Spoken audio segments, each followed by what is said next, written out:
Picture, if you will, a land of emerald rice paddies stretching endlessly toward distant mountains, where morning mist clings to ancient temples, and the songs of farmers have echoed for thousands of years.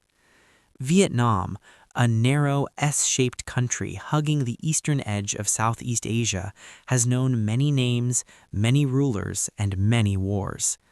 But to understand the conflict that would consume this nation and change the world between 1954 and 1975, we must first journey backward to a time when empires carved up continents and the seeds of revolution were quietly being planted in the hearts of the colonized.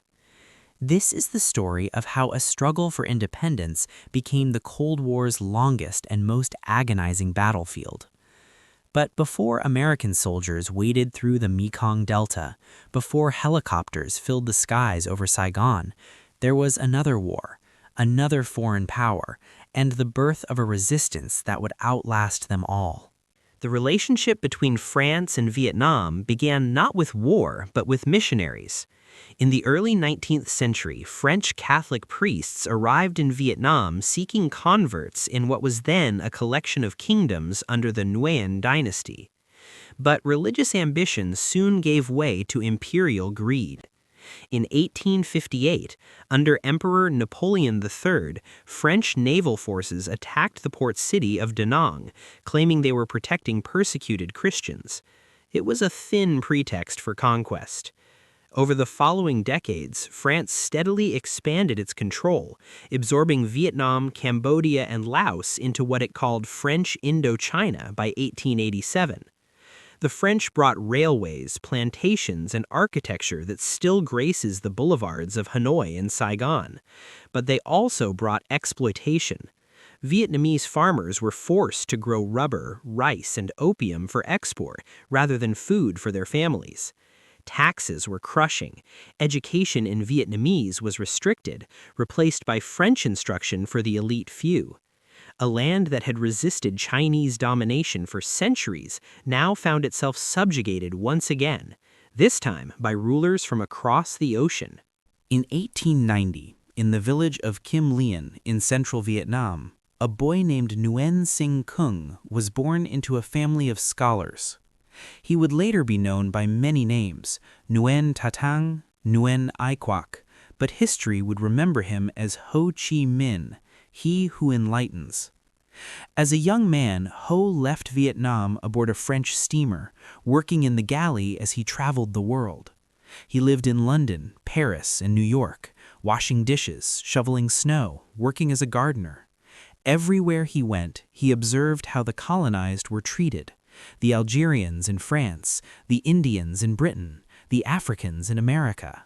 He read voraciously Marx, Lenin, the American Declaration of Independence, the French Declaration of the Rights of Man. In 1919, wearing a rented suit, Ho Chi Minh appeared at the Versailles Peace Conference following World War I. He presented an 8-point petition requesting basic rights for the Vietnamese people: freedom of speech, freedom of the press, freedom of assembly, the right to education.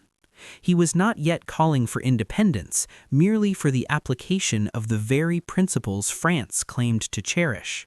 He was ignored entirely. That rejection radicalized him. If the colonial powers would not listen to polite requests, perhaps they would respond to revolution. Ho became a founding member of the French Communist Party in 1920, seeing in communism both an ideology of liberation and a practical network of support from the Soviet Union and China. When World War II erupted in 1939, France quickly fell to Nazi Germany. Vietnam, still a French colony, came under the control of Vichy France, the puppet government collaborating with Hitler. In 1940, Japan, allied with Germany, moved troops into Vietnam. For the next 5 years, the Vietnamese people endured a double occupation. French colonial administrators remained in place, but real power rested with the Japanese military. The suffering was immense. The Japanese requisitioned rice to feed their armies, while simultaneously demanding that farmers grow jute and other industrial crops. In 1945, as war disrupted transportation, a catastrophic famine struck northern Vietnam. Between 1 and 2 million people starved to death, while warehouses controlled by the Japanese and French held rice reserves. But crisis created opportunity. In 1941, Ho Chi Minh had returned to Vietnam after 30 years abroad. In the caves of Pac Bao, near the Chinese border, he founded the Vietnam Doc Lop Dong Minh Hoi, the League for the Independence of Vietnam, known simply as the Viet Minh. This was a broad coalition, appealing to nationalists, communists, peasants, and intellectuals alike, all united by a single goal: independence. Working with both American and Chinese intelligence services, the Viet Minh fought Japanese forces in the highlands. They rescued downed Allied pilots. They gathered intelligence. A young Vietnamese general named Va Nguyen Giap, a former history teacher whose wife had died in a French prison, trained guerrilla fighters in jungle camps. When Japan suddenly surrendered in August 1945 after the atomic bombings of Hiroshima and Nagasaki, a power vacuum opened. The French were an ocean away. The Japanese were defeated. The Chinese nationalists occupied the north. And in that moment of confusion, the Viet Minh moved. In cities and villages across Vietnam, Viet Minh cadres emerged from the jungle. They organized rallies, distributed leaflets, seized government buildings. It was a largely bloodless revolution.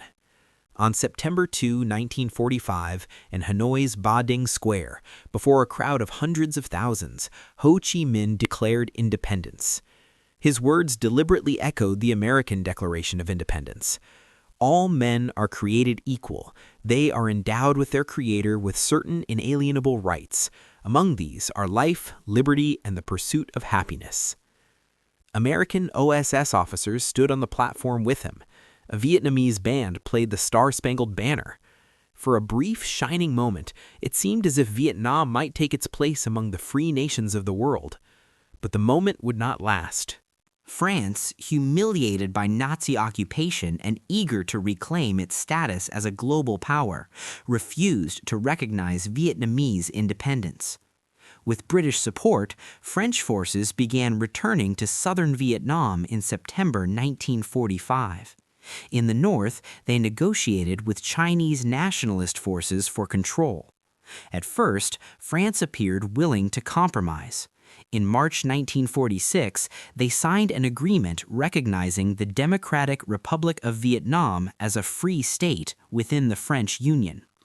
Ho traveled to France to negotiate the details. But the negotiations collapsed. Hardliners in the French government and military had no intention of granting real independence. Colonial economic interests, the rubber plantations, the rice exports, the strategic position were too valuable to surrender. In November 1946, a French naval bombardment of the port of Haiphong killed thousands of Vietnamese civilians. On December 19, Viet Minh forces attacked French positions in Hanoi. The First Indochina War had begun. The war that followed was brutal and grinding. France deployed over 190,000 troops, including units of the French Foreign Legion, colonial forces from Africa and other parts of the empire, and Vietnamese who sided with the French. They controlled the cities, the roads, the deltas, but the countryside belonged to the Viet Minh. Va Nguyen Giap proved to be a military genius, applying principles he had learned from studying Napoleon and Chinese revolutionary warfare. The Viet Minh avoided large battles they couldn't win, instead striking French outposts, ambushing convoys, and melting back into the jungle. They built support among the peasantry by redistributing land from wealthy landlords and French collaborators. France found itself fighting a ghost. Soldiers would clear an area, declare it secure, and move on, only to have Viet Minh cadres return the moment they left. The psychological toll was devastating. The financial cost was unsustainable. By 1950, the character of the war changed dramatically. Mao Zedong's communists had won the Chinese Civil War, establishing the People's Republic of China on Vietnam's northern border. Suddenly, the Viet Minh had a secure sanctuary, a source of weapons and training camps beyond French reach. The United States, gripped by Cold War anxieties and the fear of communist expansion, began funding the French war effort. By 1954, America was paying for 80% of France's costs in Indochina. What had begun as an anti-colonial struggle was becoming a proxy war between communism and capitalism. In late 1953, French General Henri Navarre conceived a bold plan. He would establish a massive fortified base at Dien Bien Phu, a valley in northwestern Vietnam near the Laotian border. The base would be supplied by air and serve as bait, luring the Viet Minh into a conventional battle where French firepower and air superiority would destroy them. On paper, it was sound. In practice, it was a catastrophe. General Giap accepted the challenge, but not on French terms.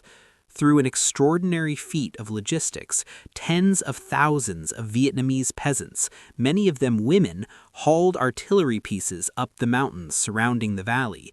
They did it at night, piece by piece, using bicycles modified to carry impossible loads, cutting paths through jungle the French believed impassable. When the siege began on March 13, 1954, the French were stunned to find themselves outgunned. Vietnamese artillery pounded the airstrip, making supply and evacuation impossible. The French positions, each named for a mistress of the base commander, Colonel Christian de Castries, Gabrielle, Beatrice, Isabel, fell one by one. For 57 days, 16,000 French troops held out against 50,000 Viet Minh forces. The world watched. In Washington, President Eisenhower considered and rejected American airstrikes to save the garrison, possibly even the use of nuclear weapons. On May 7, 1954, Dien Bien Phu fell. Nearly 8,000 French prisoners, many wounded, began a death march to prison camps. Fewer than half would survive. The fortress that was supposed to save French Indochina instead became its grave. Even as the battle raged, diplomats gathered in Geneva, Switzerland, to negotiate the future of Indochina. With Dien Bien Phu's fall, France's position collapsed. The Geneva Accords, signed on July 21, 1954, provided for a ceasefire throughout Indochina, the temporary division of Vietnam at the 17th parallel, regroupment of Viet Minh forces north of the line, French forces south, general elections within 2 years to reunify the country, and prohibition of foreign military bases and alliances. Ho Chi Minh accepted these terms reluctantly, pressured by Soviet and Chinese allies who wanted to avoid escalating the Cold War. He believed the elections would give him what he had fought for, a unified, independent Vietnam under his leadership. But the elections would never happen. The United States, which had refused to sign the Geneva Accords, had other plans. South of the 17th parallel, in the bustling French-influenced city of Saigon, American policymakers began building a new nation that could serve as a bulwark against communist expansion in Southeast Asia. They called it the Republic of Vietnam. The Vietnamese people, exhausted after a century of colonialism and a decade of war, hoped for peace. Instead, they stood unknowingly on the edge of an even longer, even more devastating conflict. The fall of Dien Bien Phu marked the end of European colonialism in Southeast Asia, but it did not bring the peace that millions of Vietnamese had fought and died for. As the French departed, a new power was arriving, one that would pour wealth, weapons, and eventually over 500,000 soldiers into Vietnam. The seeds planted under colonial rule were about to grow into a tragedy that would define a generation. Join us as we continue this journey into the heart of the Vietnam War. In our next chapter, we'll explore how a temporary division became a permanent schism, how well-intentioned American advisors became combatants, and how a small conflict in a distant land grew into an obsession that would tear at the very fabric of American society. Rest now, and when you're ready, we'll walk together through the next chapter of this complex, heartbreaking, and profoundly human story. In our last chapter, we stood in the ruins of Dien Bien Phu, watching as French colonialism breathed its last in Indochina. We sat with diplomats in Geneva as they carved Vietnam in two with a pen stroke, promising elections that would heal the wound within 2 years. Ho Chi Minh had won his war against the French, but the victory was incomplete, his country divided, his dream of independence deferred. Now, imagine being an ordinary Vietnamese farmer in the summer of 1954, listening as soldiers from both sides arrive in your village with contradictory orders. One group tells you that Chairman Ho has liberated you from colonial oppression and that soon all Vietnam will be reunified under his leadership. Another group warns that communists will seize your land, close your pagoda or church, and enslave you to a godless ideology. You have 300 days to choose. Which side of an invisible line will you call home? This is the story of how a temporary partition became a permanent division, how an advisory mission became a war, and how the Americans, having helped to end French colonialism, found themselves walking the same doomed path. It is the story of missed opportunities, fatal misunderstandings, and the 9 years between Geneva in the moment when America's longest war truly began. The Geneva Conference had barely adjourned when the human consequences of its agreements began to unfold. Article 14D of the Accords guaranteed that any civilians residing in a district controlled by one party who wish to go and live in the zone assigned to the other party shall be permitted and helped to do so. What the diplomats envisioned as an orderly administrative process became one of the largest refugee crises in Asian history. Nearly 900,000 people moved south in those 300 days between July 1954 and May 1955. They traveled on foot along Highway 1, crowded onto trains, and packed into the holds of ships. The majority, between 600,000 and 700,000, were Catholics who feared that Ho Chi Minh's government would persecute them for their faith. Their fears had foundation in recent experience. In areas controlled by the Viet Minh during the war against France, land reform campaigns had begun even before Geneva. Landlords, many of whom were Catholic, had been subjected to people's tribunals, where peasants were encouraged to denounce their oppressors. Some trials ended in execution, others in imprisonment and confiscation of property. The Viet Minh's rhetoric about class struggle and socialist transformation sent chills through Vietnam's Catholic minority, who remembered stories of religious persecution in China and the Soviet Union. But fear alone did not create this exodus.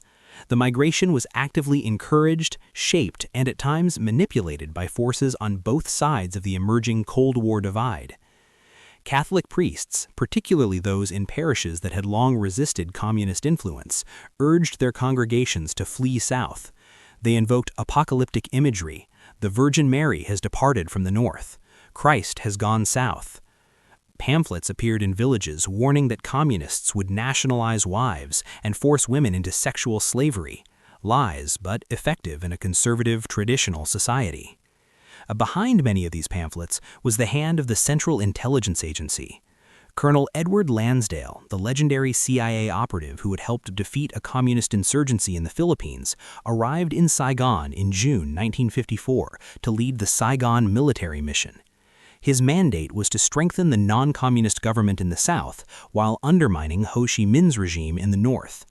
One of his most successful operations was encouraging Catholic migration. The CIA provided printing presses for propaganda, helped organize transportation, and spread rumors designed to create panic in the north. Some of Lansdale's team even contaminated the fuel supplies of Hanoi's bus system to create economic disruption, hoping to convince more people that life under communism would be intolerable. The United States Navy launched Operation Passage to Freedom, deploying dozens of ships to transport refugees from the northern port of Haiphong to Saigon and other southern destinations. The aircraft carrier USS Boxer, which had fought in World War II and Korea, now ferried Vietnamese civilians south. In total, American ships transported more than 300,000 refugees. American journalists covered the migration extensively, usually through a Cold War lens. Life magazine ran photo essays showing weeping refugees fleeing communist tyranny. Newsreels in American theaters portrayed the exodus as proof that ordinary people, given a choice, rejected communism. It was a powerful propaganda victory, one that would help justify deepening American involvement in the years ahead. What these accounts rarely mentioned was the complexity and occasional coercion involved. Some Catholics left out of genuine fear, others because their priests or village leaders insisted. Some wealthy families fled knowing that land reform would strip them of their property regardless of their religion. Some simply got caught up in mass panic, believing they had to choose immediately or lose the chance forever. And while nearly 1 million moved south, the story of those who moved north is less well known. Roughly 90,000 Viet Minh fighters and their families relocated to North Vietnam as the Geneva Accords required. They gathered at assembly points, handed over their weapons to international observers, and marched north with the expectation that they would return home in 2 years after the reunification elections. But tens of thousands of Viet Minh cadres did not go north. They remained in the south, hidden in plain sight. In villages across the Mekong Delta, the Central Highlands, and the coastal plains, former fighters buried their weapons in rice paddies, wrapped in plastic and grease against the moisture. They returned to farming, to teaching, to quiet lives, waiting for the elections that Geneva had promised. These hidden cadres would form the skeleton of the insurgency to come, but in 1955, they truly believed that revolution could be achieved through politics rather than continued warfare. They believed the promises made in Geneva. They would wait in vain. As refugees poured into the south and Viet Minh fighters departed to the north, the most pressing question facing American policymakers was, who would lead this new nation being born below the 17th parallel? The state of Vietnam, which had existed under French protection since 1949, was nominally ruled by Emperor Bao Dai, the last emperor of the Nguyen dynasty. But Bao Dai was a playboy who preferred the casinos of the French Riviera to the challenges of governing. He had collaborated with the French, then the Japanese, then the French again. He commanded no respect among Vietnamese nationalists and little among anyone else. The French, in their final months of influence, preferred Bao Dai precisely because he was weak and pliable, but the Americans, who were increasingly calling the shots in the South, wanted something different, a leader who could build a genuinely independent, anti-communist state that could win popular support and resist the appeal of Ho Chi Minh. They believed they had found such a man in Ngo Dinh Diem. Diem was 53 years old in 1954, a Catholic Mandarin from central Vietnam whose family had converted to Christianity in the 17th century. His father had been a high official in the imperial court. Diem himself had risen to become a provincial governor under French colonial rule in the 1930s, but he resigned in 1933 to protest French refusal to grant Vietnam meaningful autonomy. This resignation, unusual in an era when most educated Vietnamese either collaborated with the French or joined revolutionary movements, gave Diem a reputation as a nationalist with integrity. He refused Ho Chi Minh's offer to join the Viet Minh government in 1945. When the French returned, he refused their overtures as well. He was that rare commodity, a Vietnamese nationalist who was neither communist nor tainted by collaboration. His Catholicism made him attractive to American policymakers, many of whom shared his faith and saw the Cold War in religious terms as a struggle between Christian civilization and atheistic communism. During the early 1950s, Diem lived in the United States, spending time at Maryknoll seminaries in New Jersey and New York. He cultivated relationships with influential American Catholics, including Cardinal Francis Spellman of New York, Supreme Court Justice William O. Douglas, and a young senator from Massachusetts named John F. Kennedy. When the French agreed to complete independence for Vietnam as part of the Geneva Settlement, Bao Dai, under pressure from both Paris and Washington, appointed Diem as prime minister in July 1954. Diem returned to Saigon to face a seemingly impossible task. South Vietnam in the summer of 1954 was less a nation than a patchwork of competing power centers, each with its own army and agenda. The Cao Dai, a syncretic religious movement that blended Buddhism, Catholicism, Taoism, and spiritualism, controlled much of the territory northwest of Saigon, with an army of 25,000 soldiers. The Hua Hao, a reformed Buddhist sect, dominated the Mekong Delta with 15,000 armed followers. The Binh Xuyen, a criminal organization that had bought the right to run Saigon's police force, casinos, and opium dens from Bao Dai, commanded 40,000 men and controlled the capital's streets. The National Army, the ARVN, was weak, poorly led, and riddled with French officers. The civil service was in chaos as French administrators departed. The economy was in freefall as the French commercial system collapsed, and lurking beneath the surface were those thousands of Viet Minh cadres awaiting orders from Hanoi. American officials gave Diem little chance of survival. General J. Lawton Collins, President Eisenhower's special envoy, recommended finding a replacement. Even CIA operative Edward Lansdale, who would become Diem's most ardent American supporter, initially had doubts. But Diem surprised everyone. In a series of bold moves between 1954 and 1956, he consolidated power with a combination of military force, bribery, political maneuvering, and American support. In March 1955, the Binh Xuyen attacked the presidential palace, setting off a battle for control of Saigon. Diem's forces, stiffened by paratroopers loyal to him personally, fought back in street-to-street combat. After several days of fighting that killed hundreds, the Binh Xuyen was defeated and its leader fled to Paris. Diem then turned to the religious sects. He negotiated with some Cao Dai and Hua Hao leaders, offering them positions in his government. Those who refused found their headquarters attacked by ARVN units. By late 1955, the private armies had been largely neutralized, their forces absorbed into the National Army or scattered. In October 1955, Diem held a referendum asking voters to choose between himself and Emperor Bao Dai. In an election that was almost certainly rigged, Diem's brother Nu, who ran the operation, reportedly said, "Bao Dai can't have more votes than Diem." Diem claimed 98.2% of the vote. In Saigon, he received 605,025 votes despite only 405,000 registered voters. On October 26, 1955, Diem declared the creation of the Republic of Vietnam with himself as president. The monarchy was abolished. Bao Dai, the last emperor, remained on the French Riviera and never returned to Vietnam. American media celebrated Diem's success. Life magazine proclaimed him the tough miracle man of Vietnam. The New York Times praised his firm government. Senator Mike Mansfield, who visited Saigon, called him one of the few authentic statesmen in Asia. This media enthusiasm wasn't accidental. Diem's supporters in the United States, organized as the American Friends of Vietnam, worked actively to promote his image. American aid poured into South Vietnam, $1.8 billion between 1955 and 1961, more per capita than any other recipient of U.S. assistance.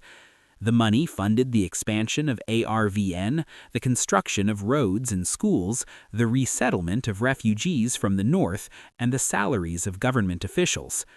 But even as Americans celebrated Diem's consolidation of power, the methods he used and the government he built contained the seeds of future disaster. Diem was a Mandarin, raised in the Confucian tradition of rule by virtuous scholars. He was also deeply Catholic, ascetic in his personal habits, and suspicious of Western-style democracy, which he believed was unsuited to Vietnamese culture. What he built was not democracy, but an authoritarian family regime wrapped in republican rhetoric. At the center was Diem himself, intelligent, hardworking, personally incorruptible, but also rigid, paranoid, and increasingly isolated. He trusted almost no one outside his immediate family, and he would talk for hours, literally hours, in rambling monologues while visitors sat in exhausted silence. Real power rested with his younger brother, Ngo Dinh Nhu, a thin, intense intellectual who had studied in France and become enamored with the concept of personalism, a philosophical movement that advocated a third way between capitalism and communism. Nhu became Diem's chief political advisor and architect of internal security. He founded the Con Lao Party, a secret organization modeled after communist cells, which infiltrated every level of government and society. Nhu's secret police monitored opponents, censored newspapers, and ran networks of informers. Nhu's wife, Madame Tran Le Xuan, better known as Madame Nhu, became the regime's public face in many ways. Beautiful, sharp-tongued, and arrogant, she served as unofficial First Lady since Diem was a bachelor. She pushed through morality laws that banned divorce, contraceptives, adultery, prostitution, and even taxi dancing. She denounced the Buddhists and later dismissed the self-immolation of monks as barbecue shows. Her inflammatory statements would repeatedly embarrass Diem and enrage the Vietnamese public. Another brother, Ngo Dinh Con, controlled central Vietnam from Hue like a feudal warlord, running smuggling operations and extortion rackets. A fourth brother, Ngo Dinh Thuc, was the Catholic Archbishop of Hue and used his position to advance family interests. A fifth brother, Ngo Dinh Lien, served as ambassador to Britain. This was nepotism on a grand scale, and it had profound consequences. Competent officials who weren't Catholic or connected to the family found themselves sidelined. Military officers won promotion based on loyalty to Diem rather than military skill, which would prove catastrophic when they actually had to fight. Government policies favored Catholics, who comprised only about 10% of the population but held a vastly disproportionate share of power. The favoring of Catholics was particularly visible in how northern refugees were resettled. Catholic refugees received the best land, often taken from Buddhist peasants. They received priority for government jobs, military positions, and business licenses. In the Central Highlands, Diem's government forced Montagnard tribes from their ancestral lands to make room for Catholic settlements, creating resentment that the Viet Cong would later exploit. Yet, despite these problems, the years 1955 to 1959 were relatively successful for Diem's government. The economy recovered from the chaos of the French departure, rice production increased, inflation was controlled, roads and schools were built. A land reform program, while limited, did redistribute some land to peasants. Security improved as the sects were defeated and communist infrastructure was disrupted. These years represented a window of opportunity, perhaps the best chance for South Vietnam to establish itself as a viable, legitimate state. If Diem had used this stability to build genuinely representative institutions, to reach out to Buddhists and non-Catholic nationalists, to tackle corruption and implement meaningful reforms, the history of Vietnam might have been different. Instead, he did the opposite. The Geneva Accords had been explicit. General elections shall be held in July 1956 under the supervision of an international commission to reunify Vietnam. This was not a vague aspiration, but a specific commitment, the political settlement that balanced the military division of the country. Throughout 1955 and into 1956, the government in Hanoi repeatedly called for consultations to organize these elections. Ho Chi Minh, confident he would win any fair vote, was prepared to accept international supervision.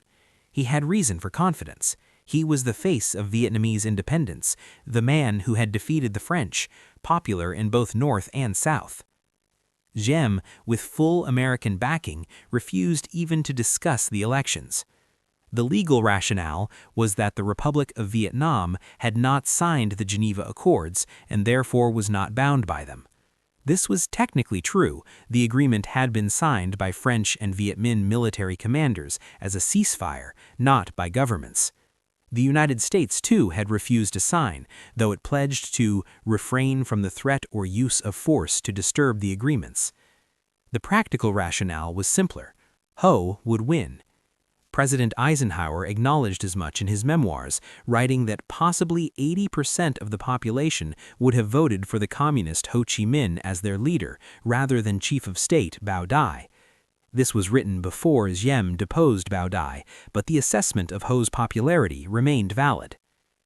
American officials also argued, with considerable merit, that free elections were impossible in North Vietnam, where the communists had consolidated a totalitarian state. How could there be a fair vote when one side controlled all media, banned opposition parties, and operated a pervasive security apparatus? But this argument sidestepped uncomfortable questions. Would South Vietnam, under Diem, which was increasingly authoritarian, really allow genuinely free elections? More fundamentally, did the Vietnamese people have the right to choose their government, even if they chose communism? Or did Cold War imperatives override the principle of self-determination that America claimed to champion? Diem's refusal to hold elections had profound consequences that would echo for decades. First, it delegitimized his government in the eyes of many Vietnamese. The Geneva Accords, whatever their flaws, had been an internationally recognized settlement. By rejecting elections, Diem appeared to be a man who feared the will of his own people, a leader imposed and maintained by foreign power. Second, it confirmed Ho Chi Minh's belief that neither France nor America would ever voluntarily allow Vietnam to be unified except on their terms. The path to reunification through politics was closed. Only armed struggle remained. Third, it left in limbo those thousands of Viet Minh cadres who had remained in the South awaiting the elections. They had buried their weapons in good faith. Now they faced a choice: accept permanent division and risk being hunted down by Dien's security forces, or resume the revolution. The deadline for elections, July 1956, passed quietly. Few Americans noticed or cared. In Washington and Saigon, the focus was on building up South Vietnam's military and economic capacity, not on political niceties written by diplomats in Geneva. But in villages across South Vietnam, former Viet Minh fighters took note. The promise of Geneva had been broken. The question was no longer whether to resist, but when and how. Diem had never intended to allow communists to organize politically in the South. Beginning in 1955, even before the election deadline passed, his government launched what it called the Denounce the Communists campaign. Using census data, intelligence from local officials, and information extracted through interrogation, Diem's security forces systematically hunted down anyone suspected of ties to the Viet Minh. The campaign was comprehensive, ruthless, and often indiscriminate. Estimates of those arrested vary widely. Some sources suggest 50,000, others well over 100,000. Thousands were executed, often after perfunctory trials or no trial at all. Many more were imprisoned in re-education centers that were essentially concentration camps where political prisoners endured torture, forced labor, and malnutrition. The campaign didn't distinguish carefully between active communists, former Viet Minh who had genuinely retired from politics, nationalists who simply disagreed with Diem, and innocent people denounced by personal enemies or corrupt officials seeking bribes. Village chiefs appointed by Saigon sometimes used the campaign to settle scores or eliminate rivals. In the countryside, Diem's officials reversed land reforms that the Viet Minh had implemented during the war against France. Landlords who had fled to the cities returned to reclaim their property, forcing peasants who had been farming the land for years to return to tenancy or sharecropping. This restoration of the old economic order created enormous resentment among rural Vietnamese who had hoped independence would mean not just the end of French rule, but also social and economic justice. News Can Lao Party and security services became instruments of terror. They infiltrated Buddhist organizations, student groups, and professional associations. They banned books and controlled radio broadcasts. South Vietnam was developing many of the characteristics of the police state it was supposedly fighting against. In the north, meanwhile, Ho Chi Minh's government was implementing its own brutal campaign. Land reform, which began in earnest in 1953 and intensified after Geneva, followed the Chinese communist model. Landlords were subjected to people's tribunals, where they were accused by peasants of exploitation and abuse. These trials often ended in execution. Estimates suggest between 10,000 and 15,000 people were killed, with thousands more imprisoned. The campaign was so harsh and so poorly implemented that even loyal party members were caught up in it. In some areas, the definition of landlord was applied so broadly that it included peasants who owned just slightly more land than their neighbors. The result was terror in the countryside and a crisis of legitimacy for the party. In 1956, peasants in Dien province, ironically Ho Chi Minh's home province and a long-time revolutionary stronghold, rose in revolt against land reform. The uprising was suppressed by force, but it shocked the party leadership. Ho himself had to publicly acknowledge errors in the campaign's implementation, and several officials were punished, though the collectivization of agriculture continued. These parallel terrors, Diem's anti-communist campaign in the south and land reform excesses in the north, meant that ordinary Vietnamese on both sides of the 17th parallel experienced the years after Geneva not as peace, but a different kind of war, one waged against internal enemies rather than foreign occupiers. By 1957, former Viet Minh cadres in the south faced annihilation. Diem's security forces, trained and equipped by Americans, were becoming increasingly effective at identifying and eliminating communist infrastructure. The party's underground organization in the south was being systematically destroyed. In villages across the Mekong Delta and coastal plains, a grim pattern emerged. Former Viet Minh fighters who had laid down their weapons and returned to farming found themselves arrested in midnight raids. Some disappeared into prisons, others were shot, and their bodies displayed in village squares as warnings. Those who escaped arrest sent desperate messages to the party leadership in Hanoi. Authorize us to fight back or watch the revolution in the South die completely. But Hanoi counseled patience. The party's strategy in the late 1950s focused on building socialism in the North. Ho Chi Minh and his senior colleagues believed that demonstrating the superiority of their system would eventually lead to peaceful reunification. They feared that premature military action in the South would provoke American intervention on a scale that could destroy everything they had built. So Southern communists were instructed to engage only in political organizing and armed propaganda, limited violence intended to demonstrate the regime's weakness rather than to seize territory. They were told that conditions were not yet ripe for revolutionary war. But survival instinct overrode ideology. Beginning in 1957, Viet Minh cadres in the South began fighting back without authorization from Hanoi. They assassinated village chiefs appointed by Saigon, officials who had often participated in arresting their comrades. They attacked isolated government outposts to seize weapons. They executed particularly brutal police officials and landlords who had returned to exploit peasants. This violence was at first decentralized and defensive, but it was effective. Diem's government began losing control of remote areas. Saigon appointed officials in contested villages either fled to district towns or collaborated secretly with the insurgents. By 1959, there were areas of the Mekong Delta where government authority existed only on paper.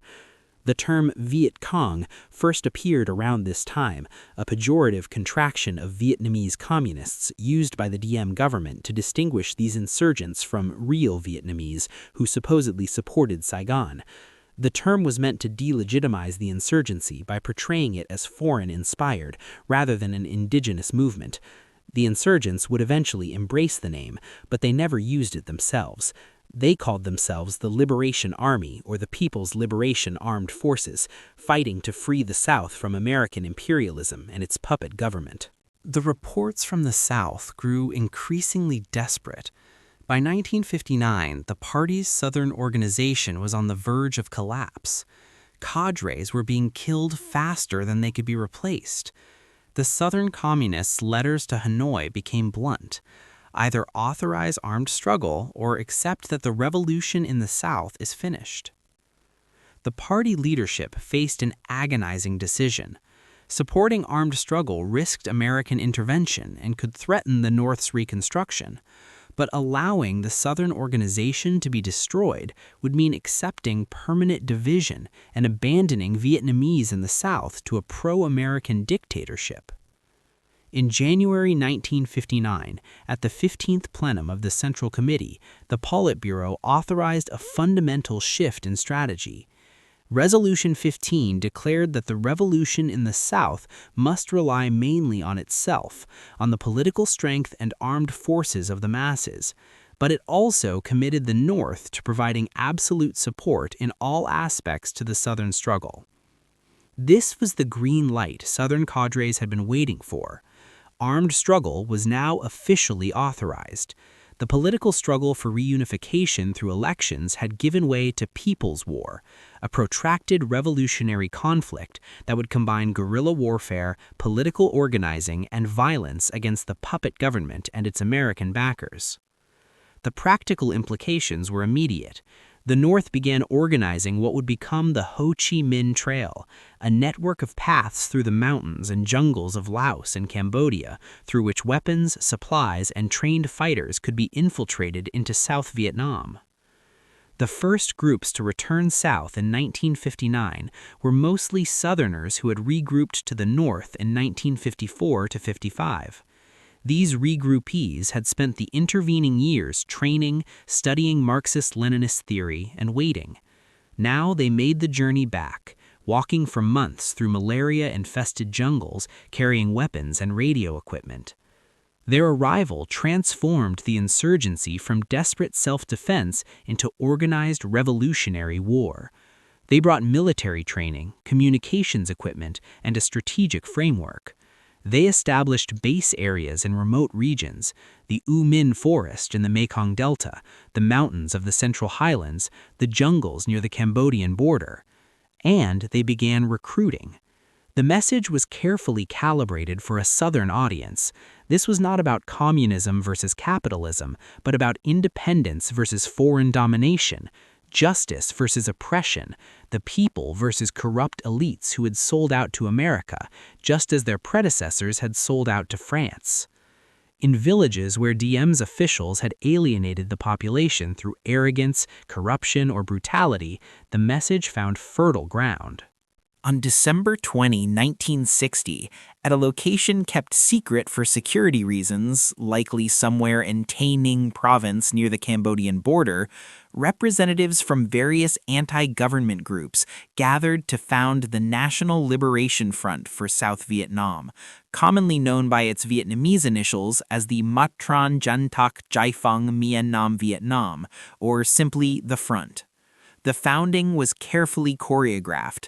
The Front presented itself not as a communist organization, but as a broad coalition of all social strata, nationalities, political parties, religious communities, patriotic personalities, and mass organizations. Its program called for overthrowing the camouflaged colonial regime of the American imperialists and the Diem government, achieving independence and democracy, improving living standards, carrying out land reform, and working toward peaceful reunification. Notably, the program did not explicitly call for communism or mention the party in Hanoi. This was strategic ambiguity designed to broaden the front's appeal to non-communist nationalists, Buddhists angered by Diem's pro-Catholic policies, ethnic minorities mistreated by the government, and peasants whose economic grievances outweighed any ideological commitments. The front had a complex structure. At the top was the Central Committee, headed initially by Nguyen Hue Ta, a Saigon lawyer who was not a party member but a nationalist who had been imprisoned by the French and then by Diem. Below this were provincial and district committees, mass organizations for women, youth, farmers, and other groups, and a military wing, the People's Liberation Armed Forces, which Americans would call the Viet Cong. But behind this elaborate facade, communists held the real power. The actual decision-making authority rested with the Central Office for South Vietnam, COSVN, a shadowy headquarters that moved frequently through border regions and took its strategic direction from Hanoi.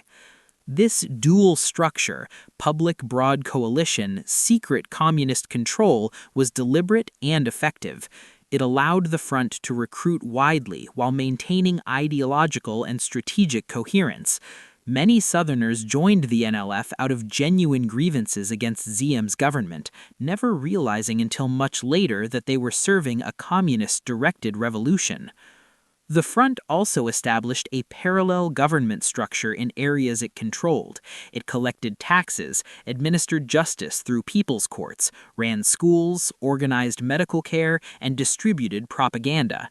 In many villages, especially in the Mekong Delta, peasants found themselves living under two governments, Diem's by day when ARVN forces or police might be present, and the front's by night, when cadres emerged to hold meetings, recruit fighters, and collect supplies. This was revolutionary warfare as theorized by Mao Zedong and refined by Vietnamese communists, establishing political control over the population as the foundation for military operations, not the reverse. By 1961, the insurgency had grown into a serious threat. Viet Cong attacks occurred daily across South Vietnam. Government officials were assassinated regularly. The front claimed to have eliminated over 4,000 despotic agents in 1960-61 alone. Strategic roads were cut, remote outposts were overrun, and in Washington, a new president was about to take office, one who would dramatically escalate American involvement in response to this growing crisis. When John Fitzgerald Kennedy was inaugurated on January 20, 1961, Vietnam was not yet at the center of American foreign policy. The new president faced what seemed like more urgent crises. Soviet Premier Nikita Khrushchev was aggressively challenging Western positions in Berlin. Fidel Castro had established a communist government in Cuba just 90 miles from Florida. Communist-led insurgencies threatened pro-Western governments in Laos and elsewhere. But Vietnam kept demanding attention. During the transition, outgoing President Eisenhower told Kennedy that Laos was the key to Southeast Asia, but increasingly officials focused on Vietnam as the real testing ground of American resolve. Kennedy brought to the presidency a worldview shaped by World War II and the early Cold War. He had criticized French colonialism and spoke eloquently about supporting genuine nationalism in the developing world. But he also believed deeply in the domino theory and the necessity of containing communism. In his inaugural address, he pledged that America would pay any price, bear any burden, meet any hardship, support any friend, oppose any foe to assure the survival and the success of liberty. Vietnam would test that pledge to destruction. Kennedy's approach to Vietnam was shaped by several factors. He had observed the disaster of the French at Dien Bien Phu and was determined not to commit American combat troops to an Asian land war. He was fascinated by counterinsurgency warfare and special forces, believing that properly trained advisors could help friendly governments defeat communist guerrillas without massive American intervention. And he believed that the key to defeating insurgency was not just military, but economic and political reform, winning hearts and minds. his administration developed a strategy called flexible response as an alternative to the Eisenhower administration's reliance on massive retaliation and nuclear weapons. This meant building up conventional forces and special capabilities to fight limited wars and counterinsurgencies at various levels of intensity. Vietnam became the laboratory for testing these theories. In April 1961, just months after taking office, Kennedy approved sending 400 Army Special Forces soldiers and 100 additional military advisors to Vietnam. The number seemed modest, but it represented a significant expansion of the American role, and it established a pattern that would repeat throughout his presidency. Incremental escalations, each one justified as necessary to prevent defeat, each one creating new commitments that would require further escalation. Following a fact-finding mission to Vietnam in October 1961, led by General Maxwell Taylor and State Department official Walt Rostow, Kennedy faced his first major decision on Vietnam. Taylor and Rostow recommended sending 8,000 American combat troops disguised as flood relief workers. There had been serious flooding in the Mekong Delta. They argued this would boost South Vietnamese morale and demonstrate American commitment. Kennedy rejected the recommendation to send combat troops. He understood that once American soldiers were dying, the pressure to escalate further would become irresistible. But he approved a dramatic increase in advisors, helicopters, and support personnel. By the end of 1961, there were over 3,000 American military personnel in Vietnam, up from about 900 when Kennedy took office. By the end of 1962, that number had grown to over 11,000. By the time of Kennedy's assassination in November 1963, over 16,000 American military personnel were serving in Vietnam. These were not advisors in any passive sense. American helicopter pilots flew combat missions, officially with South Vietnamese crew members aboard, but the Americans controlled the aircraft and often made tactical decisions. U.S. Army Special Forces trained Montagnard tribesmen in the Central Highlands and led them on combat operations against Viet Cong base areas. American intelligence officers planned military operations. Advisors accompanied South Vietnamese units into battle, and some died there. The first American serviceman officially killed in action was Specialist 4 James T. Davis of Livingston, Tennessee, shot during a Viet Cong ambush on December 22, 1961. By the end of 1963, over 100 Americans had been killed in Vietnam. The legal fiction that Americans were merely advising was maintained for public relations, but the reality was that the United States was becoming a party to the conflict. The centerpiece of the Kennedy administration's strategy to defeat the insurgency was the Strategic Hamlet Program, launched in early 1962. It represented the application of counterinsurgency theory on a massive scale, and its failure would expose fundamental flaws in how Americans understood both Vietnam and revolutionary warfare. The concept borrowed from British success against communist insurgents in Malaya during the 1950s. There, the British had relocated ethnic Chinese villagers, the primary support base for communist guerrillas, into fortified new villages that could be defended and controlled. Cut off from the population, the insurgents withered. In Vietnam, the plan was to move peasants from scattered hamlets into fortified villages surrounded by barbed wire and bamboo stakes sharpened into punji sticks. Each strategic hamlet would have its own militia, medical clinic, school, and agricultural extension services. Protected from Viet Cong intimidation and provided with benefits from the government, peasants would supposedly shift their allegiance from the insurgents to Saigon. On paper, it made sense. In practice, it was a catastrophe that alienated precisely the people it was meant to win over. Ngo Dinh Nhu took personal control of the program and approached it with characteristic zeal and unrealistic ambition. He set targets that required relocating millions of people within months. By mid-1963, the government claimed that over 8.7 million people, more than half of South Vietnam's rural population, had been moved into 8,600 strategic hamlets. But the reality bore little resemblance to the reports flowing into Saigon and Washington. Many strategic hamlets existed only on paper. Corrupt officials reported building hamlets that were never constructed, pocketing the money allocated for them. In other cases, hamlets were built simply by stringing barbed wire around existing villages and declaring them strategic, with no actual improvements to security or services. Where hamlets were actually built, peasants were often forced to provide the labor without compensation. They had to cut trees, dig ditches, build fences, and construct guard towers, all while still working their fields. The work was exhausting and took them away from farming during crucial planting or harvest seasons.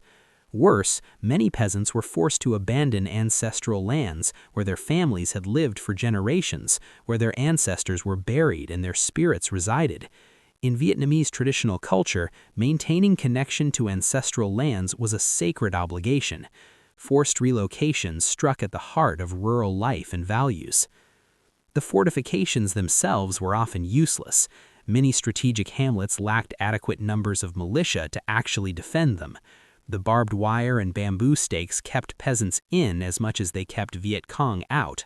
Curfews and movement restrictions turned strategic hamlets into prisons for the very people they were meant to protect. And the promised services rarely materialized. Schools and clinics existed on planning documents, but not in reality. Agricultural support was minimal. Well warrants weren't dug. Roads weren't built. Meanwhile, the Viet Cong adapted. They infiltrated construction teams, ensuring that fortifications were poorly built. They bribed or intimidated guards to allow fighters to enter at night. In weakly defended hamlets, they simply walked in, held meetings, recruited fighters, executed overly zealous officials, and left before morning. In some cases, the front actually welcomed the strategic hamlet program because forced relocation created such resentment that it drove peasants into the insurgency. A Viet Cong cadre later recalled, "We couldn't have invented a better program to increase our recruits and sympathizers." American advisors in the field recognized many of these problems. John Paul Vaughn, a legendary U.S. Army lieutenant colonel who advised ARVN forces in the Mekong Delta, wrote scathing reports about strategic hamlet failures and ARVN's reluctance to engage the enemy. But senior American commanders in Saigon, particularly General Harkins, head of the Military Assistance Command Vietnam, MACV, maintained a relentlessly optimistic public stance. Harkins repeatedly assured Washington that progress was being made, that the war would be won soon, that the corner was turning. This optimism was partly genuine belief, partly bureaucratic interest in proving that his approach was working, and partly a reflection of the enormous pressure from Washington to show success. The result was a growing gap between the optimistic reports flowing up the chain of command and the deteriorating reality in the countryside. This credibility gap would haunt American involvement in Vietnam for years to come. Through the early 1960s, the Diem regime's favoritism toward Catholics and discrimination against Buddhists had created simmering resentment, but it had not yet exploded into open crisis. That changed in May 1963 in the ancient imperial capital of Hue. On May 8th, Buddhists gathered to celebrate Vesak, the birthday of the Buddha, one of the most important holidays in the Buddhist calendar. They planned to fly Buddhist flags at the main pagoda in Hue, as they had done for years. But just days earlier, Catholics in Hue had flown Vatican flags to celebrate the 25th anniversary of Diem's brother, Archbishop No Ding Tuk's ordination. Those flags had been allowed without incident. Now, suddenly, Diem's government invoked an obscure decree prohibiting the display of religious flags. The timing and selectiveness of enforcement seemed designed to humiliate the Buddhist majority in a city that was a traditional center of Buddhist culture. Thousands of Buddhists defied the order and gathered for a protest at the Hue radio station, demanding the right to celebrate their religion equally. Without warning, government troops fired into the crowd. Armored personnel carriers crushed protesters. When the shooting stopped, 9 people were dead, including children. Witnesses described scenes of horror, bodies mangled by armored vehicles, parents cradling dead children. Diem's government made the situation catastrophically worse by claiming the deaths were caused by a Viet Cong grenade, a transparent lie that fooled no one and enraged the Buddhist community. Diem refused to accept responsibility or apologize. The incident ignited months of escalating confrontation between the Buddhist movement and the Diem regime. monks and nuns led demonstrations in cities across South Vietnam. They demanded 5 points: freedom to fly religious flags, equal rights for Buddhism, compensation for victims' families, an end to arrests of Buddhists, and punishment for officials responsible for the Hue massacre. Diem, seeing the protests as a challenge to his authority and influenced by his brother Ngu's paranoid theories about communist infiltration of the Buddhist movement, refused to make meaningful concessions. Then came the event that would shock the world and irrevocably damage Diem's image. On the morning of June 11, 1963, a convoy of several hundred monks and nuns gathered at a pagoda in Saigon. They marched to a busy intersection near the Cambodian embassy. Traffic was stopped, monks formed a circle. In the center, a 73-year-old monk named Thich Quang Duc sat down in the lotus position. 2 younger monks doused him with gasoline from a 5-gallon canister. Thich Quang Duc struck a match. He burned to death over the course of 10 minutes, sitting in meditation posture, never moving, never crying out. Associated Press photographer Malcolm Brown, who had been tipped off that something important would happen, captured the immolation in photographs that were transmitted around the world within hours. The image was searing, an elderly monk engulfed in flames, sitting perfectly still while monks and nuns wept around him. It appeared on front pages globally. President Kennedy saw it at breakfast and reportedly said, "No news picture in history has generated so much emotion around the world as that one." The self-immolation was a profound act of protest in the Buddhist tradition, drawing on the Mahayana Buddhist concept of self-sacrifice for the greater good. But to Western audiences unfamiliar with his tradition, it appeared simply as the act of a man driven to such desperation by an oppressive regime that death by fire seemed preferable to continued life under it. Diem's government, again, responded in the worst possible way. Madame Nhu, acting as unofficial First Lady, dismissed the immolation contemptuously. "Let them burn, and we shall clap our hands." She offered to provide gasoline for more monk barbecues. Her husband Nhu called it a barbecue using imported gasoline. These callous remarks horrified international opinion and further inflamed the Buddhist community. Several more monks and nuns immolated themselves in the following weeks. Each time, Madame Nhu's mocking comments made international headlines. The United States government, which had invested enormous resources and prestige in supporting Diem, was now publicly distancing itself from his regime. The new ambassador, Henry Cabot Lodge Jr., who arrived in Saigon in August 1963, was far less supportive of Diem than his predecessor. Buddhist protests intensified. Diem declared martial law in Saigon and Hue. On August 21, 1963, Ngu's special forces raided pagodas across South Vietnam. At Sa Loi Pagoda in Saigon, troops smashed religious statues, beat monks and nuns, and arrested over 1,400 people. Similar raids occurred in Hue, Da Nang, and other cities. The pagoda raids were the final straw for many in the Kennedy administration. If Diem's government was alienating South Vietnam's Buddhist majority, 70 to 80% of the population, how could it possibly win a war that required popular support? The question became not whether Diem should be supported, but whether he needed to be removed. The idea of a military coup against Diem had been discussed in Saigon's cafes and officers' clubs for years. ARVN generals resented being passed over for promotion in favor of less competent officers whose only qualification was loyalty to the Ngo family. They chafed at Ngu's meddling in military affairs. They feared that Ngu was secretly negotiating with Hanoi to end the war on terms that would leave them exposed. What had been missing was any indication that the United States would tolerate such a coup. American support had kept Diem in power through multiple crises.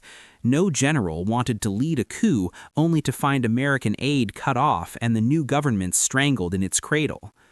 The signal that American attitudes had changed came in late August 1963 in one of the most controversial episodes of the Kennedy presidency. On August 24, a Saturday when Kennedy and several key advisors were out of Washington for the weekend, the State Department sent a cable to Ambassador Lodge that fundamentally shifted U.S. policy.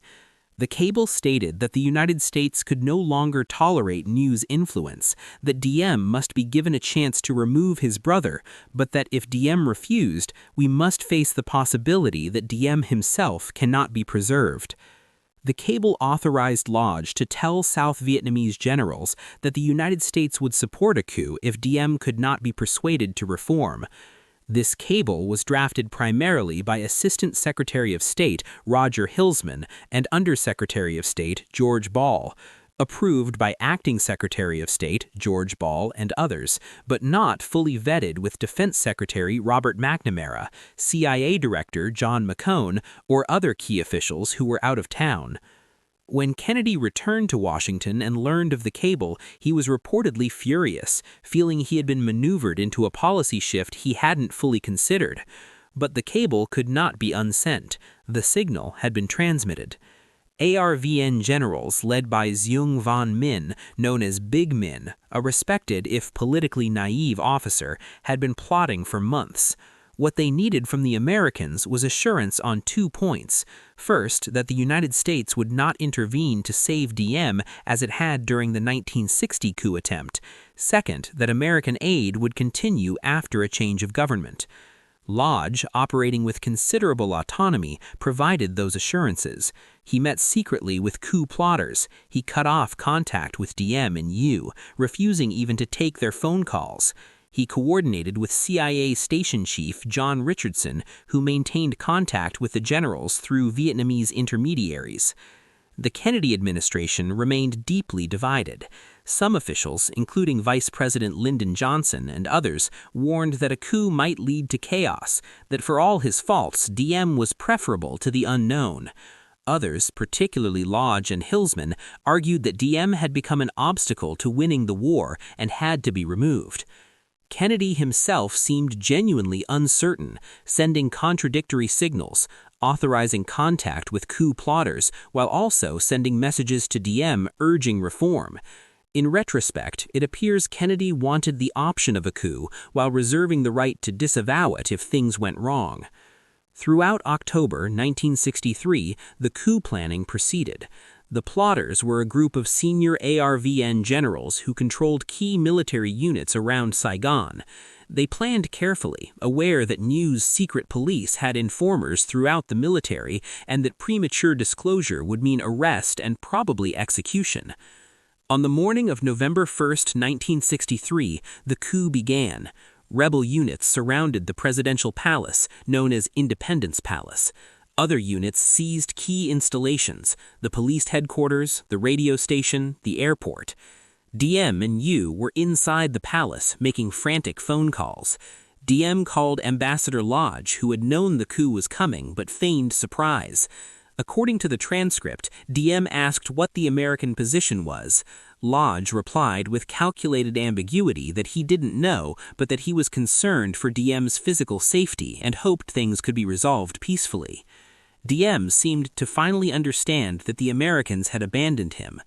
That evening, as rebel forces prepared to assault the palace, Diem and Yu escaped through a secret tunnel that led to a safe house in Chalan, Saigon's Chinese district.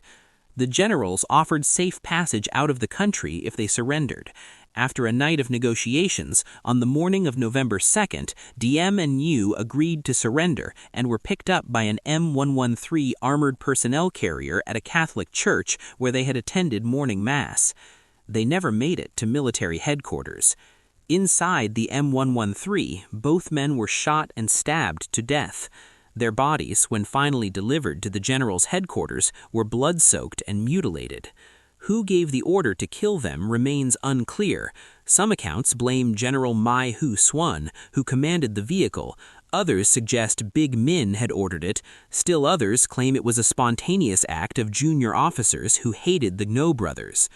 What is certain is that the United States had facilitated the overthrow of a government it had created and sustained, and that overthrow ended in the murder of South Vietnam's president and his brother. When Kennedy learned that Diem had been killed, he reportedly went pale and left the room abruptly. Whatever he had intended, he now owned the consequences. The generals who seized power celebrated, certain they had saved South Vietnam. Saigon's population celebrated too, jubilant at the end of the hated new secret police state. Political prisoners were released from jails. Madame Nhu, who was traveling abroad, went into exile. But the euphoria was premature. The coup solved nothing fundamental. South Vietnam's government was still corrupt, still unpopular in the countryside, still dependent on American support. The ARVN was still reluctant to fight. The Viet Cong still controlled large areas of the countryside and was growing stronger. And now, without even Diem's authoritarian stability, South Vietnam entered a period of revolving door military coups that would paralyze the government for 2 years. The United States had helped destroy the government it spent 9 years building, and it had nothing better to put in its place. 3 weeks after Diem's assassination, on November 22, 1963, President John F. Kennedy was shot and killed in Dallas, Texas.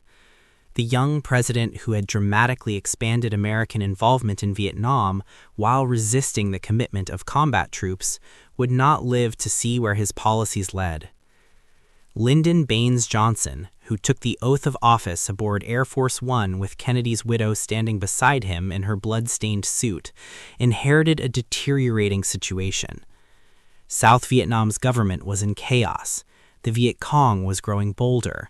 American advisors were dying in increasing numbers, and American credibility, the belief that the United States would honor its commitments to allies, was now tied to the outcome in South Vietnam. Johnson had been largely excluded from Vietnam policymaking as vice president. He had little personal knowledge of the country and had expressed private doubts about the deepening involvement. But he was also a fierce cold warrior who believed in the domino theory, and he was acutely aware that losing Vietnam to communism would destroy his political capacity to pursue his domestic agenda, the Great Society programs he dreamed of implementing. In the days after taking office, Johnson received a briefing on Vietnam from Ambassador Lodge. Lodge's assessment was bleak. The military situation was worse than publicly acknowledged. The new government was weak, and unless the United States committed to doing whatever was necessary to prevent defeat, South Vietnam would fall to communism. Johnson made a fateful decision. On November 26, 1963, just 4 days after Kennedy's assassination, he signed National Security Action Memorandum 273, which reaffirmed the U.S. commitment to South Vietnam and authorized planning for increased military pressure against North Vietnam. The advisory mission that had begun in the 1950s, expanded dramatically under Kennedy, was about to transform into something entirely different: an American war. And so we arrive at the end of 1963, a year of assassinations and coups that would echo through the rest of the war. Ho Chi Minh had waited patiently for the elections promised at Geneva, only to see that promise broken. He had counseled restraint while Diem hunted down his southern followers until survival demanded they fight back. The National Liberation Front he authorized had grown from a scattered insurgency into a revolutionary movement that controlled vast areas of South Vietnam's countryside. On the other side of the 17th parallel, the government Americans had built at such cost had collapsed in blood and chaos. In its place stood a succession of weak military regimes, each less capable than the last of inspiring loyalty or providing effective government. The strategic hamlets had failed. The optimistic reports had been exposed as illusions. The Buddhist crisis had revealed the Saigon government's fundamental illegitimacy in the eyes of its own people.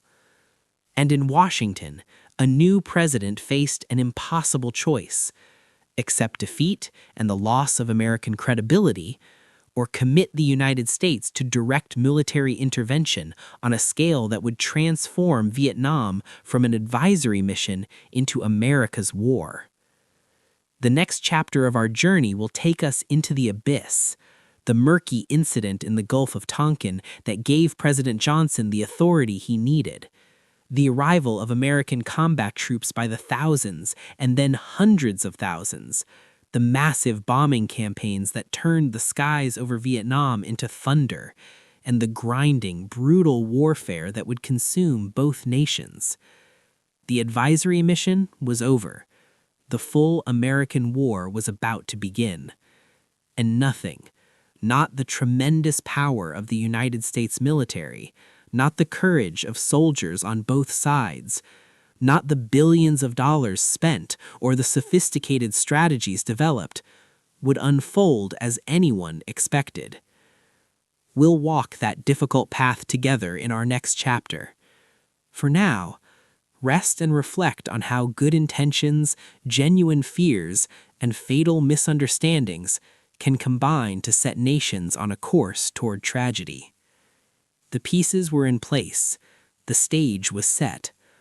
All that remained was for the curtain to rise on the longest and most divisive war in American history. In our journey so far, we have watched as Vietnam's struggle for independence transformed from a colonial war against France into something far more complex, a Cold War proxy conflict that drew in the world's greatest superpower. We stood in Geneva as diplomats divided a nation with a pen stroke. We witnessed the rise and fall of Dien, the man America chose to build a nation in the South, only to abandon him when he became inconvenient. We closed the last chapter in November 1963 with 2 leaders dead, one in Dallas, one in Saigon, and a new American president inheriting a deteriorating situation half a world away. Now imagine you are President Lyndon Baines Johnson in early 1964, sitting in the Oval Office that still feels like it belongs to your charismatic predecessor. You have inherited a war you barely understand in a country you've never visited. Your military commanders tell you the situation is salvageable with more American support. Your intelligence agencies paint an increasingly dark picture. Your political opponents are watching, ready to accuse you of losing Vietnam the way Democrats were accused of losing China in 1949. And somewhere in the warm waters of the Gulf of Tonkin, on a moonless night in August 1964, an incident is about to occur, or perhaps not occur, that will give you the authority to transform America's advisory mission into a full-scale war. This chapter is the story of how America crossed the threshold from advisor to combatant, how a limited intervention became an open-ended commitment, and how the most powerful military in human history descended into the jungles and rice paddies of Vietnam with confidence that would slowly turn to doubt, then to anguish. This is the story of escalation, gradual, relentless, and ultimately catastrophic. The generals who overthrew Diem had congratulated themselves on saving South Vietnam, but they had no coherent plan for what came next. The Military Revolutionary Council, led by General Duong Van Minh, Big Minh, proved far better at plotting coups than governing a country at war. Big Minh was a jovial, popular officer who had fought against the French alongside the Viet Minh before switching sides. He was brave, affable, and beloved by his troops. He was also politically naive, administratively incompetent, and more interested in his orchid garden than the tedious work of government. The junta immediately reversed many of Diem's most unpopular policies. They released thousands of political prisoners, including many Buddhist activists. They abolished Ngu's hated secret police apparatus and the Can Lao Party. They promised free elections and democratic reforms. Saigon's cafes filled with intellectuals debating the country's future with an openness that had been impossible under Diem. But while Saigon's elite celebrated their newfound freedom, the war in the countryside was being lost. The Viet Cong, sensing opportunity in the government's disarray, accelerated their operations. In the final months of 1963 and early 1964, they overran outpost after outpost, ambushed ARVN convoys, and assassinated government officials with impunity. Areas that had been contested became Viet Cong-controlled. Strategic hamlets collapsed as peasants, no longer coerced by Diem's police, simply returned to their ancestral villages. ARVN troops, uncertain who was in charge and whether their commanders would still be in power tomorrow, became even more reluctant to fight. Desertions increased. Corruption, already endemic, worsened as officers realized the new government lacked the will or capacity to punish it. Big Min's junta lasted just 3 months. On January 30, 1964, General Nguyen Cong, commander of I Corps in central Vietnam, launched a bloodless coup. He arrested Big Min and other junta members while they slept, claiming, with no evidence, that they were plotting with the French to neutralize South Vietnam and reach a compromise with Hanoi. Cong was younger, more energetic, and more politically ambitious than Big Min, but equally unprepared to provide stable governance. He promoted himself to general and declared himself prime minister, then later president. He spoke passionately about mobilizing the nation for war, but his actual policies were incoherent and constantly changing. Ambassador Henry Cabot Lodge, who had helped orchestrate Diem's overthrow, now found himself dealing with an unstable government that changed leadership more often than some people changed clothes. Lodge tried to work with Cong, but the relationship was difficult.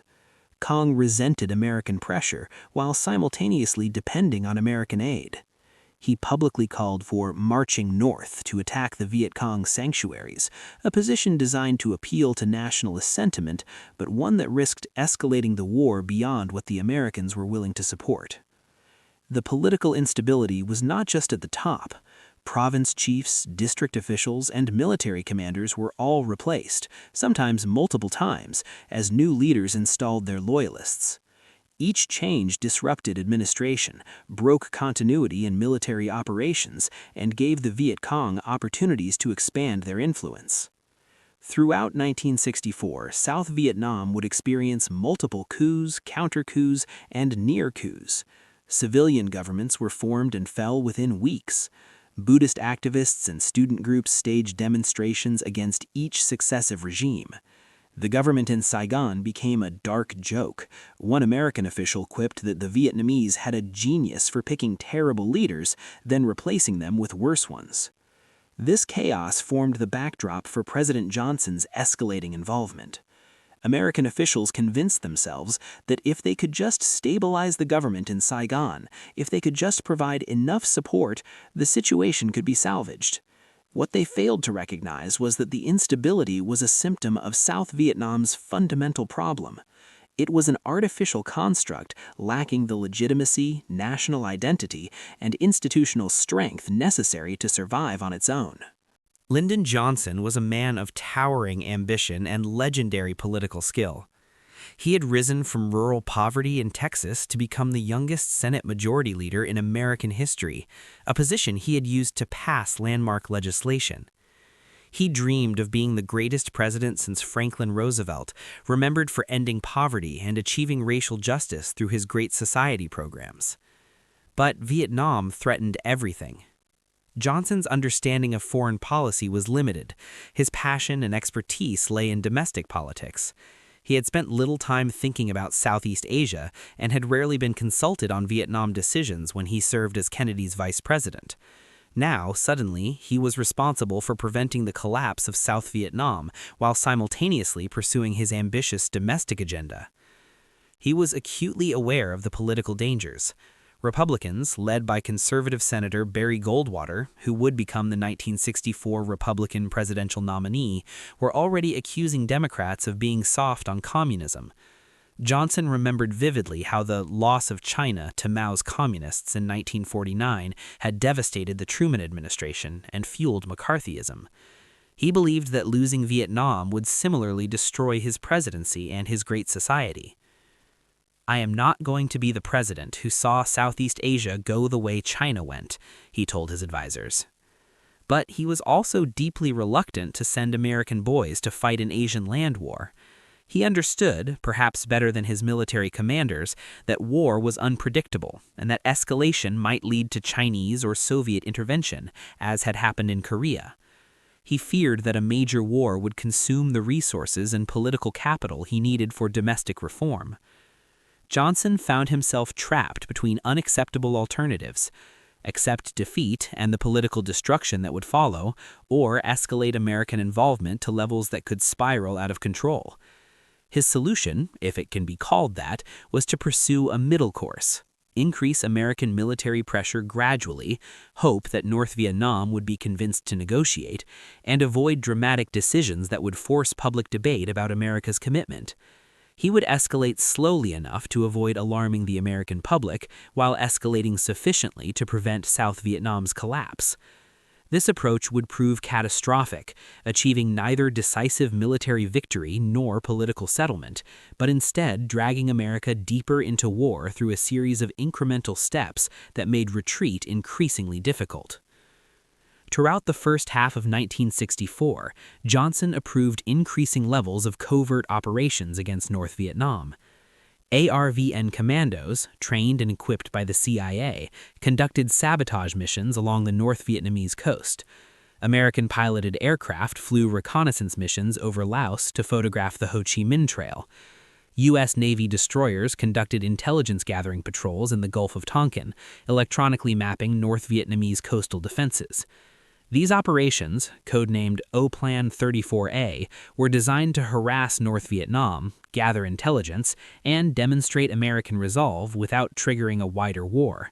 They were also highly provocative, a fact that would become dramatically relevant in August 1964. The Gulf of Tonkin is a body of water off the coast of North Vietnam, roughly 90 miles wide, where the warm South China Sea meets the mouths of the Red River. In the summer of 1964, these waters became the site of incidents, one real, one probably imaginary, that would give President Johnson the congressional authority to wage war in Vietnam. On the afternoon of August 2, 1964, the USS Maddox, a destroyer conducting an intelligence-gathering patrol in international waters, detected 3 North Vietnamese torpedo boats approaching at high speed. The Maddox was part of a signals intelligence operation, using sophisticated electronic equipment to monitor North Vietnamese radar and radio communications. What the Maddox's crew did not know, or perhaps the captain did but his superiors in Washington did not fully appreciate, was that just 2 nights earlier, South Vietnamese commandos, supported by the United States, had conducted raids on North Vietnamese coastal installations as part of O-Plan 34A. The North Vietnamese, not unreasonably, may have assumed the Maddox was connected to these attacks. The torpedo boats opened fire. The Maddox returned fire with its 5-inch guns and called for air support. 4 F-8 Crusader jets from the aircraft carrier USS Ticonderoga screamed in, strafing the torpedo boats with cannon fire and rockets. When the engagement ended, 1 North Vietnamese boat was dead in the water, another was damaged, and the third was retreating. The Maddox suffered no damage. 1 bullet had struck the ship's hull. This was a genuine, if limited, naval engagement. North Vietnamese forces had attacked an American warship in international waters, though the North Vietnamese claimed the Maddox had violated their territorial waters, which they defined as 12 nautical miles rather than the 3 miles recognized by the United States. Johnson's response was measured. He ordered the Maddox to continue patrols, but sent another destroyer, the USS Turner Joy, to accompany her. He sent a diplomatic warning to Hanoi through the International Control Commission that the United States took a serious view of the attack.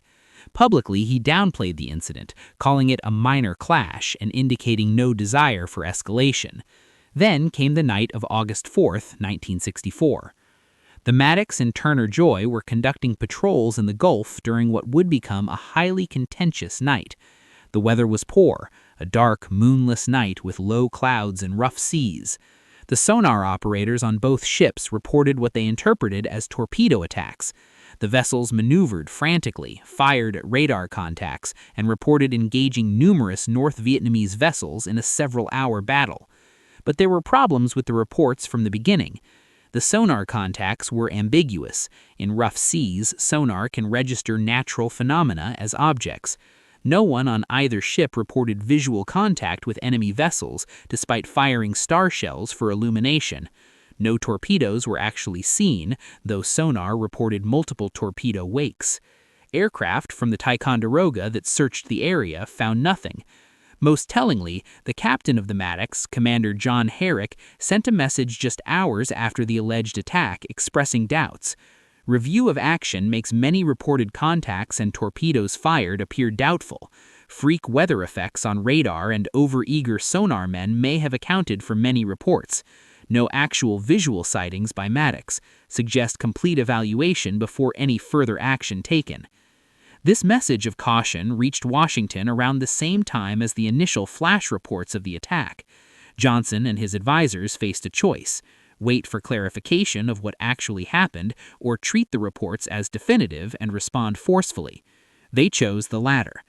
Johnson's reasons were both strategic and political. He had been criticized by Republicans as weak on defense. Senator Barry Goldwater, his likely opponent in the November presidential election, was calling for more aggressive action in Vietnam. An incident like this, an unprovoked attack on American forces, gave Johnson the opportunity to demonstrate resolve while also securing congressional authorization for broader military action.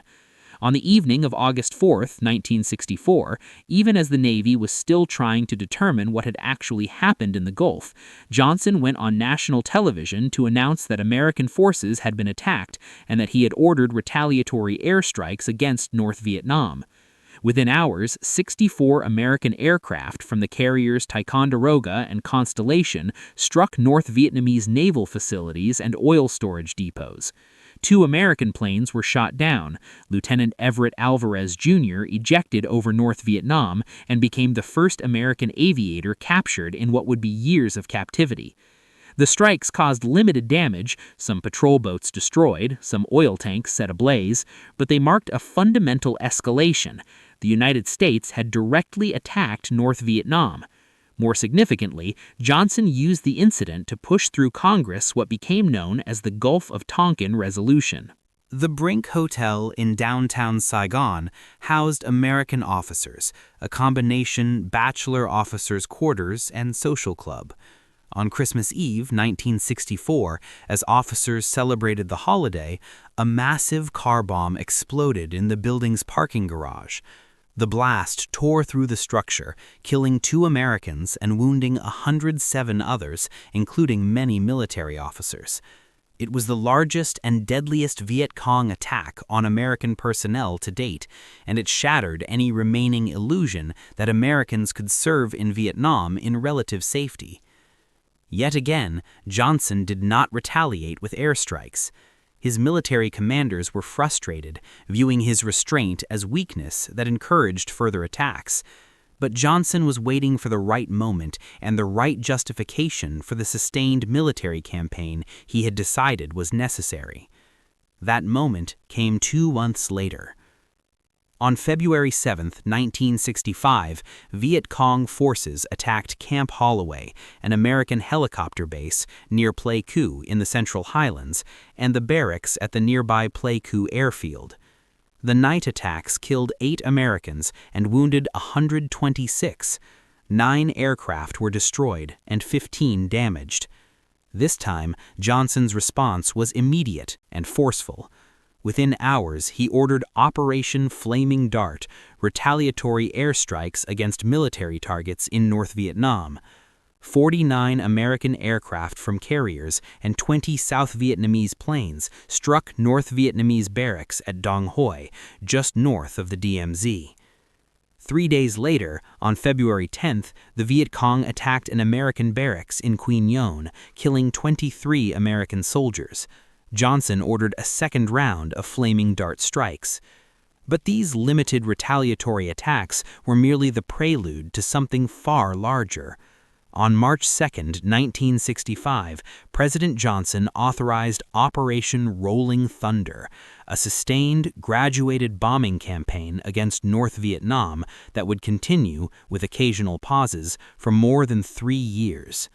Rolling Thunder was designed to achieve multiple objectives: punish North Vietnam for supporting the insurgency in the South, destroy its capacity to wage war, interdict the flow of supplies down the Ho Chi Minh Trail, signal American resolve, and pressure Hanoi into negotiations. It would fail to achieve any of these goals while consuming vast resources and causing terrible destruction. On August 7, 1964, just 3 days after the alleged second attack, Congress passed the Gulf of Tonkin resolution with only 2 dissenting votes in the Senate and none in the House of Representatives. The resolution stated that Congress approves and supports the determination of the President, as Commander-in-Chief, to take all necessary measures to repel any armed attack against the forces of the United States and to prevent further aggression.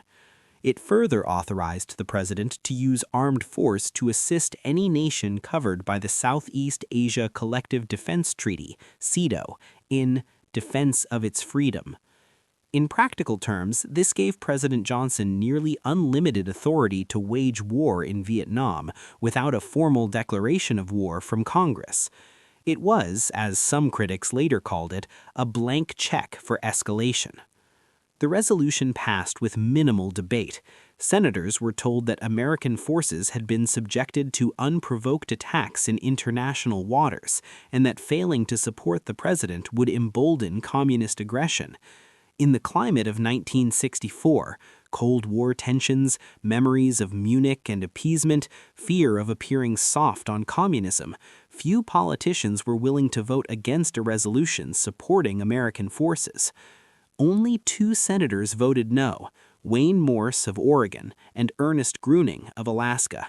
Morse, who had been briefed by a Pentagon source about the classified O-Plan 34A operations, argued on the Senate floor that the Maddox patrols were connected to South Vietnamese raids and that the United States was provoking North Vietnam. He predicted that the resolution would be used to justify a wider war and that, "I believe that in the next century, future generations will look with dismay and great disappointment upon a Congress which is now about to make such a historic mistake." Gruening declared, "All Vietnam is not worth the life of a single American boy." Both senators were denounced as appeasers and unpatriotic. Both would lose their seats in subsequent elections, in part because of these votes. Yet time would prove them tragically correct. Years later, extensive investigation would reveal that the August 4 attack almost certainly never happened. It was a combination of freak weather, sonar malfunction, crew anxiety, and overinterpretation of ambiguous data. Even President Johnson himself privately expressed doubts, reportedly telling an aide, "For all I know, our Navy was shooting at whales out there." But in August 1964, with an election approaching and a deteriorating situation in Vietnam, the Johnson administration chose to treat the dubious incident as fact and to use it as justification for a dramatic expansion of America's war. The Gulf of Tonkin resolution would remain in effect until 1970. It would be cited as legal authorization for everything that followed: the bombing campaigns, the deployment of 500,000 American troops, and the expansion of the war into Laos and Cambodia. A resolution passed in 3 days with minimal debate based on an incident that probably never happened became the legal foundation for America's longest war. In the months following the Gulf of Tonkin incident, President Johnson campaigned for election in his own right, having served only the final year of Kennedy's term. His opponent was Senator Barry Goldwater, a conservative Republican from Arizona who advocated aggressive military action in Vietnam, including the possible use of nuclear weapons against the Ho Chi Minh Trail. Johnson positioned himself as the peace candidate, the responsible moderate who would avoid wider war while still defending American interests. In campaign speeches, he drew stark contrasts with Goldwater's hawkish positions. "We are not about to send American boys 9,000 or 10,000 miles away from home to do what Asian boys ought to be doing for themselves," Johnson told audiences. It was a line that would return to haunt him. But even as Johnson campaigned on restraint, his administration was secretly planning for major escalation. Throughout the fall of 1964, a series of working groups developed plans for expanding the war. The Joint Chiefs of Staff advocated for sustained bombing of North Vietnam, mining Haiphong Harbor, and deploying American combat troops. The State Department urged more limited military action combined with diplomatic pressure. The CIA provided pessimistic assessments of South Vietnam's viability, warning that the Saigon government might collapse regardless of what the United States did. Johnson temporized, waiting until after the election to make major decisions. He won a landslide victory in November, carrying 44 states and receiving 61% of the popular vote. The American people had seemingly endorsed his moderate approach to Vietnam. But the situation on the ground was deteriorating rapidly. The Viet Cong, now reinforced by increasing numbers of North Vietnamese Army (NVA) regulars infiltrating down the Ho Chi Minh Trail, controlled large swaths of South Vietnam's countryside. ARVN forces were deserting at alarming rates. Over 70,000 deserted in 1964 alone. The government in Saigon remained chaotic, with General Kang surviving multiple coup attempts while losing effective control of the country. American military advisors filed increasingly desperate reports. John Paul Vaughn, the legendary lieutenant colonel who had been warning about problems since 1962, told anyone who would listen that without dramatic American intervention, South Vietnam would fall within months. On November 1, 1964, just days before the American election, Viet Cong forces attacked Bien Hoa Air Base near Saigon with mortars. The attack killed 4 American servicemen, wounded 72 others, and destroyed 5 B-57 bombers. It was a brazen assault on a major American installation, demonstrating that even areas near the capital were not secure. Johnson, focused on the election, did not retaliate, but after his electoral victory with a strong mandate and no immediate political constraints, he began moving toward the major escalation his advisors had been planning. The trigger came on Christmas Eve, 1964. The American air campaign that unfolded over North Vietnam was unlike any in history. It was carefully calibrated, closely controlled from Washington, and subject to an extraordinary system of restrictions designed to prevent escalation to wider war with China or the Soviet Union. President Johnson personally selected bombing targets, often using a map in the White House basement. He chose what could be bombed, what must be avoided, and when pauses should occur to signal willingness to negotiate. The Joint Chiefs of Staff chafed at these restrictions, arguing that air power should be used massively and decisively, not gradually and selectively. But Johnson remembered how Douglas MacArthur's advance to the Chinese border in Korea had brought Chinese intervention, and he was determined not to repeat that mistake. The target list expanded gradually. Initially, strikes hit military installations in the southern panhandle of North Vietnam, well away from the Chinese border and from population centers. As the campaign continued, the targets moved progressively northward. Bridges, roads, rail lines, storage facilities, petroleum depots, power plants, and eventually factories. But significant targets remained off-limits. The Red River dikes, whose destruction could flood vast areas and kill thousands, population centers like Hanoi and Haiphong, and anything within 30 miles of the Chinese border.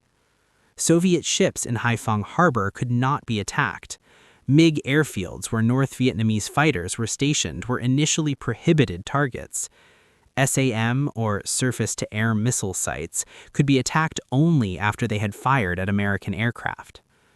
The result was a campaign that inflicted significant damage and suffering on North Vietnam, while falling short of the level of destruction that might have forced Hanoi to abandon its goals. American pilots flew from aircraft carriers in the Gulf of Tonkin and from bases in South Vietnam and Thailand. They faced increasingly sophisticated air defenses, anti-aircraft artillery, SAMs supplied by the Soviet Union, and MiG fighter jets flown by North Vietnamese pilots who, though less experienced than their American counterparts, fought with skill and determination in defense of their homeland. The statistics of Rolling Thunder are staggering. Over the course of the campaign, American aircraft flew more than 300,000 sorties and dropped 643,000 tons of bombs on North Vietnam, a larger tonnage than was dropped on the entire Pacific theater during World War II.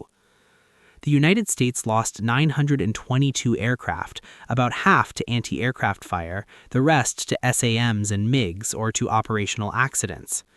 The destruction in North Vietnam was extensive. Bridges were repeatedly destroyed and repeatedly rebuilt, often within days. Rail lines were cut, roads were cratered, oil storage facilities burned. Factories were leveled. Thousands of North Vietnamese civilians died.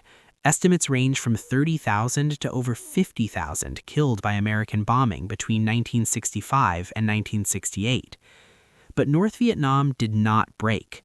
The bombing actually strengthened rather than weakened the North Vietnamese will to resist. It allowed Hanoi's government to rally the population around resistance to foreign aggression, much as the Viet Minh had rallied resistance against France. It confirmed the communist narrative that America was an imperialist power waging war against a small nation fighting for independence. Moreover, North Vietnam proved remarkably adaptable. Factories were dispersed and moved underground or into caves. The population was mobilized to repair damage. Thousands of workers stood ready to fill bomb craters on roads within hours. Supplies from the Soviet Union and China increased to replace losses, and the Ho Chi Minh Trail, despite being bombed repeatedly, continued to funnel supplies and troops south, with infiltration actually increasing during the years of Rolling Thunder. The air campaign also had the perverse effect of deepening American involvement. Every plane shot down represented not just lost equipment, but a captured or killed American pilot, creating pressure to expand the war effort to honor their sacrifice. The more resources invested in bombing, the harder it became to admit the campaign was not achieving its objectives. The bombing campaign, it quickly became clear, would not be sufficient to prevent South Vietnam's collapse. As American aircraft struck the north, the security situation in the south deteriorated further. General William Westmoreland, who had taken command of MAC-V, Military Assistance Command Vietnam, in June 1964, warned Washington that ARVN forces were losing the war. Viet Cong attacks on American installations demonstrated the U.S. facilities were vulnerable. If the air bases from which Rolling Thunder was being conducted came under sustained attack, the entire strategy would collapse. Westmoreland requested American combat troops to defend these bases. On March 8, 1965, 2 battalions of United States Marines, approximately 3,500 men, waded ashore at Da Nang, a coastal city in central Vietnam that hosted a major airbase. They landed on a beautiful beach, watched by Vietnamese civilians and American television cameras, some of the Marines carrying flowers given to them by young women who greeted them. The scene was almost festive, surreal in its ordinariness, but this moment, the arrival of American combat troops on Vietnamese soil, marked a threshold that once crossed could not be uncrossed. The advisory mission was over. This was now America's war. The Marines were initially assigned a purely defensive mission: protect the airbase and its installations. They established defensive perimeters and dug in, but the logic of their presence immediately created pressure for expansion. If Marines were needed to defend Da Nang, why not also defend the airbase at Bien Hoa? And if American troops were defending bases, shouldn't they also conduct offensive operations to clear Viet Cong from the surrounding areas? And if American forces were fighting, shouldn't there be enough of them to win rather than merely defend? Over the following months, Westmoreland requested more troops, and then more, and then more. Each request was justified as necessary to build on previous deployments, to prevent defeat, to achieve the objectives that previous deployments had failed to accomplish. Johnson approved them incrementally, trying to avoid a public debate about the scale of commitment. In April 1965, he authorized increasing U.S. troop levels to 82,000. In July, he approved deploying 175,000 troops. By the end of 1965, there were 184,300 American military personnel in Vietnam. By the end of 1966, that number had grown to 385,000. At the peak in 1968-69, over 540,000 American troops would be serving in Vietnam. This massive deployment was presented to the American public gradually, in stages, without any single moment when a clear decision for war was announced and debated. Johnson feared that a frank discussion of what victory would require and how long it might take would endanger his Great Society programs and unite opposition. So he escalated quietly, announcing troop increases at press conferences rather than dramatic speeches, disguising the scale of commitment as long as possible. It was a strategy that would contribute to what became known as the credibility gap, the growing disconnect between what the government said about Vietnam and what was actually happening.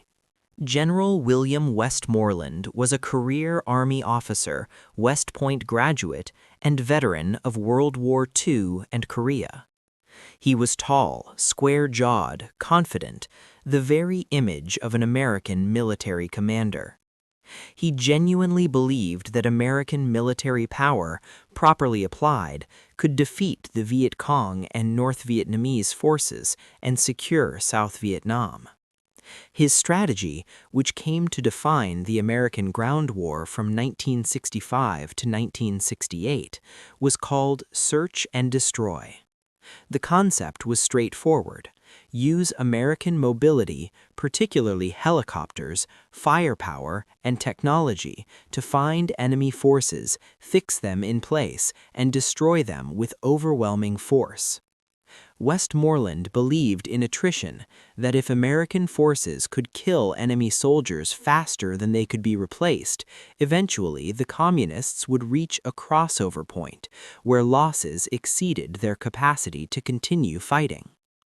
Intelligence estimates suggested that if the United States could inflict casualties at a high enough rate, Hanoi would be forced to negotiate.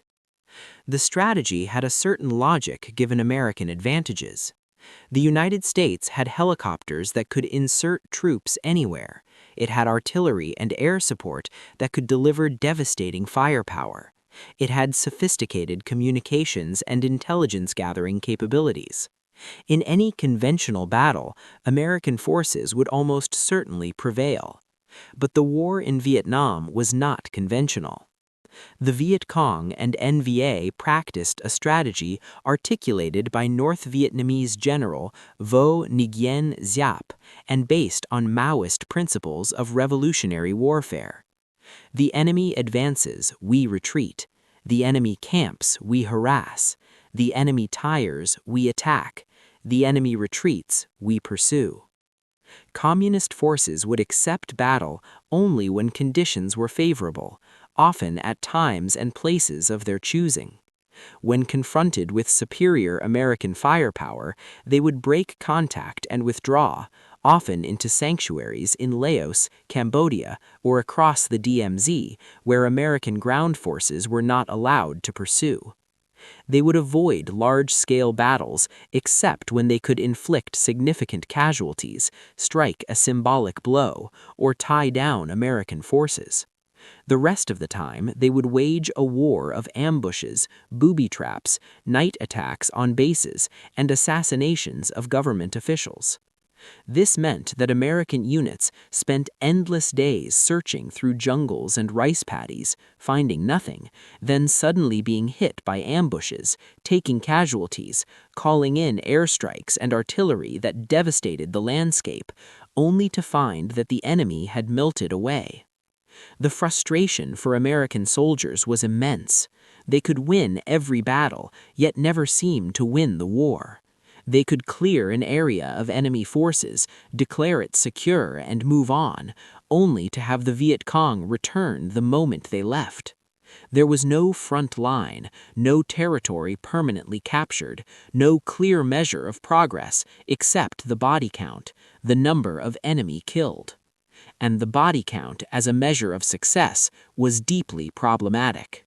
In November 1965, American forces fought their first major conventional battle against North Vietnamese regular forces in the Ia Drang Valley in the Central Highlands. The battle would provide both validation and warning about the war to come. The 1st Cavalry Division, Airmobile, a new type of unit built around helicopter assault, was conducting search and destroy operations in the remote highlands near the Cambodian border. On November 14, Lieutenant Colonel Harold Moore's 1st Battalion, 7th Cavalry, the same regiment Custer had led at Littlebourne, air assaulted into Landing Zone X-Ray, a small clearing in the valley. They had landed in the middle of a concentration area for 3 North Vietnamese regiments, approximately 2,000 regular NVA soldiers who had been preparing for their own offensive. What followed was 3 days of intense close-quarters combat. The Americans were quickly surrounded and outnumbered. Wave after wave of NVA soldiers attacked, sometimes getting within yards of American positions. Hand-to-hand combat occurred. At times, the fighting was so close that American artillery and airstrikes had to be called in almost on top of U.S. positions. But the Americans held. Helicopter gunships strafed attacking NVA forces. B-52 bombers dropped their payloads on nearby enemy concentrations. Artillery from fire bases fired thousands of rounds in support. Additional American troops were helicoptered in to reinforce the perimeter. After 3 days, the North Vietnamese withdrew, having suffered catastrophic casualties, somewhere between 800 and 1,200 killed by American estimates. The Vietnamese claimed far fewer. American losses were also significant, 79 killed at X-Ray. Then came the second part of the battle.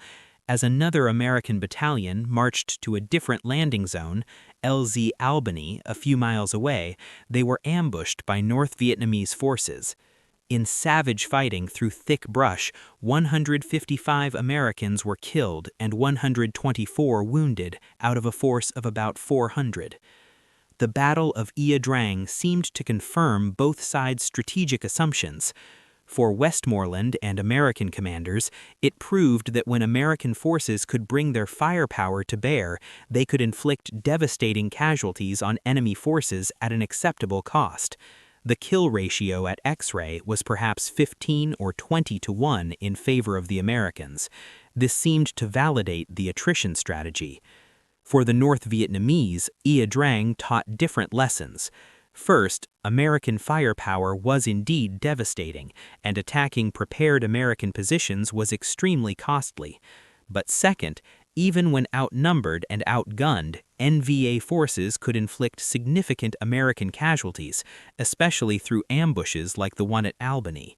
If they could make the war costly enough in American lives, political pressure in the United States might force withdrawal.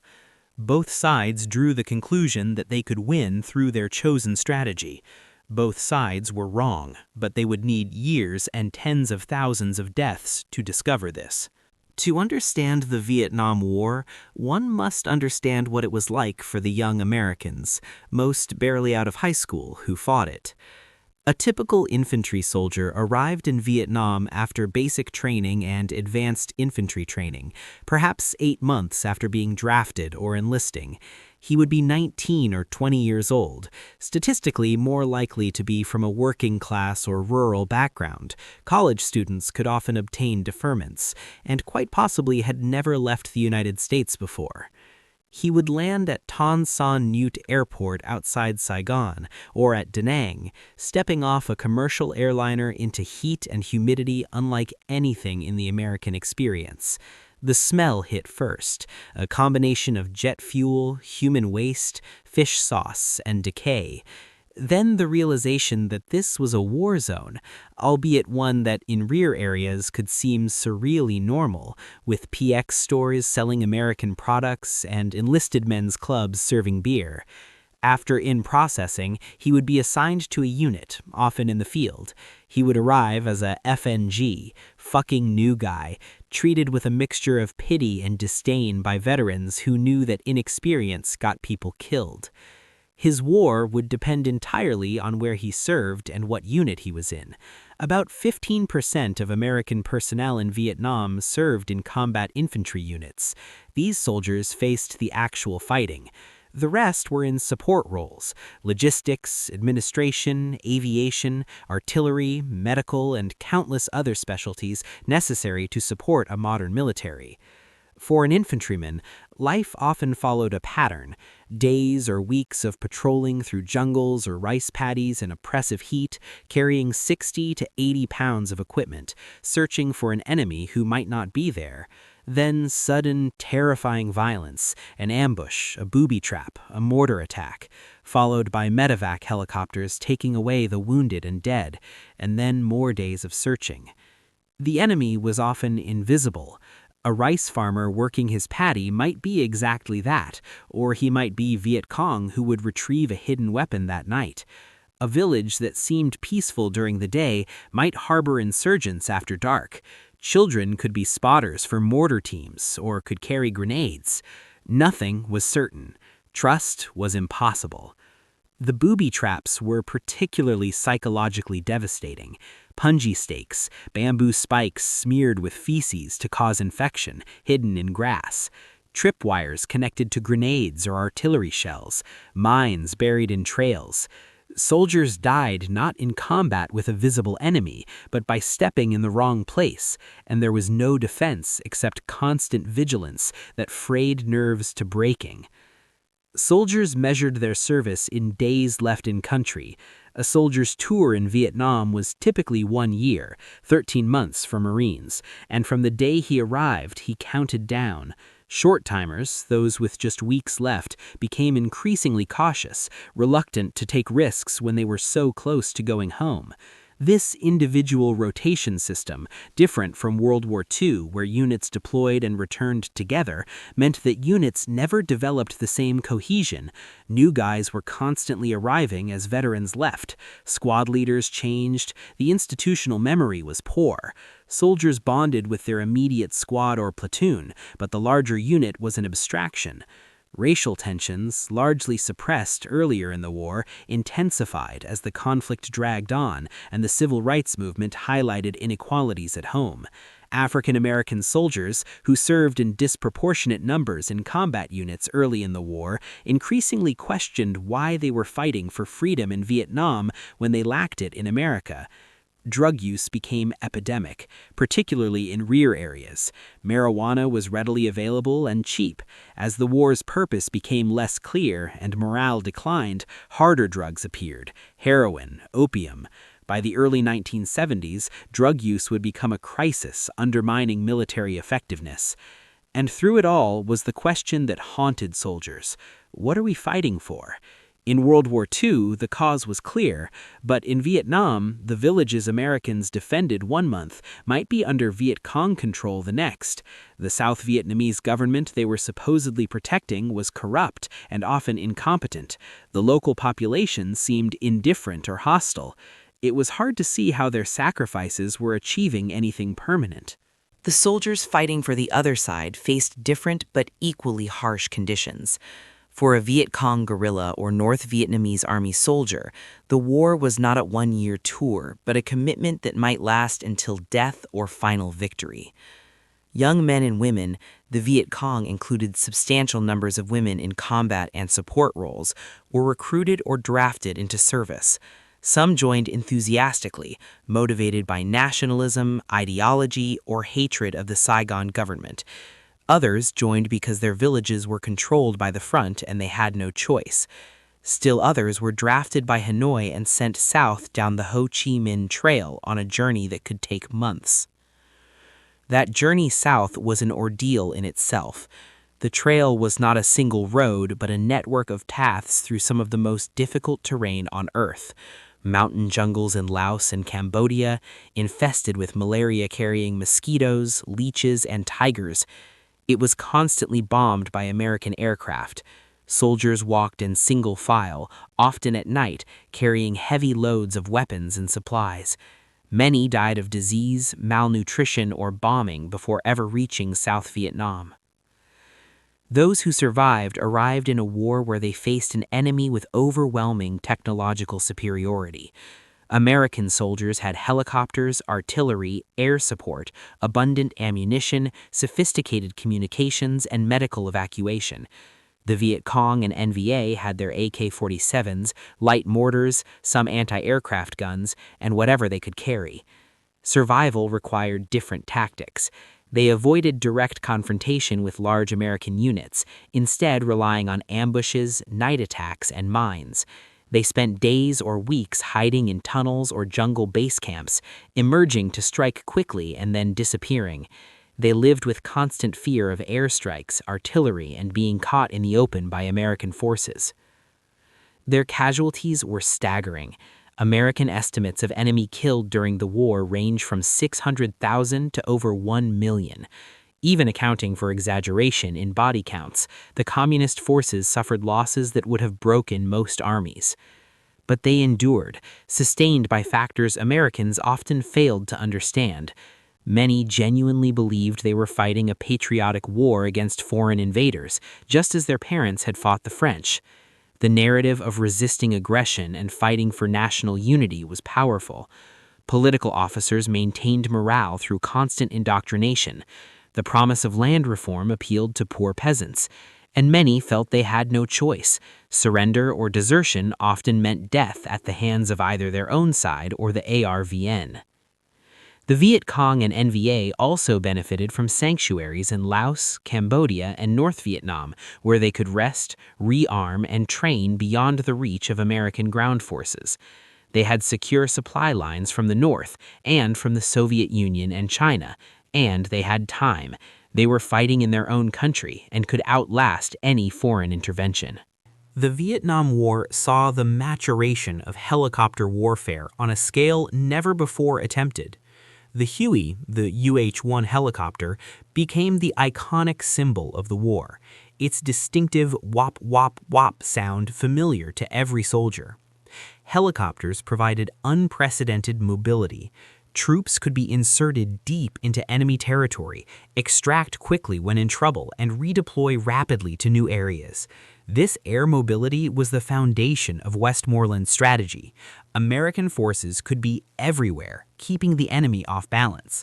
But helicopters were also vulnerable. They were shot down regularly by small arms fire and anti-aircraft guns.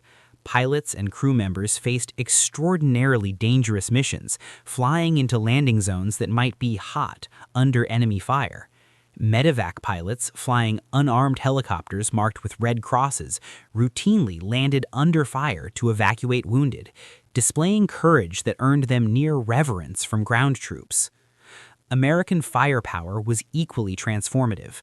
A single infantry platoon under attack could call in artillery barrages, helicopter gunships, fighter bombers, and even B-52 strikes.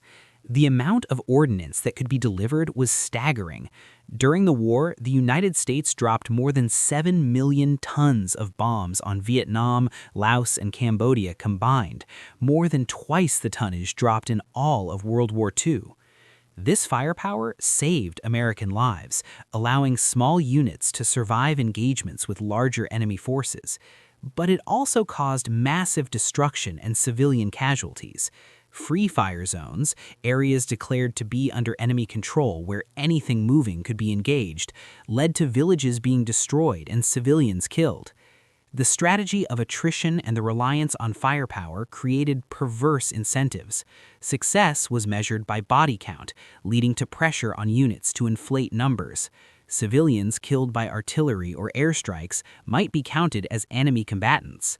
The infamous phrase, "we had to destroy the village to save it," supposedly uttered by an American officer, captured the absurdity of a strategy that devastated the country it was meant to protect.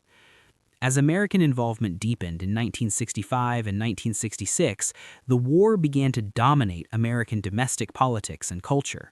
Public opinion was initially supportive. Polls in 1965 showed strong majorities backing Johnson's policies. The Cold War consensus held. Americans believed in containing communism and supporting allies. But opposition emerged quickly, initially from the political left and from college campuses. Students for a Democratic Society, SDS, organized teach-ins at universities where professors and students debated the war's morality and purpose. The first major anti-war march on Washington occurred in April 1965, drawing about 25,000 people, a modest number but significant as an early sign of organized opposition. Critics attacked the war from multiple angles. Some argued it was immoral, that the United States was supporting a corrupt dictatorship and killing civilians in a civil war that was none of America's business. Others contended it was unwinnable, that guerrilla wars couldn't be defeated by conventional military force, and that Vietnamese nationalism was a stronger force than American firepower.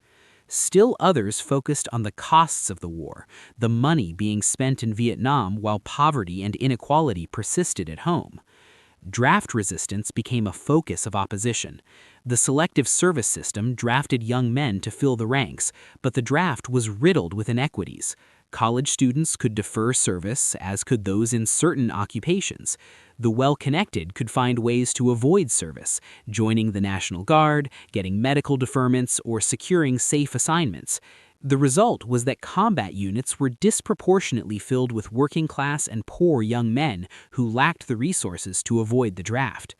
Young men burned their draft cards in public protests. Some fled to Canada to avoid service. Muhammad Ali, the heavyweight boxing champion, refused induction on religious grounds, declaring, "I ain't got no quarrel with them Viet Cong." He was stripped of his title and faced prosecution, but his stance inspired others. The anti-war movement remained a minority in 1965-66, but it was growing, particularly among the young and educated. Johnson dismissed protesters as naive or communist-influenced, but their questions would prove harder to answer as the war dragged on. Meanwhile, the majority of Americans still supported the war effort, or at least believed in deferring to the president's judgment. Families sent care packages to troops. Communities held rallies supporting soldiers. The war appeared regularly on television, America's first television war. But in 1965-66, coverage was generally supportive, showing brave American soldiers fighting communist aggression. The credibility gap had not yet fully opened. The turning point was still ahead. By 1967, the Vietnam War had become the dominant fact of American life. Over 480,000 American troops were in Vietnam. The draft called up 30,000 men per month. The war cost $2 billion per month, forcing Johnson to raise taxes and cut back Great Society programs. And despite this massive commitment, there was no end in sight. The military continued to report progress. Body counts showed enemy losses far exceeding American casualties. Enemy-initiated attacks had decreased in some areas. Westmoreland gave optimistic briefings, suggesting that the crossover point in attrition was approaching and that the United States was winning. But journalists in Vietnam told a different story. They reported on the corruption in the Saigon government, the ARVN's reluctance to fight, the strategic hamlets that existed only on paper, the airstrikes that killed civilians, the Marines defending the same hills repeatedly. Reporters like David Halberstam, Neil Sheehan, and Peter Arnett filed dispatches that contradicted official optimism. The credibility gap widened into a chasm. When Westmoreland visited the United States in November 1967 to shore up public support, he declared that the war was being won and that he could see light at the end of the tunnel. Many Americans wanted to believe him, but a growing number were becoming skeptical. The anti-war movement expanded dramatically in 1967. In April, the spring mobilization to end the war in Vietnam drew between 100,000 and 400,000 people to demonstrations in New York and San Francisco, the largest anti-war protests in American history to that point. Dr. Martin Luther King Jr., the most respected civil rights leader, spoke out against the war, calling it a betrayal of American values, and noting the terrible irony that young black men were fighting for freedom in Vietnam while facing discrimination at home. In October 1967, 100,000 protesters marched on the Pentagon. Some attempted to storm the building. Federal troops were deployed to defend it. Images of young protesters placing flowers in the barrels of soldiers' rifles and of protesters being beaten by federal marshals appeared on television and in newspapers worldwide. The Johnson administration felt besieged. The president grew increasingly isolated, meeting primarily with advisors who supported his policies. He became paranoid about leaks and dissent. He could not travel to many college campuses without facing protests. Chants of "Hey, hey, LBJ, how many kids did you kill today?" followed him. In Vietnam, meanwhile, the war ground on with no apparent progress toward resolution.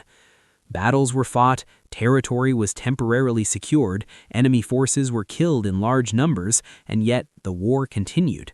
The Viet Cong and NVA seemed to have unlimited capacity to replace losses and continue fighting. By the end of 1967, nearly 20,000 Americans had been killed in Vietnam, with over 100,000 wounded. The casualty rate was accelerating. 1967 was the deadliest year to date, with 11,000 American deaths. Each week, the television news broadcast the weekly casualty figures: 200 killed, 800 wounded.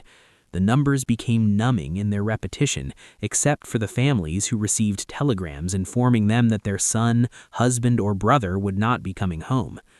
South Vietnamese casualties were far higher. ARVN forces lost over 11,000 killed in 1967 alone.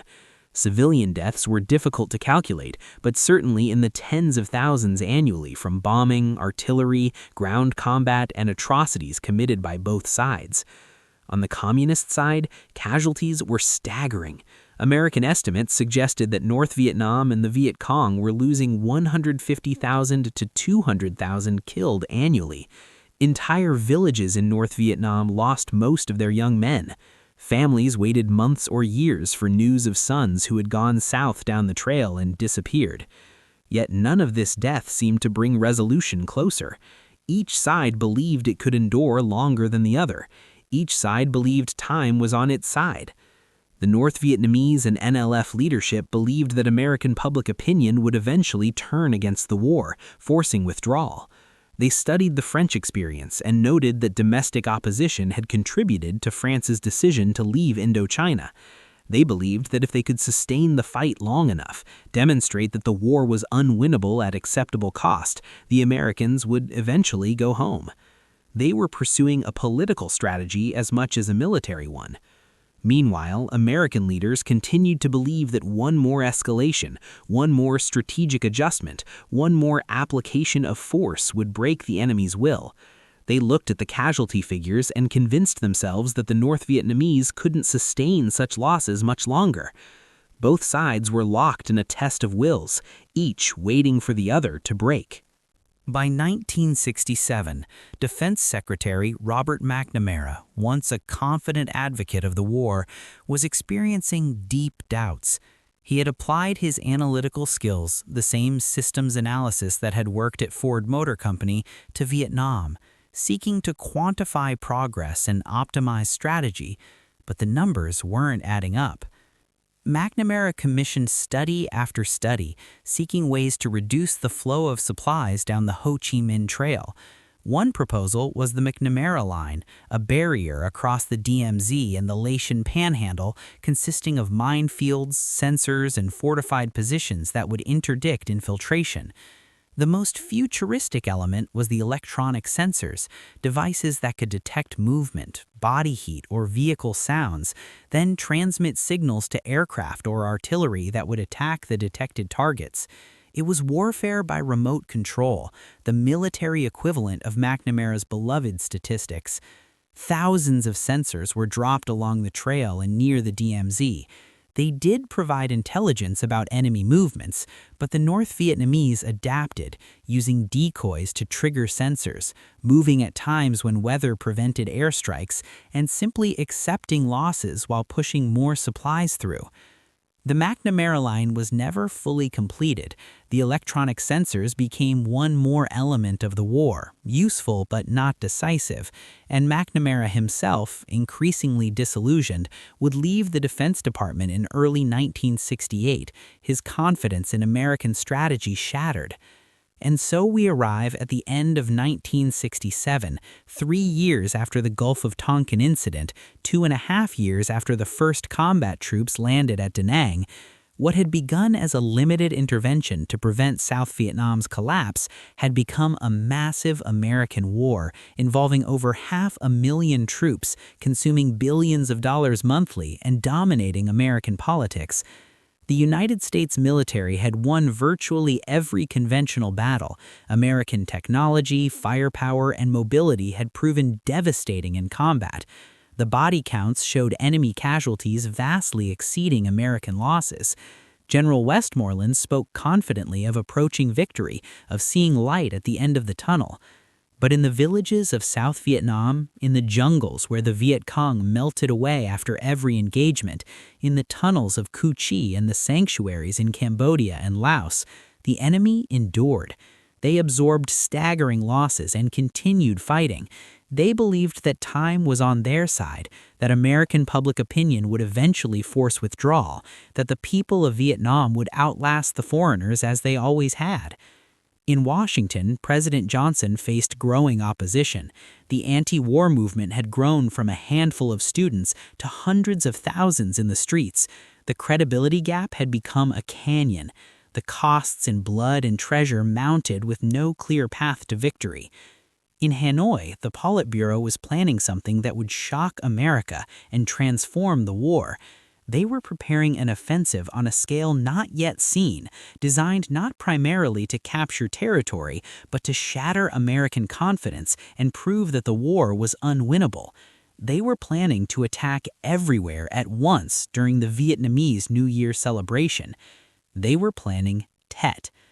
In our next chapter, we will experience the Tet Offensive, the military defeat that became a political and psychological victory, the moment when America's certainty cracked. We will watch as Walter Cronkite, the most trusted man in America, declared the war unwinnable. We will see President Johnson, broken by the war, announce he would not seek re-election. We will witness the beginning of the end of American escalation and the long, agonizing search for a way out of the war. The year 1968 would bring violence and upheaval on a scale that would shake both nations to their foundations. It would be the war's turning point, the moment when the American public's support collapsed and the question changed from "how do we win" to "how do we leave?"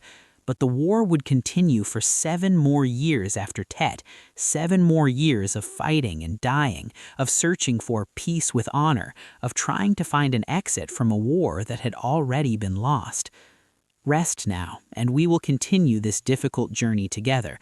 The hardest chapters still lie ahead, but we will walk through them with clear eyes, honoring the memory of all who suffered by understanding what happened and why. The story of the Tet Offensive and the tumultuous year of 1968 awaits us in our next chapter. We have traveled far together on this journey through Vietnam's tragedy. We watched French colonialism crumble at Dien Bien Phu. We witnessed America step into the void, convinced it could succeed where France had failed. We saw the advisory mission transform into a full-scale war, with over 500,000 American troops deployed and billions spent monthly. We stood with soldiers on both sides as they fought and died in jungles and rice paddies, each believing their cause was just, each convinced that victory was possible. Now we arrive at 1968, a year that would shatter certainties on both sides of the Pacific. Imagine the last days of January in that year, the Vietnamese Lunar Year, Tet, approaching with its promise of renewal and celebration. In cities across South Vietnam, families prepared traditional foods, cleaned their homes, and bought flowers for ancestral altars. A holiday truce had been declared, as it was every year. American soldiers anticipated a few days of relative quiet. Generals in Saigon planned to take leave.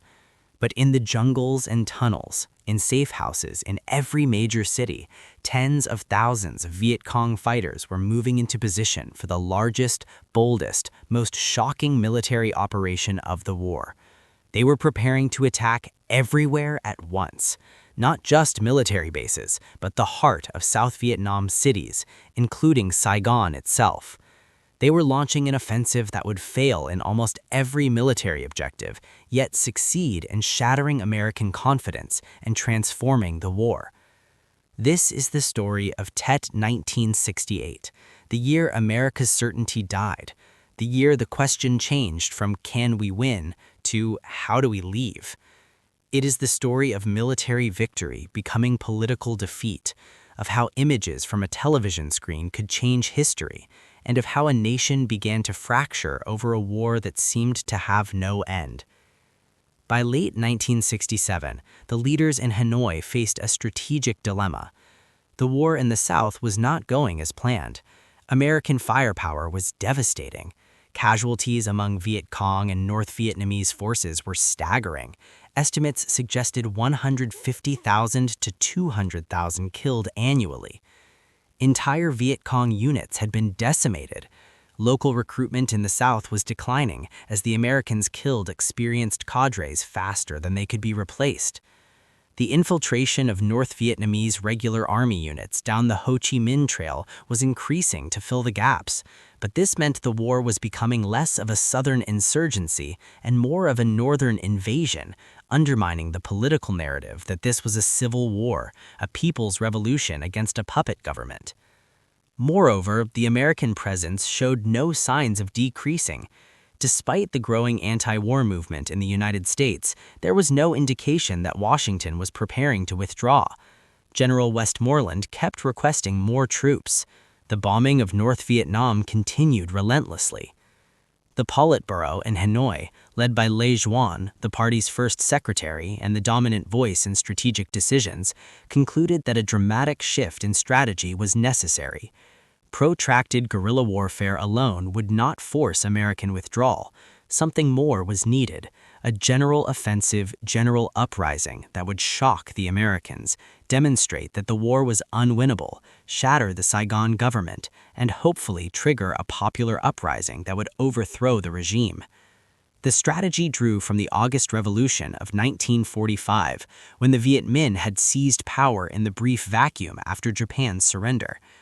The hope was that simultaneous attacks across South Vietnam would expose the weakness of the Saigon government, inspire the population to rise up, and create conditions where the Americans would have to choose between massive escalation, possibly bringing in China, or negotiated withdrawal. General Vo Nguyen Giap, the architect of victory at Dien Bien Phu, had doubts about the plan. He favored continuing the protracted war strategy that had defeated the French. But Le Duan overruled him, arguing that time was not necessarily on North Vietnam's side, that American technology and firepower might eventually strangle the revolution if something dramatic didn't change the dynamic. The plan that emerged was breathtaking in its audacity. Viet Cong and NVA forces would attack more than 100 cities, towns, and military installations simultaneously across South Vietnam. They would strike during Tet, the Vietnamese Lunar Year, when a traditional holiday truce would ensure minimal South Vietnamese forces were on duty and maximum civilians would be in the cities celebrating. The targets included every provincial capital, major American bases, and most dramatically, Saigon itself, the presidential palace, the American embassy, the radio station, Ton Son Nhut Air Base, and ARVN headquarters. For months, the communists prepared. Weapons and supplies were hidden in cemeteries, buried in rice paddies, smuggled into cities in coffins and vegetable carts. Viet Cong fighters infiltrated into urban areas disguised as civilians. Some had lived in cities for months, working ordinary jobs while secretly preparing for the attacks. Local Viet Cong cells, which had survived Giem's campaigns and American operations, were activated and given specific targets. To distract American and ARVN attention, the North Vietnamese launched diversionary attacks in late 1967 and early 1968 near the borders. Intense fighting at Dak Tu in the Central Highlands and the beginning of a siege at Khe Sanh, a remote marine combat base near the DMZ and Laotian border. The siege of Khe Sanh particularly absorbed Westmoreland's attention. He saw it as an opportunity. The North Vietnamese were massing for a conventional battle where American firepower could destroy them. He positioned massive air and artillery support around Khe Sanh and welcomed the prospect of another Dien Bien Phu, though this time the Americans would be the victors. He failed to recognize that Khe Sanh was the diversion, not the main event. Tet, the Vietnamese Lunar New Year, began on January 30th, 1968. It is the most important holiday in Vietnamese culture, a time when families reunite, debts are settled, homes are cleaned, and offerings are made to ancestors. For this sacred holiday, both sides typically observed a ceasefire. In 1968, a truce had been arranged for January 29th to 31st. Many ARVN soldiers had been given leave to visit their families. American units stood down to routine security postures. Saigon's streets filled with celebrants. Fireworks exploded across the city in traditional New Year celebrations. At approximately 3 a.m. on January 31st, the fireworks became something else. Across South Vietnam, in a coordinated assault of stunning scope, approximately 80,000 Viet Cong and NVA soldiers attacked more than 100 cities and towns simultaneously. The offensive struck 5 of South Vietnam's 6 largest cities, 36 of 44 provincial capitals, 64 of 242 district capitals, and numerous military installations. In Saigon, the attacks targeted the symbols of American and South Vietnamese power. A 19-man Viet Cong sapper team blasted a hole in the wall surrounding the United States Embassy and fought their way into the compound. Other units attacked the Presidential Palace, Independence Palace, the radio station, Tan Son Nhut Air Base, and ARVN Joint General Staff Headquarters. The American Embassy attack was particularly shocking. The embassy, opened just months earlier, was considered one of the most secure buildings in Saigon, a fortress with reinforced concrete walls, heavy gates, and Marine guards. That Viet Cong fighters could penetrate it seemed impossible. The battle at the embassy lasted about 6 hours. The sappers never entered the main building. They fought in the courtyard and grounds. All 19 attackers were killed, along with 5 American MPs and Marines. But the symbolism was devastating. America's embassy, the physical embodiment of American power and presence, under attack in the heart of Saigon. Associated Press photographer Eddie Adams captured what would become one of the war's most iconic images on a Saigon street that morning. He photographed General Nguyen Ngoc Loan, chief of the South Vietnamese National Police, executing a Viet Cong prisoner with a pistol shot to the head. The photograph, which won the Pulitzer Prize, showed the moment of death, the prisoner's face contorted, his body beginning to fall.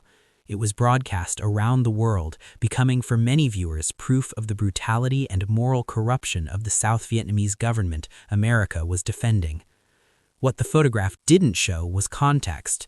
Nguyen Van Lem was a Viet Cong officer whose unit had just murdered a South Vietnamese colonel, his wife, and his 6 children.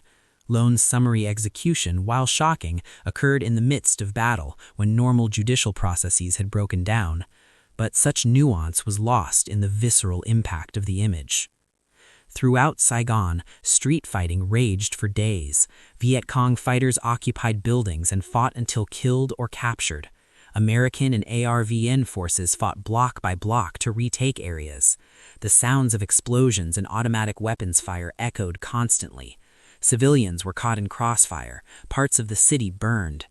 Television cameras captured it all and transmitted it to American living rooms. Images of combat in city streets, of destroyed buildings, of wounded civilians, of the chaos and violence that shattered the optimistic briefings from military commanders about winning the war.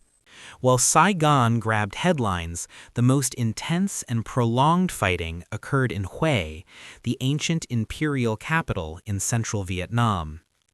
Hue was Vietnam's cultural and spiritual heart, home to the Citadel, a massive fortress built in the early 19th century along the Perfume River, containing palaces, temples, and gardens that embodied Vietnamese history. In the early morning of January 31st, approximately 10,000 NVA and Viet Cong troops attacked Hue from multiple directions.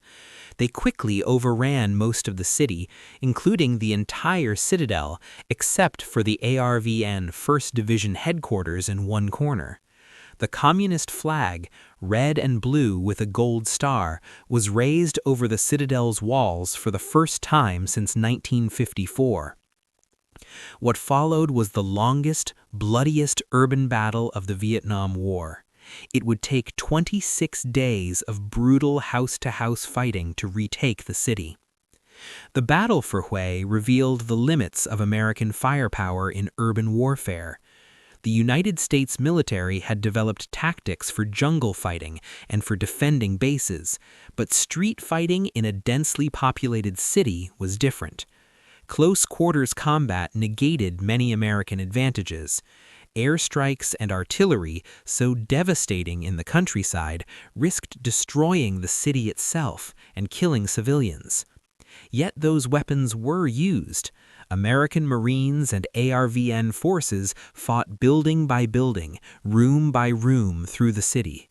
Artillery pounded communist positions. Naval guns from ships offshore fired hundreds of shells. Aircraft dropped bombs and napalm.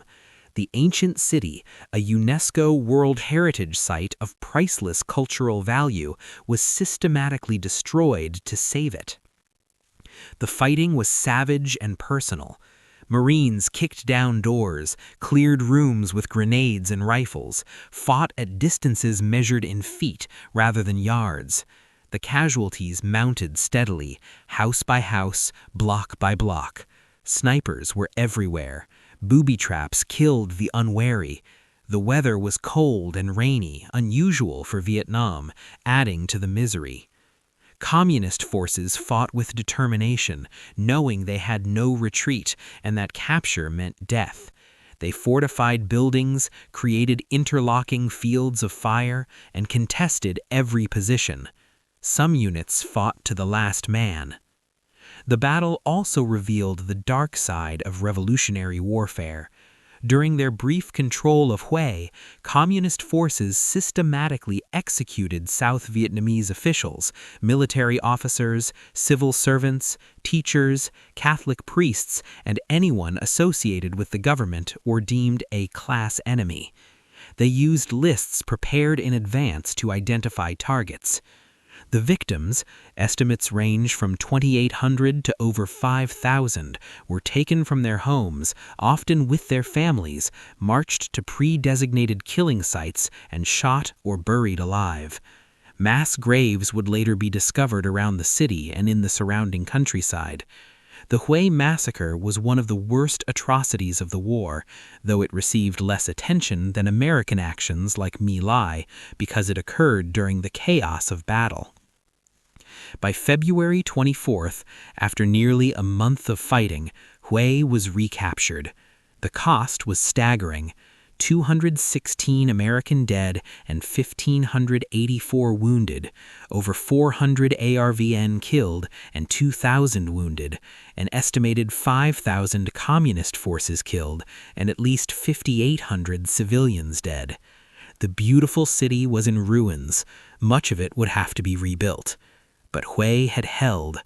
The population had not risen up to support the communists as the Hanoi Politburo had hoped. Instead, many had hidden or fled, and the systematic executions had terrified those who remained. While Saigon and Hue dominated coverage, fierce fighting erupted across South Vietnam. In every major city and provincial capital, the pattern was similar: surprise attacks by forces that had infiltrated in advance, initial shock and confusion, then American and ARVN counterattacks that gradually pushed the attackers back. At Tan Son Nhut Air Base outside Saigon, Viet Cong sappers breached the perimeter and destroyed aircraft. At Bien Hoa Air Base, similar attacks damaged planes and facilities. In Da Nang, Nha Trang, Quy Nhon, and coastal cities, street fighting raged as ARVN and American forces battled to retake control.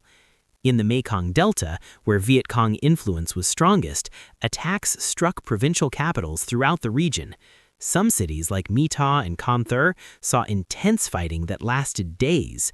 Others were quickly secured after initial attacks failed. In the Central Highlands, attacks hit Pleiku, Kon Tum, and Bon Mae Tur. These were diversionary in nature, designed to tie down American forces and prevent them from reinforcing coastal cities. The offensive's scope was unprecedented. For the first time, Americans in rear areas, those who had felt relatively safe in cities and bases, found themselves in combat. Cooks, clerks, mechanics, and administrative personnel grabbed weapons and fought. The notion that there was a front line elsewhere and a safe rear area evaporated. American and ARVN forces responded with overwhelming firepower. Artillery batteries fired continuously, fighter bombers struck urban areas, helicopter gunships prowled streets. The Viet Cong, trained for guerrilla warfare and never before engaged in sustained urban combat on this scale, suffered catastrophic casualties. Within days, it became clear that the offensive was failing militarily. The Viet Cong had achieved tactical surprise, but could not hold what they had briefly captured. There was no general uprising. The population of South Vietnam's cities did not rise up to overthrow the government. ARVN forces, which American advisors had often derided as reluctant to fight, fought hard to defend their own cities, families, and homes. By the end of February, communist forces had been pushed out of nearly every city. The Viet Cong as an effective military force was essentially destroyed. Estimates suggest 45,000 to 58,000 communist fighters killed during the offensive, with many more wounded. Entire Viet Cong units, including many experienced political cadres who had survived for years underground, were wiped out. It was, by any conventional military measure, a crushing defeat for Hanoi.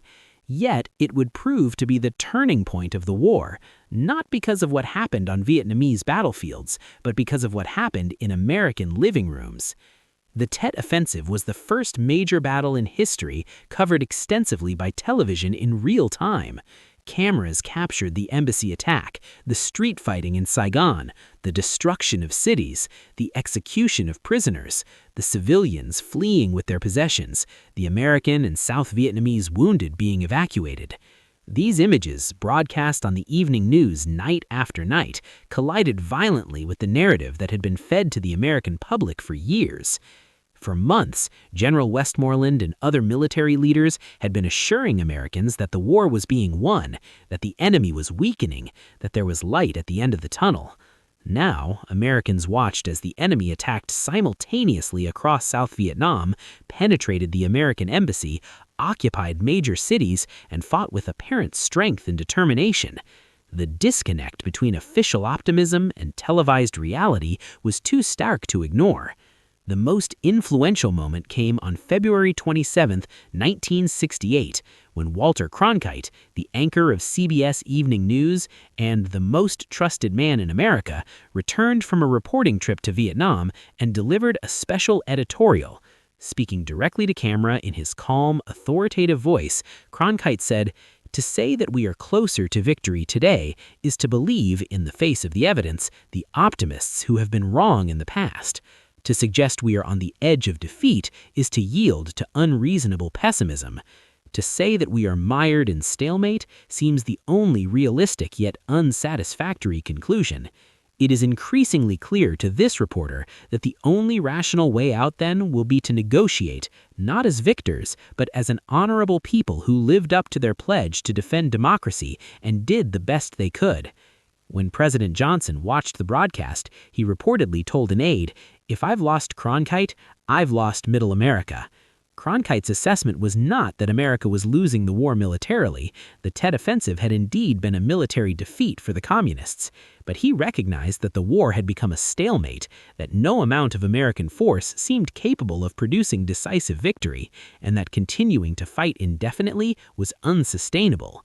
This was the perception that took hold among many Americans. The military could claim victory, and legitimately so, by measures of enemy killed, territory retaken, and objectives held, but the very fact that such an offensive was possible after years of American effort, billions in aid, and over 500,000 troops suggested victory in any meaningful sense was nowhere in sight. Public opinion shifted dramatically. Before Tet, polls showed about 50% of Americans supported the war effort. By March 1968, that had reversed. A majority now believed that American involvement in Vietnam had been a mistake. Support for President Johnson's handling of the war plummeted. In the wake of Tet, General Westmoreland assessed that the offensive, despite its military failure, had severely damaged Viet Cong infrastructure in the South and created an opportunity. With additional troops, he believed, American forces could exploit the enemy's weakness, take the offensive, perhaps even invade North Vietnam or Laos to cut the Ho Chi Minh Trail. On February 12, 1968, he requested 206,000 additional troops, a massive increase that would have required calling up reserves, extending tours of duty, and dramatically expanding the draft. The request was leaked to the New York Times and published on March 10th. The American public was shocked.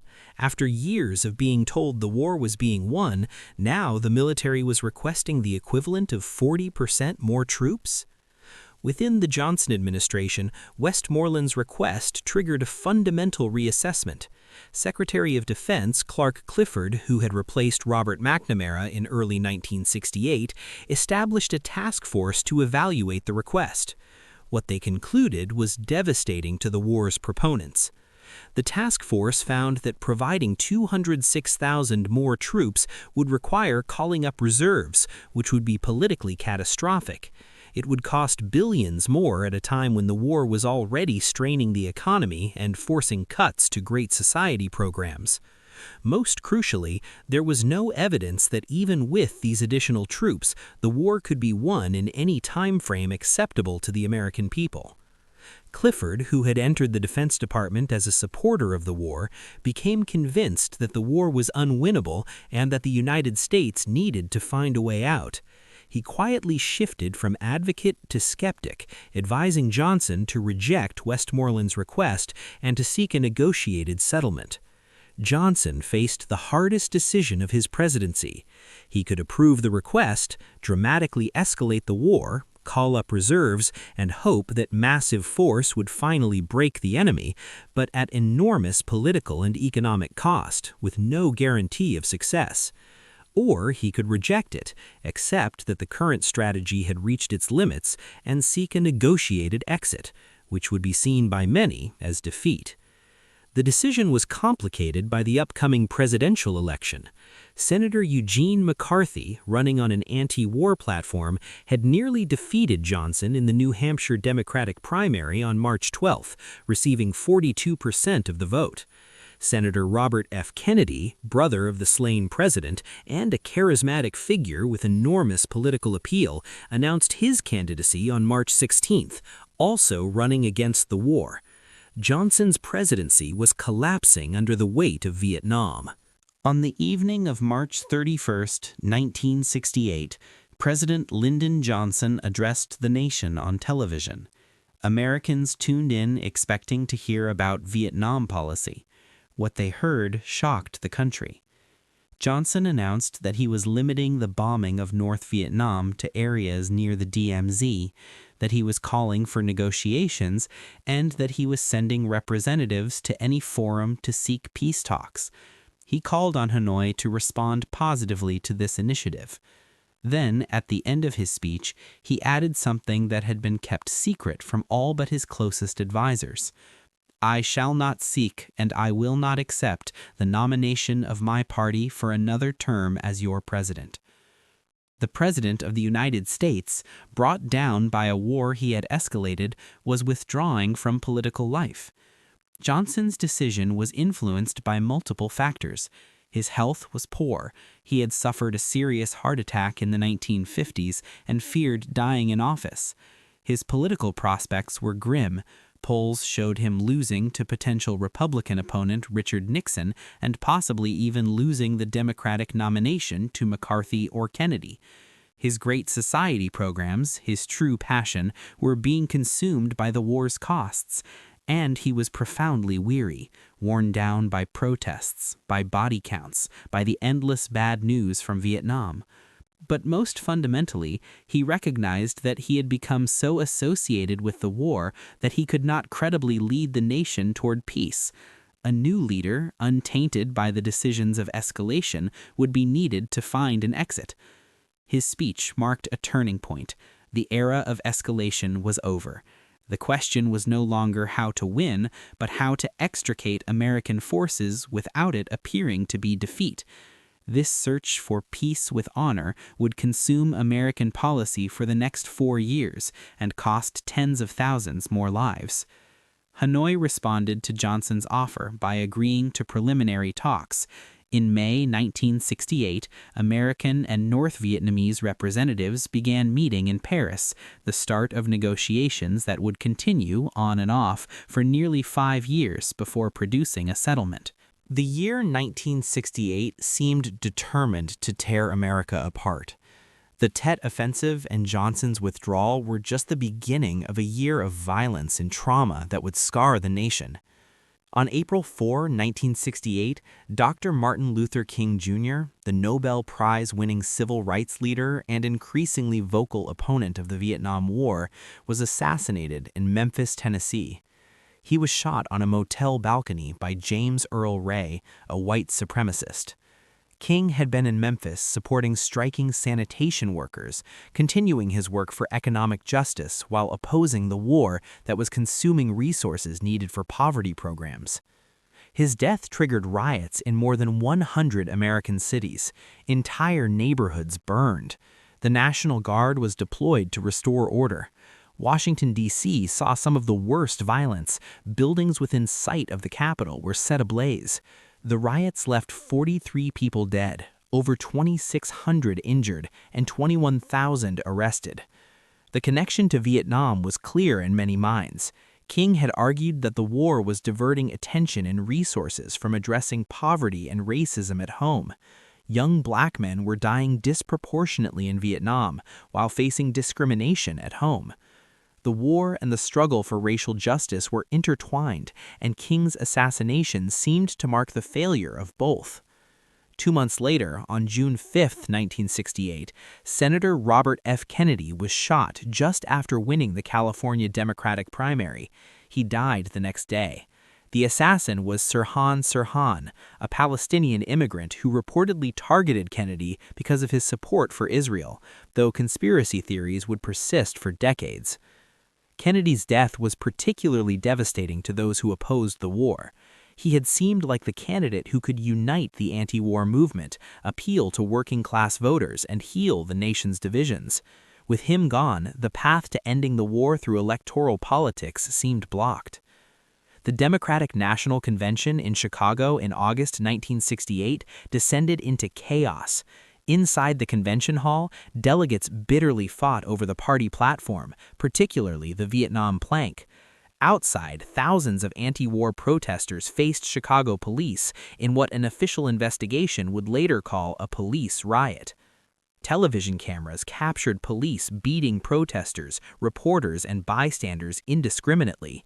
The images of young people being clubbed and tear-gassed, intercut with images of politicians inside the convention, created a devastating portrait of a nation coming apart.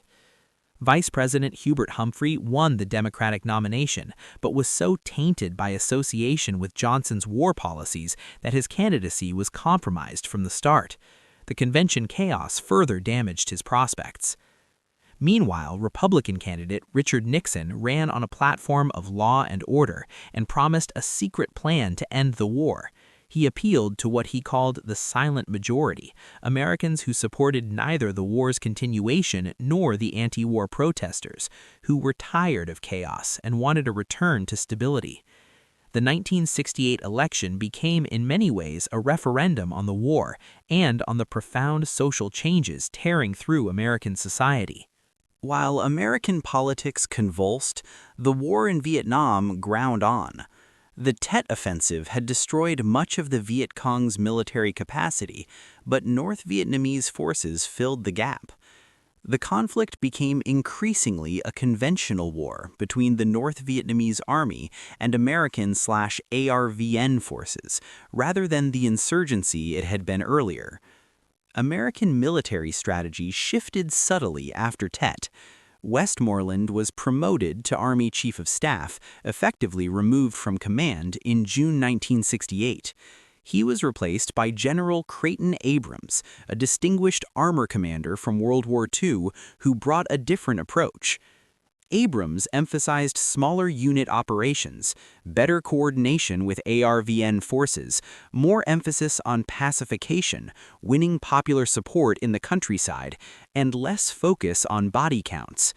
He recognized that the attrition strategy had failed to break the enemy's will and that a different approach was needed. But the fundamental problem remained: how to build a South Vietnamese government and military capable of defending itself without indefinite American support. No tactical adjustments could solve this strategic dilemma. The fighting in 1968 was among the war's bloodiest. American casualties reached their peak. 16,899 Americans died in Vietnam in 1968, more than any other year of the war. South Vietnamese casualties were similarly high, and communist forces, despite their losses during Tet, continued to fight, reinforced by troops from the north. The war had become a grinding stalemate, consuming lives and resources with no end in sight. On March 16, 1968, in the midst of the post-Tet period, American soldiers of Charlie Company, 1st Battalion, 20th Infantry Regiment, 11th Brigade, 23rd Infantry Division, entered the hamlet of My Lai in Son My Village, Quang Ngai Province, expecting to engage Viet Cong forces. What happened instead was the worst atrocity committed by American forces during the Vietnam War. Over the course of several hours, American soldiers, led by Lieutenant William Calley, systematically murdered between 347 and 504 unarmed Vietnamese civilians, men, women, children, and infants. They rounded up villagers, forced them into ditches, and shot them. They burned homes. They raped women. They bayoneted children. There was no combat. There was no enemy fire. The victims were unarmed civilians, mostly elderly men, women, and children. The young men of military age were elsewhere, either fighting for the Viet Cong, serving in ARVN, or working in the fields. A few American soldiers refused to participate. Helicopter pilot Hugh Thompson Jr. and his crew witnessed the massacre from above, landed their helicopter between American soldiers and fleeing civilians, and threatened to open fire on the American troops if they continued killing. Thompson's actions saved perhaps a dozen lives, and his testimony would later be crucial in exposing what had happened. The massacre was initially covered up. Officers who should have investigated instead filed false reports, claiming a victory over Viet Cong forces. But investigative journalist Seymour Hersh broke the story in November 1969, a year and a half after the event. Photographs taken by Army photographer Ronald Haberly showed the horror in graphic detail: bodies piled in ditches, terrified civilians moments before being shot, a mother trying to shield her children. The revelations shocked America and the world. The images seemed to confirm the worst accusations of anti-war protesters, that the war had turned American soldiers into war criminals, that the moral distinction between the United States and its enemies had collapsed, that the war was not only unwinnable, but unjust. The Army eventually court-martialed 26 officers and men. Only Lieutenant Calley was convicted. He was sentenced to life imprisonment for the murder of 22 civilians, but the sentence was reduced to 20 years, then to 10 years, and he was ultimately placed under house arrest and paroled after serving just 3.5 years.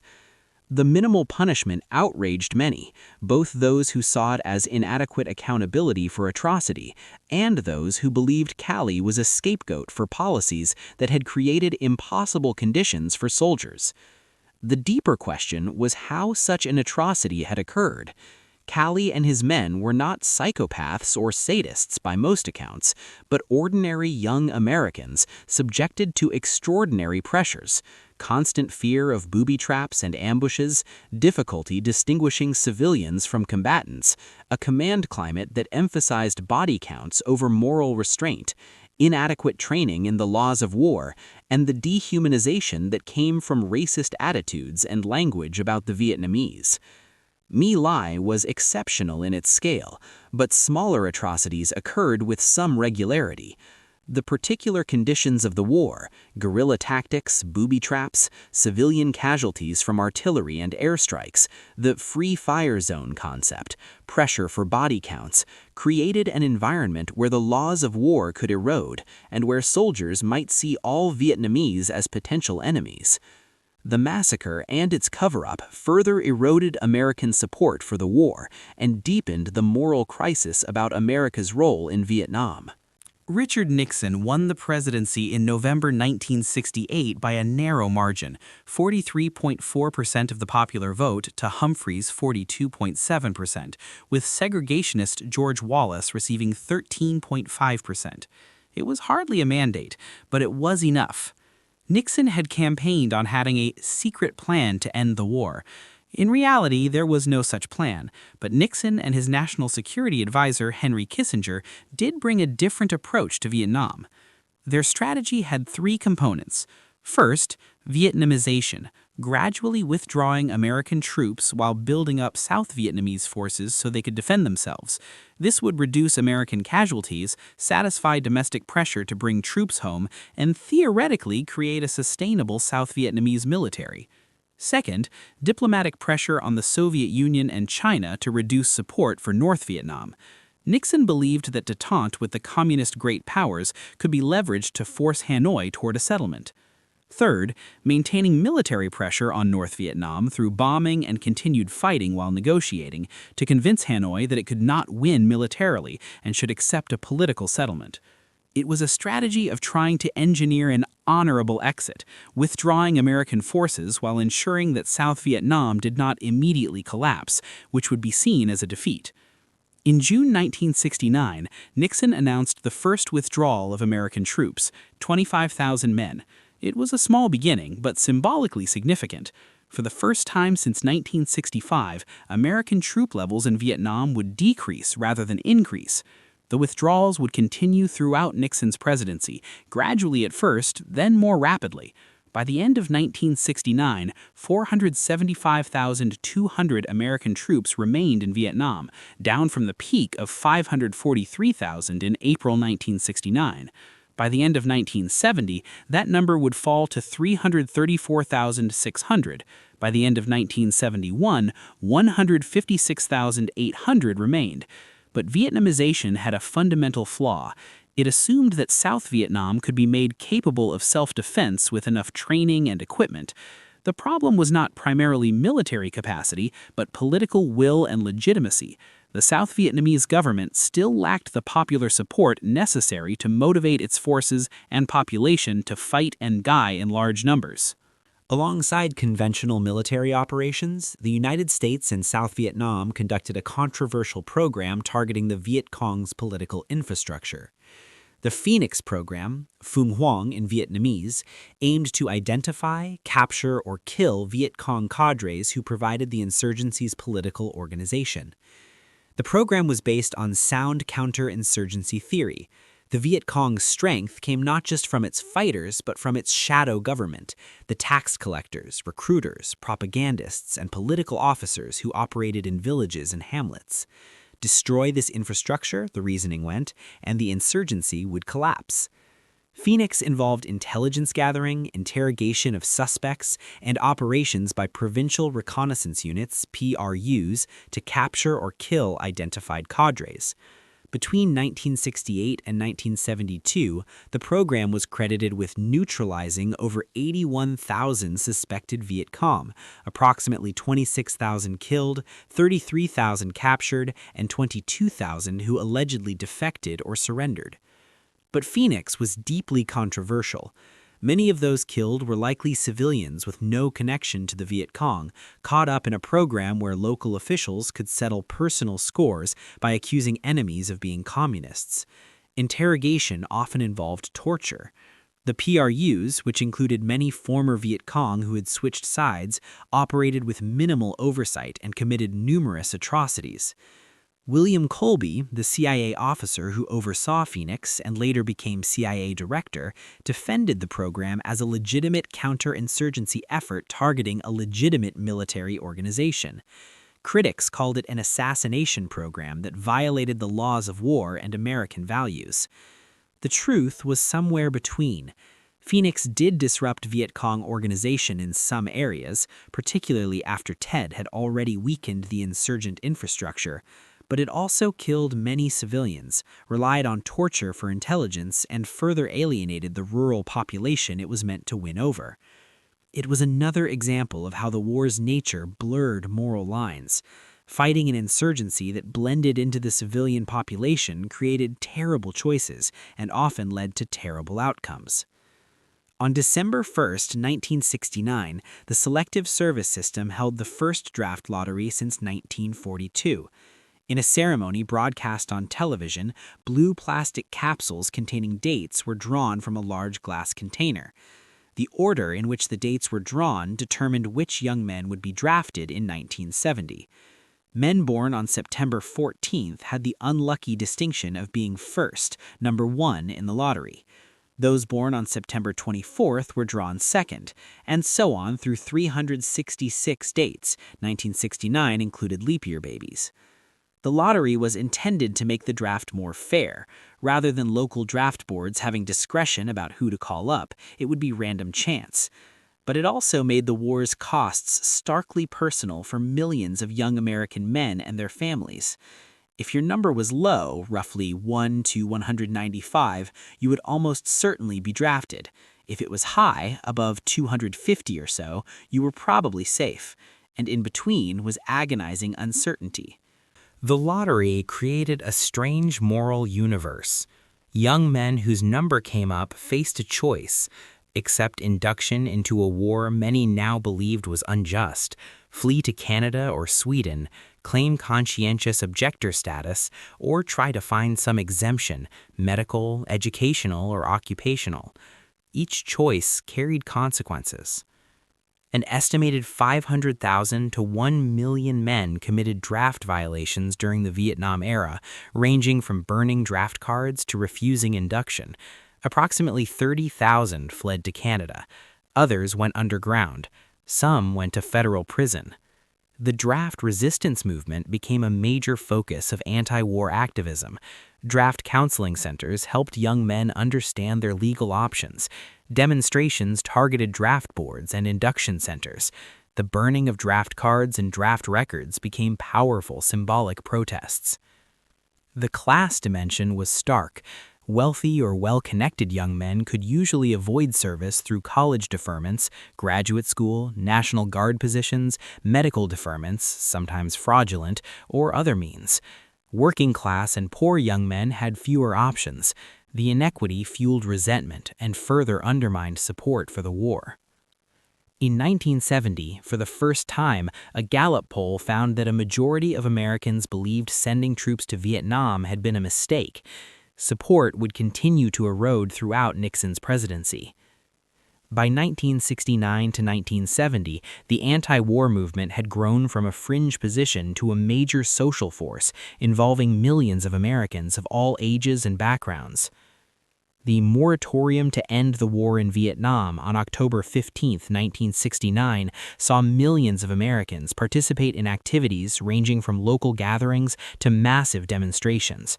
In Washington, D.C., an estimated 250,000 people gathered for a peaceful protest, one of the largest political demonstrations in American history. The following month, on November 15th, the mobilization against the war brought an estimated 500,000 protesters to Washington, D.C., and 200,000 to San Francisco.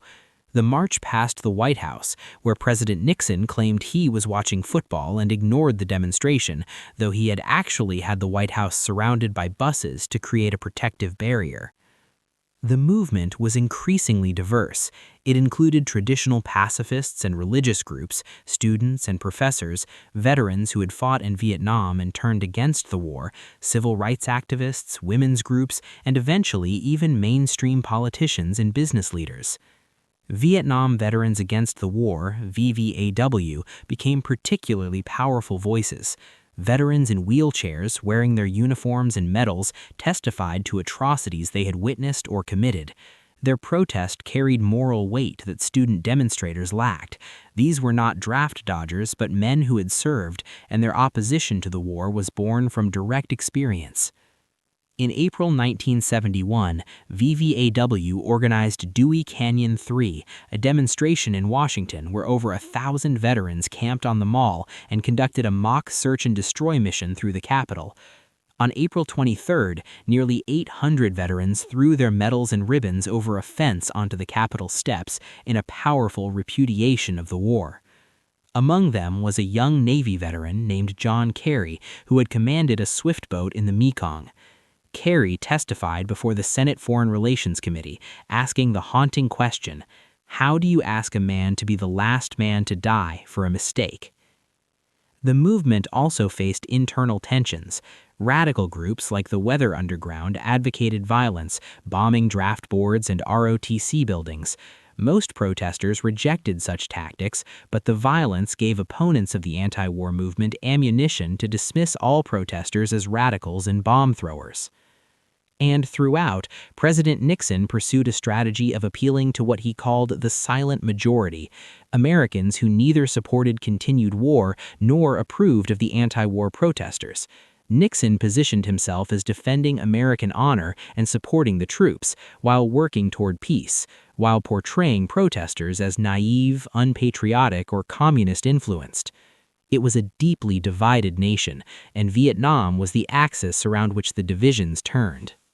On April 30th, 1970, President Nixon announced that American and South Vietnamese forces were launching an incursion into Cambodia to destroy North Vietnamese base areas and sanctuaries along the border. Cambodia had theoretically been neutral throughout the war, but everyone knew that North Vietnamese forces used Cambodian territory as a sanctuary. The Ho Chi Minh Trail ran through Laos and Cambodia. NVA units would attack in South Vietnam, then retreat across the border where American ground forces were not allowed to pursue. The incursion was militarily successful in its limited objectives. ARVN and American forces captured large quantities of supplies and destroyed base areas, but the political costs were devastating. Nixon had not consulted Congress before ordering the operation.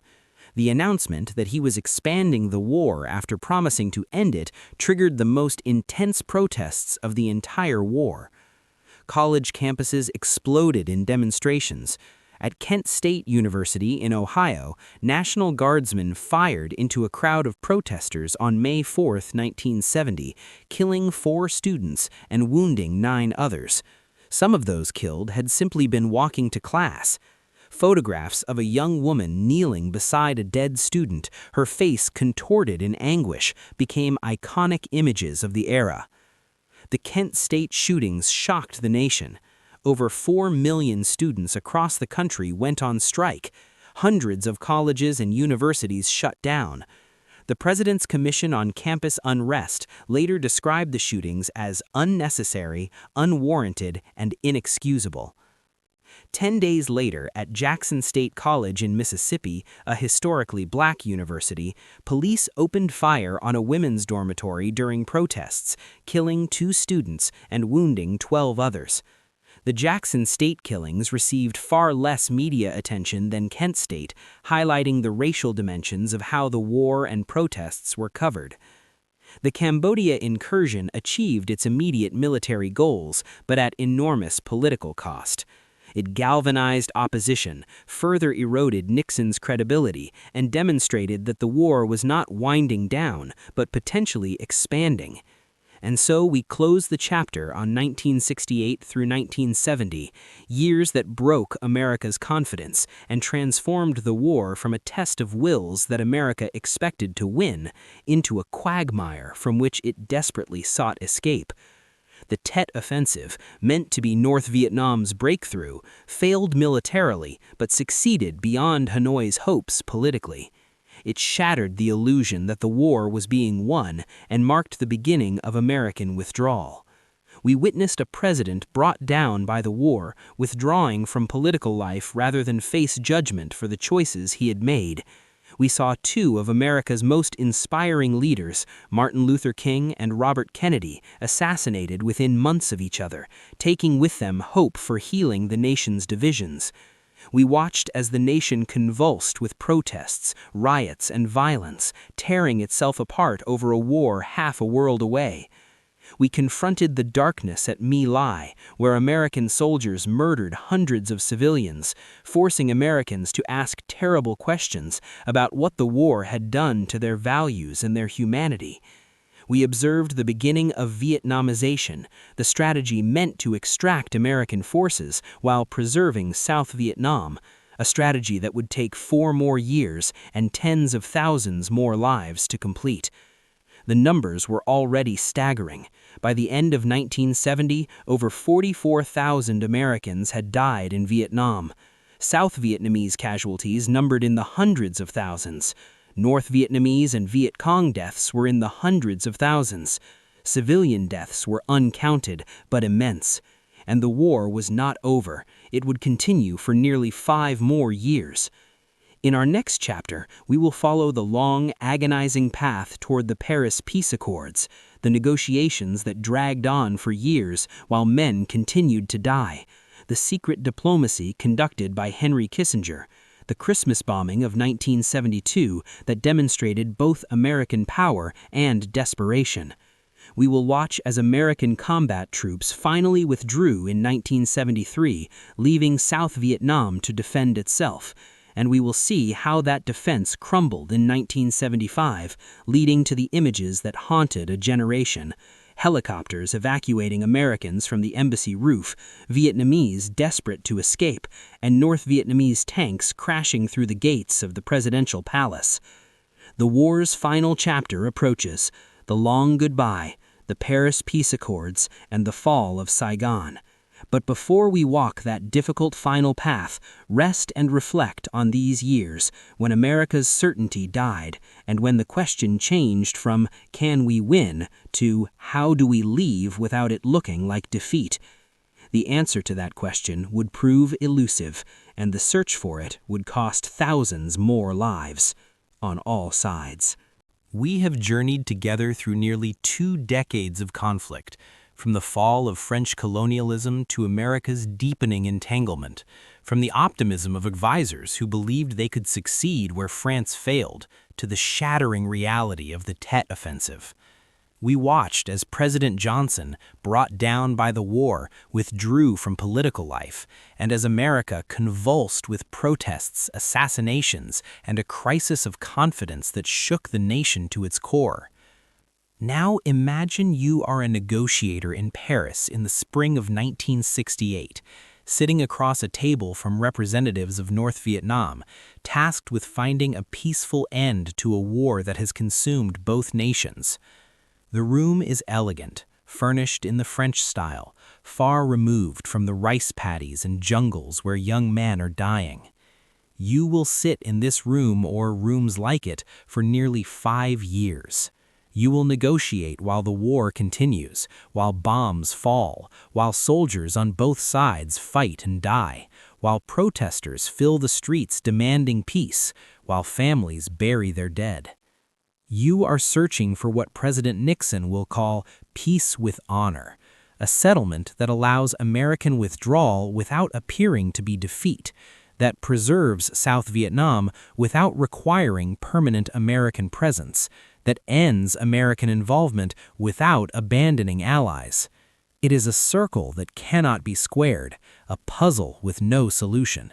But you will spend years trying, and in the process, tens of thousands more will die.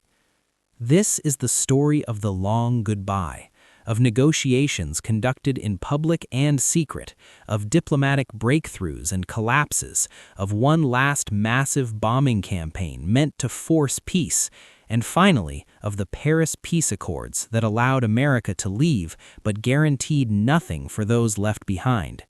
It is the story of how America extricated itself from Vietnam, achieving neither peace nor honor, but simply an exit. The preliminary peace talks between the United States and North Vietnam began in Paris on May 13, 1968, just weeks after President Johnson announced his decision not to seek re-election and his willingness to negotiate. The venue was the Hotel Majestic on Avenue Kleber, an elegant building in one of Paris's most fashionable districts, a setting of Baroque luxury that seemed to mock the brutal war being discussed. From the beginning, the talks were hamstrung by fundamental disagreements about everything: who should participate, what shape the table should be, what the agenda should include, and most critically, what peace would actually mean. The United States insisted that any settlement must preserve South Vietnam as an independent, non-communist state. North Vietnam insisted that the United States must withdraw completely and that the puppet Saigon government must be replaced with a coalition that included the National Liberation Front. These positions were irreconcilable. The negotiations were also complicated by the participants. The United States sent W.A. Averill Harriman, a distinguished diplomat who had served every Democratic president since Franklin Roosevelt. North Vietnam sent Xuan Thuy, a skilled negotiator and former foreign minister, but neither had the authority to make the concessions necessary for real progress. The talks quickly became ritualized and sterile. Each session began with prepared statements denouncing the other side. The North Vietnamese demanded complete, unconditional American withdrawal and the replacement of the Thieu government. The Americans demanded that North Vietnamese forces withdraw from the South and that Hanoi recognize South Vietnam's sovereignty. Neither side budged. Meanwhile, the war continued at full intensity. This was fighting while negotiating, a strategy both sides pursued. Each hoped that military pressure would improve their negotiating position. Neither was willing to show weakness at the battlefield while seeking peace at the conference table. The result was years of dying for a stalemate, years of fighting for a settlement everyone knew would eventually come, but no one was willing to accept on disadvantageous terms. When Richard Nixon took office in January 1969, he brought with him Henry Kissinger as National Security Advisor. Kissinger, a Harvard professor and foreign policy intellectual, would become the architect of Nixon's Vietnam strategy and eventually the most powerful voice in American foreign policy. Nixon and Kissinger shared several beliefs about Vietnam. First, they recognized that the war could not be won in any conventional sense. The American public would not support the commitment necessary for military victory. Second, they believed that domestic pressure required reducing American casualties and bringing troops home. Third, they were determined that withdrawal should not appear to be defeat. American credibility in the Cold War depended on not being seen to abandon allies. Their strategy, which would guide policy for the next 4 years, had several components. Vietnamization, build up South Vietnamese forces while withdrawing American troops, transferring the burden of fighting to the ARVN while providing them with equipment, training, and air support. Détente, improve relations with the Soviet Union and China, hoping to leverage this rapprochement to reduce their support for North Vietnam and pressure Hanoi toward a settlement. Madman theory, convinced North Vietnam that Nixon was unpredictable and might do anything, including using nuclear weapons, to end the war on favorable terms. This required occasional dramatic actions to demonstrate American resolve. Secret negotiations, bypass the stalled Paris talks through secret meetings between Kissinger and North Vietnamese representatives, where real concessions might be discussed without public scrutiny. It was an approach that blended realism, cynicism, and a certain ruthlessness. Nixon and Kissinger were not idealists fighting for democracy in Southeast Asia.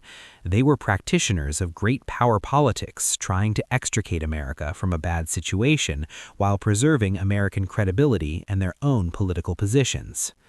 In August 1969, Kissinger began a parallel secret negotiating channel with North Vietnamese representatives. These meetings, held in apartments in Paris and kept hidden from the American public, the press, and even most of the U.S. government, would continue for 3 years. Kissinger's primary interlocutor was Le Duc Tho, a member of the North Vietnamese Politburo and one of the party's most senior leaders. Unlike Xuan Phuc at the public talks, Le Duc Tho had real decision-making authority. The two men, Kissinger, the German Jewish refugee turned American intellectual, and Le Duc Ta, the Vietnamese revolutionary who had spent years in French prisons, would meet dozens of times over the next 3 years. The secret talks allowed both sides to explore compromises without public commitments. Kissinger could hint at concessions that would be politically impossible to make publicly. Le Duc Ta could assess American seriousness about withdrawal without appearing weak to his own hardliners. But the fundamental positions remained far apart. The United States insisted that any settlement preserve President Nguyen Van Phew's government in Saigon. North Vietnam insisted that Phew, whom they saw as an American puppet, must go as part of any settlement. Both sides were conducting diplomacy as a continuation of war by other means, each hoping that battlefield developments would eventually force the other to accept their terms.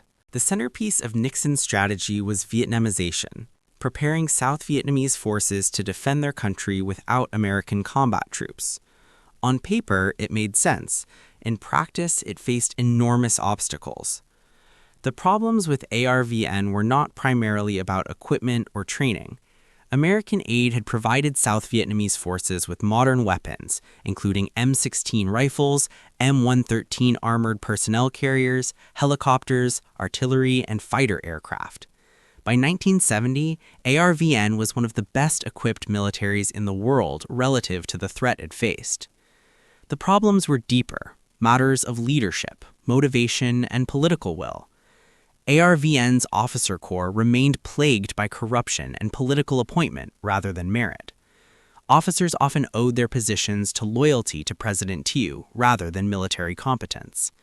Some officers ran rackets, selling rice meant for troops, extorting civilians, or even collaborating with the enemy. This corruption undermined morale and effectiveness. Desertion remained endemic. In 1970, ARVN lost over 150,000 troops to desertion, roughly 15% of its total strength. Many deserters were poor peasants drafted into an army defending a government they didn't particularly support, fighting in regions far from their homes and families. They deserted not to join the enemy, but simply to go home. The contrast in motivation was stark. North Vietnamese soldiers and Viet Cong fighters were often poorly equipped and faced horrific casualties, but many genuinely believed they were fighting for national reunification and independence. South Vietnamese soldiers were fighting for what exactly? A corrupt government? American interests? Their officers' privileges? The answer was often unclear, even to the soldiers themselves. There were exceptions. ARVN had elite units, the Airborne Division, the Marine Division, the Rangers, that fought with skill and courage. Some regional and local forces defended their home areas effectively. But the overall picture was of an army that could hold its own with massive American support, but might collapse without it. Nevertheless, Vietnamization proceeded. American troop withdrawals continued steadily. From 543,000 at the peak in April 1969, American forces declined to 475,000 by the end of 1969, then 334,600 by the end of 1970, then 156,800 by the end of 1971. As American troops withdrew, ARVN expanded. By 1972, South Vietnamese forces numbered over 1 million in the regular military, plus another 500,000 in regional and popular forces, the Rough Puffs in American slang. On paper, this was an enormous military capable of defending the country. But numbers didn't tell the whole story. The question was whether these forces would fight effectively when American combat troops were gone and only air support remained. Even as Nixon announced troop withdrawals, he also secretly expanded the war geographically, a contradiction that would have explosive consequences when revealed. In March 1969, Nixon authorized Operation Menu, secret bombing of North Vietnamese sanctuaries in Cambodia. For over a year, B-52 bombers flew missions against targets in neutral Cambodia while the bombing was concealed from Congress and the American public. Pilots were given 2 sets of coordinates, the real targets in Cambodia and fake targets in South Vietnam for the official record. The bombing was kept secret because Cambodia was officially neutral, and bombing it without congressional authorization or public declaration would be controversial. But the North Vietnamese had been using Cambodian territory for years, and Nixon believed destroying their sanctuaries was militarily necessary. The secret bombing campaign dropped over 2.75 million tons of bombs on Cambodia between 1969 and 1973, more than the Allies dropped on Japan during all of World War II. The destruction was immense. Villages were obliterated. Thousands of Cambodian civilians died. The bombing helped destabilize Cambodia's government and contributed to the rise of the Khmer Rouge, the radical communist movement that would later commit genocide. Then came the Cambodian incursion of April-May 1970, which we witnessed in the previous chapter, the ground invasion that was militarily successful but politically catastrophic, triggering the protests that led to Kent State and Jackson State.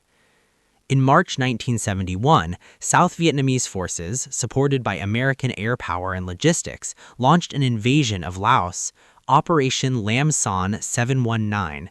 The objective was to cut the Ho Chi Minh Trail and demonstrate that ARVN could conduct major operations without American ground troops. The operation was a disaster. South Vietnamese forces, numbering about 17,000, advanced into Laos and were met by 60,000 North Vietnamese troops who had been reinforced specifically to defend the trail. The fighting was intense. North Vietnamese armor, artillery, and anti-aircraft defenses inflicted heavy casualties. ARVN units panicked and retreated in disorder. Television cameras captured images that became iconic symbols of ARVN's limitations. South Vietnamese soldiers clinging desperately to the skids of American helicopters trying to evacuate them, some falling to their deaths. Officers abandoning their men to secure seats on evacuation aircraft. Units disintegrating under pressure. ARVN lost over half its force, over 8,000 casualties, including 1,500 killed and 500 missing. Over 100 American helicopters were shot down. The operation, intended to demonstrate Vietnamization's success, instead revealed its fragility. In June 1971, the New York Times began publishing excerpts from a classified study titled United States-Vietnam Relations, 1945 to 1967, a study prepared by the Department of Defense. The study, which became known as the Pentagon Papers, was a comprehensive history of American involvement in Vietnam, commissioned by Defense Secretary Robert McNamara. The study had been leaked by Daniel Ellsberg, a former Defense Department analyst and Marine officer who had become convinced that the war was wrong and that the American public deserved to know the truth about how the United States had become involved. The Pentagon Papers revealed a pattern of deception spanning multiple administrations. They showed that the Johnson administration had planned to escalate the war months before the Gulf of Tonkin incident. They revealed that the administration had doubted the war could be won even as it publicly expressed optimism. They documented how successive presidents had deepened American involvement while misleading Congress and the public about their intentions and the war's progress. The papers confirmed what many Americans had come to suspect, that their government had systematically lied to them about Vietnam. The Nixon administration sought to prevent publication, arguing that releasing classified material threatened national security. The case went to the Supreme Court, which ruled in favor of the Times, upholding freedom of the press. It was a landmark victory for the First Amendment, but it further eroded public trust in government. Nixon, furious about the leak, established a secret unit known as the Plumbers to stop leaks and investigate Ellsberg. This unit would later break into the Democratic National Committee headquarters at the Watergate complex, setting in motion the scandal that would eventually destroy Nixon's presidency. The Pentagon Papers deepened American cynicism about the war and the government prosecuting it. The credibility gap had become a chasm. When officials spoke about Vietnam, many Americans simply didn't believe them. As the war dragged into its second decade, American society seemed to be tearing itself apart. The divisions over Vietnam had become intertwined with broader cultural conflicts over race, over gender roles, over authority, over what kind of country America should be. The anti-war movement continued to mobilize hundreds of thousands for demonstrations. Veterans who had fought in Vietnam joined the protests, their moral authority giving weight to the opposition. Vietnam Veterans Against the War conducted demonstrations where former soldiers testified to atrocities and war crimes, lending credibility to the movement's claims that the war was not just unwinnable, but immoral. But the movement also faced a backlash. Nixon's silent majority, working and middle-class Americans who neither supported continued war nor approved of the protesters, were alienated by the movement's radical fringe. Images of flag burning, chants of Ho Chi Minh, and violence at demonstrations reinforced perceptions that anti-war activists were unpatriotic or even supportive of the enemy. In May 1970, construction workers in New York City attacked anti-war protesters in what became known as the Hard Hat Riot. The workers, supporting Nixon and the war effort, beat students and others protesting the Cambodia invasion. The incident symbolized the class dimensions of the war, educated middle-class students protesting while working-class men fought. The cultural divide was also generational. Young Americans, particularly those facing the draft, increasingly saw the war as an immoral enterprise, a pointless waste of lives for a corrupt foreign government. Their parents' generation, shaped by World War II and the early Cold War, more often saw the war as a necessary fight against communist expansion, even if it was being mismanaged. Families divided over the war. Thanksgiving dinners became battlegrounds for arguments about patriotism, duty, and morality. The war had penetrated American life so thoroughly that it was impossible to avoid. While negotiations dragged on and American troops withdrew, hundreds of American servicemen remained in captivity in North Vietnam, most of them pilots shot down during bombing missions. The main prisoner of war camp was Hoa La Prison in Hanoi, which the Americans sardonically nicknamed the Hanoi Hilton. Conditions there and at other camps ranged from harsh to brutal. Prisoners were held in small cells, often in solitary confinement for months or years. Food was minimal, usually rice, sometimes with vegetables or a bit of meat. Tropical diseases were common. Medical care was inadequate. Many prisoners were tortured, particularly in the early years of captivity. North Vietnamese interrogators sought propaganda statements or confessions of war crimes. They used beatings, stress positions, rope bindings that cut off circulation and prolonged isolation. Some prisoners resisted heroically. Others eventually broke and made statements they later regretted. The senior ranking officer among the prisoners was Navy Commander, later Vice Admiral, James Stockdale, shot down in 1965. Stockdale organized a resistance structure, establishing a chain of command and a code of conduct. Prisoners communicated by tapping on cell walls using a simple code, maintaining morale and unity despite isolation. The prisoners' treatment improved somewhat after Ho Chi Minh's death in September 1969 and as negotiations progressed. North Vietnam recognized that the POWs were leverage in negotiations. The United States would not accept any settlement that didn't include the return of American prisoners. For the men in Hanoi's prisons, the wait was agonizing. Years passed with no clear end in sight.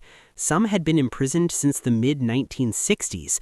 They endured by focusing on survival, maintaining resistance, and hoping that eventually their country would secure their release. By late 1971, North Vietnamese leaders faced their own strategic dilemma. American troop withdrawals continued, but so did American air power and aid to South Vietnam. Vietnamization appeared to be working well enough that South Vietnam might survive American withdrawal. The Paris negotiations were stalemated. The Politburo decided on a massive conventional offensive for 1972 designed to accomplish several objectives: demonstrate that Vietnamization had failed, inflict a humiliating defeat on ARVN, improve North Vietnam's negotiating position, and possibly trigger South Vietnam's collapse. On March 30, 1972, Easter weekend, North Vietnamese forces launched the largest conventional military offensive since Tet.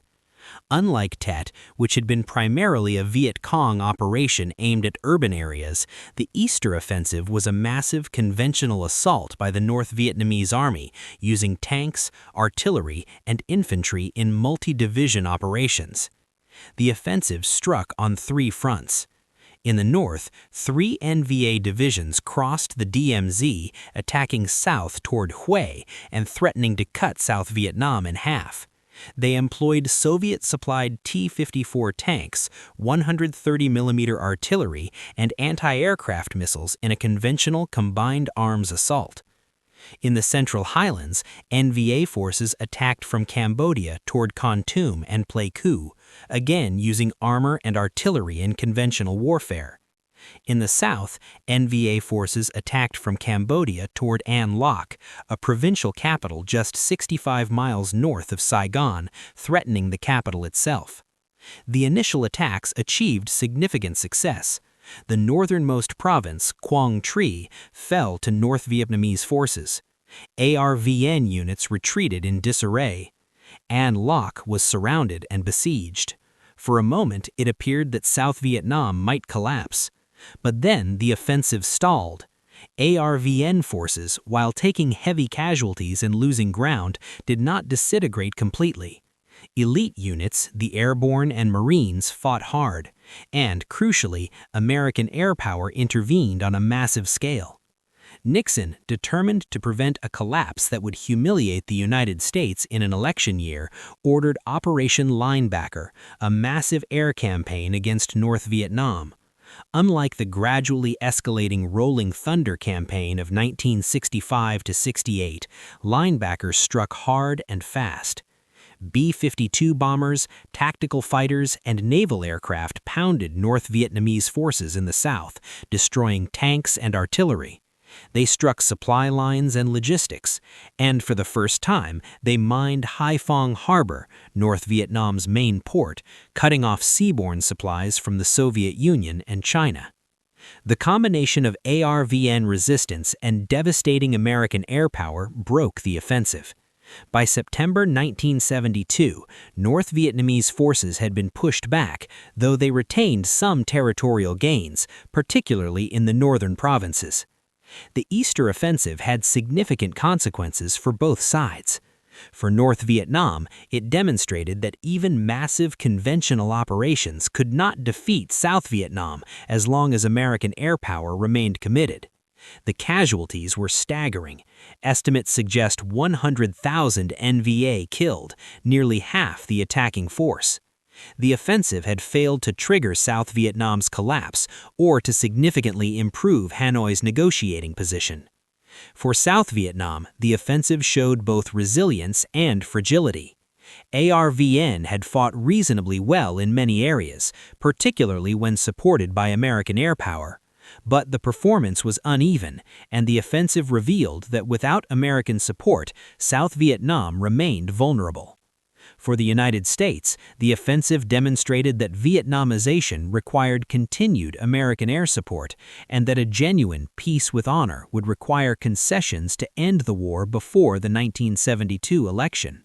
The Easter Offensive's failure convinced North Vietnamese leaders that a military victory was not imminent and that a negotiated settlement might be necessary. The approaching American presidential election created pressure on Nixon to achieve a breakthrough before voters went to the polls. In the secret Paris talks, the positions finally began to shift.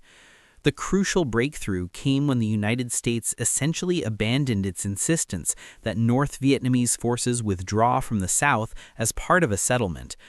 Kissinger accepted that NVA forces already in South Vietnam could remain there after a ceasefire. This was an enormous concession. It meant that perhaps 150,000 North Vietnamese troops would be positioned throughout South Vietnam, ready to resume fighting whenever Hanoi chose. In exchange, North Vietnam dropped its demand that the Thieu government be removed before a settlement. Instead, they accepted a formula calling for a National Council of Reconciliation and Concord that would include the Saigon government, the Provisional Revolutionary Government, the NLF's governmental structure, and neutralists. This council would organize elections to determine South Vietnam's future. Both sides were accepting outcomes they had previously rejected, recognizing that perfect solutions were impossible and that continued war was unsustainable. By October 1972, Kissinger and Le Duc Tho had negotiated a draft agreement. Its key provisions included a ceasefire in place with forces remaining where they were, complete withdrawal of remaining American troops within 60 days, return of all American POWs, no further North Vietnamese infiltration, though forces already in the South could remain, political settlement to be negotiated between the Vietnamese parties, and international supervision of the ceasefire. On October 26, 1972, just days before the presidential election, Kissinger held a press conference and announced, "Peace is at hand." It was a dramatic statement that suggested the war was finally ending. But there was a problem. President Thieu in Saigon had not agreed to the terms. President Nguyen Van Thieu recognized that the proposed agreement was a death sentence for South Vietnam. It allowed North Vietnamese forces to remain in the South while removing American troops. It created a political process that could lead to a coalition government in which communists participated. It provided no guarantee of South Vietnam's survival. From Thieu's perspective, the United States was abandoning South Vietnam after years of promises. Nixon and Kissinger had negotiated his country's future without his meaningful participation. They were accepting terms that made eventual communist victory probable, all so that America could exit the war before it became a domestic political liability. Thieu refused to accept the agreement. He demanded changes, the withdrawal of all North Vietnamese forces from the South, recognition of the DMZ as an international boundary, making North Vietnamese presence in the South an invasion, and elimination of the council that could lead to a coalition government. These demands, while understandable from Thieu's perspective, were completely unacceptable to Hanoi. North Vietnam had spent years fighting to get American troops out while keeping their own forces in the South. They would never agree to withdraw. Nixon faced a dilemma. He could not sign an agreement without Thieu's acceptance. It would make clear that the United States was simply abandoning an ally. But he also could not continue the war indefinitely to meet Thieu's demands, which were probably unachievable. Nixon and Kissinger applied enormous pressure on Thieu. They promised continued military aid and American air support if the agreement were violated. They threatened to sign the agreement without him, leaving South Vietnam completely isolated. In a brutally frank letter in November 1972, Nixon wrote to Thieu, "I have irrevocably decided to proceed to initial the agreement on October 31, 1972, and to sign it on November 23, 1972, in Paris. I will do so, if necessary, alone." But Thieu continued to resist, and the October agreement collapsed. By December 1972, negotiations had broken down completely. Hanoi, sensing that the Americans were desperate for a settlement, began backtracking on some previously agreed points. Nixon concluded that dramatic action was necessary to force the North Vietnamese back to the table, and to demonstrate to Thieu that the United States would use force to punish violations of any future agreement. On December 18, 1972, Nixon ordered Operation Linebacker II, the most intensive bombing campaign of the entire war, targeting Hanoi and Haiphong with B-52 strategic bombers.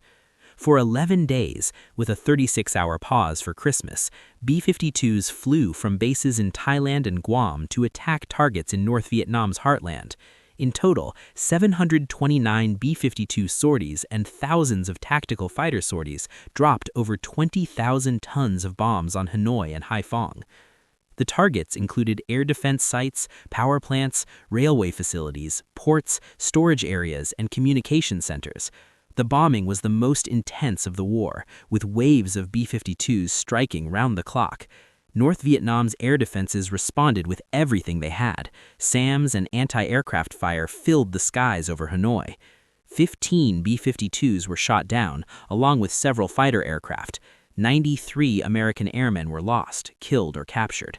North Vietnamese civilian casualties were significant, though exact numbers remain disputed. Estimates range from about 1,600 killed in Hanoi and Haiphong. The bombing sparked international outrage. Sweden's prime minister compared it to Nazi atrocities. The Soviet Union and China condemned it. Even American allies questioned the tactics. In the United States, the reaction was intense.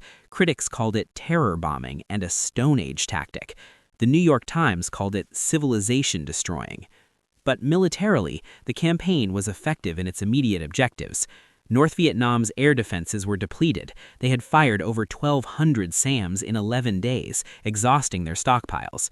The transportation network was severely damaged, and crucially, the bombing demonstrated that the United States could and would use massive force even as it withdrew from the war. On December 30th, 1972, after 11 days of bombing, North Vietnam agreed to return to negotiations. Whether the bombing actually forced this decision, or whether Hanoi had always planned to resume talks after making their point, remains debated by historians, but the result was a return to Paris. In early January 1973, negotiations resumed in Paris with new urgency. The agreement that emerged was remarkably similar to the one drafted in October 1972, with some minor modifications to allow all parties to claim adjustments.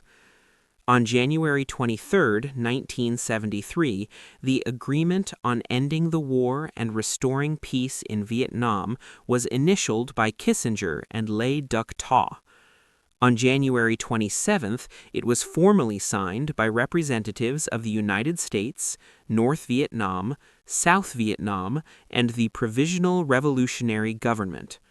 The key provisions included military terms, a ceasefire throughout Vietnam to take effect at midnight, January 27th, complete withdrawal of all American forces and military advisors within 60 days, return of all American POWs within 60 days, North Vietnamese forces could remain in positions held in South Vietnam, estimated at 150,000 troops. No further infiltration of troops or weapons from north to south, unverifiable and unenforceable. The DMZ remained a provisional military demarcation line, not an international boundary. Political terms. The South Vietnamese people would decide their political future through free elections. The National Council of Reconciliation and Concord would be established to organize elections. Reunification would be achieved peacefully through negotiations. International provisions. An international commission of control and supervision would monitor the ceasefire. The sovereignty and territorial integrity of Vietnam would be respected. International guarantees for the agreements. The accords were a masterpiece of diplomatic ambiguity. They allowed the United States to claim it had achieved peace with honor. American troops would come home, POWs would be returned, and South Vietnam would survive with its government intact.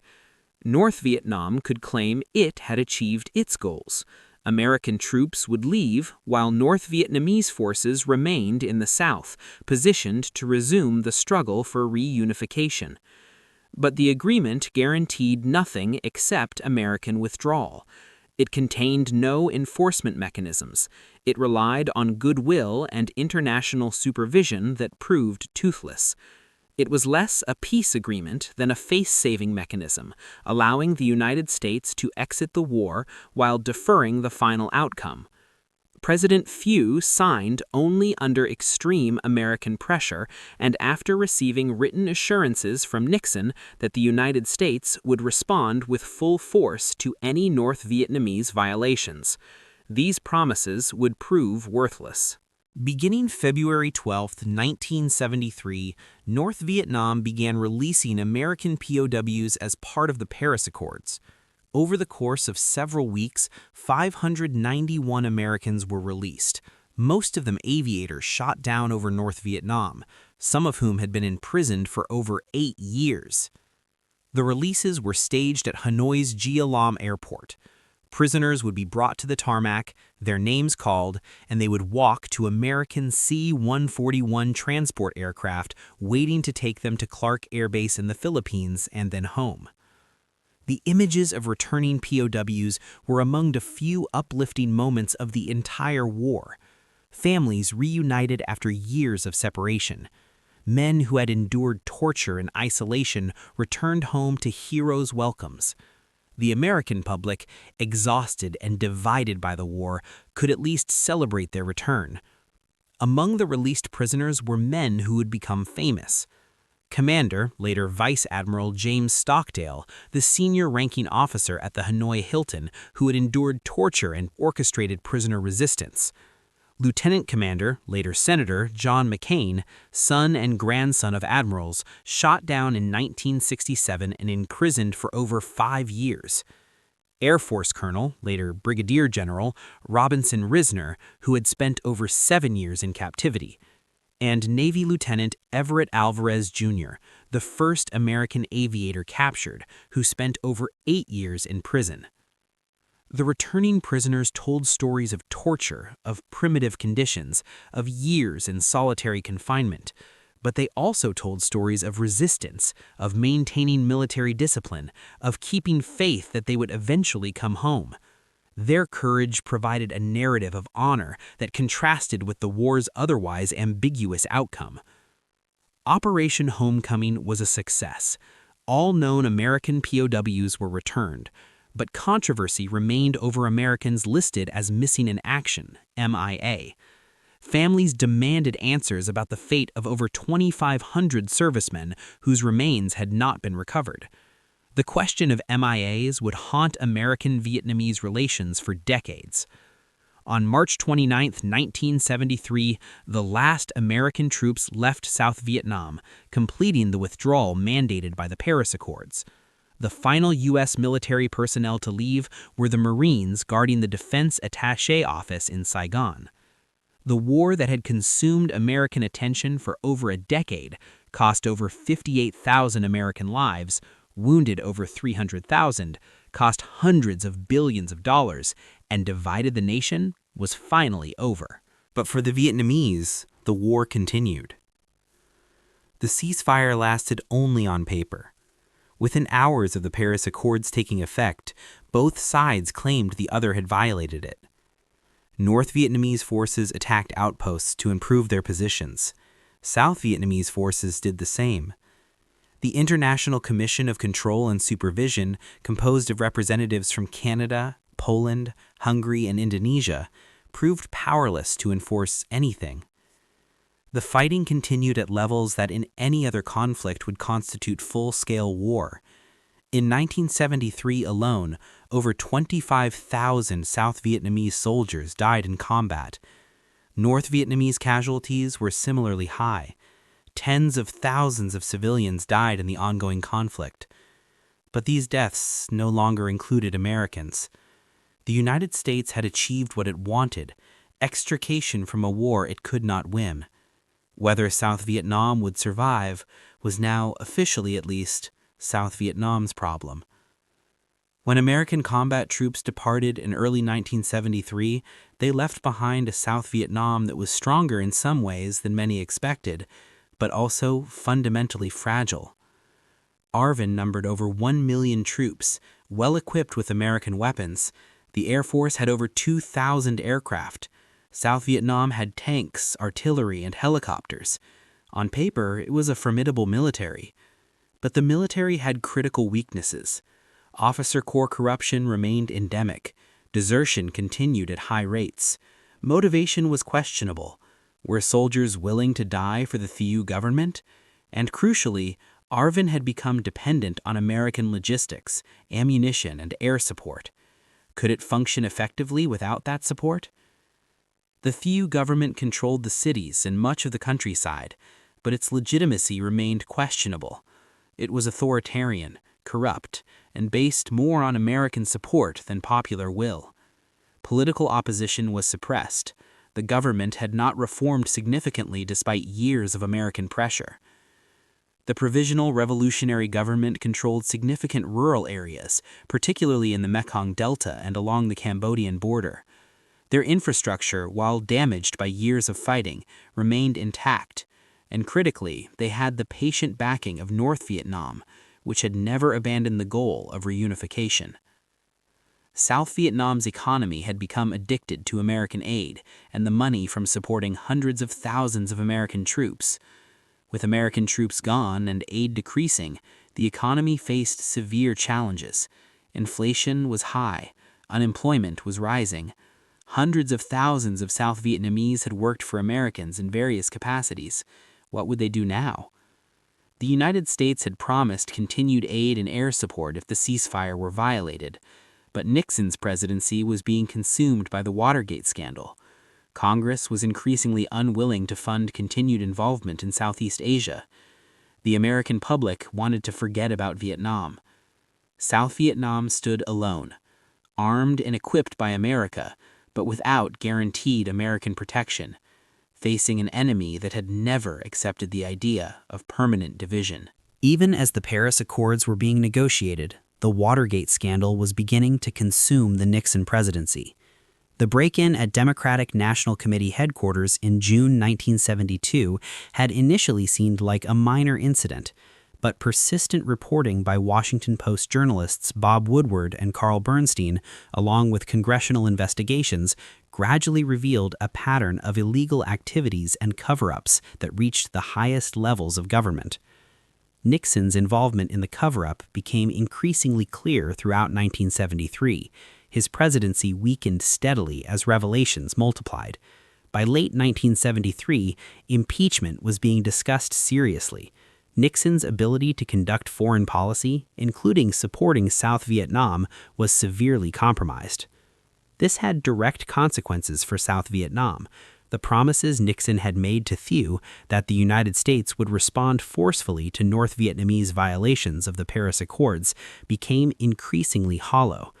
Even if Nixon wanted to honor them, Congress would not authorize military action, and the American public would not support renewed bombing or intervention.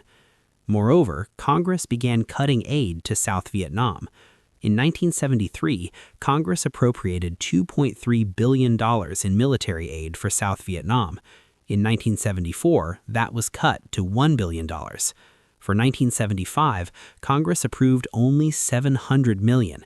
This meant ARVN had to reduce operations, limit ammunition expenditure, and ground aircraft due to lack of fuel and spare parts.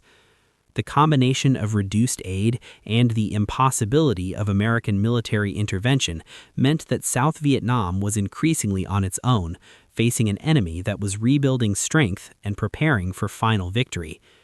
In October 1973, the Norwegian Nobel Peace Committee announced that the Nobel Peace Prize would be awarded jointly to Henry Kissinger and Lê Duc Tho for negotiating the Paris Peace Accords. The award was immediately controversial. Critics pointed out that the peace achieved was barely holding. Fighting continued in Vietnam at levels that constituted ongoing war.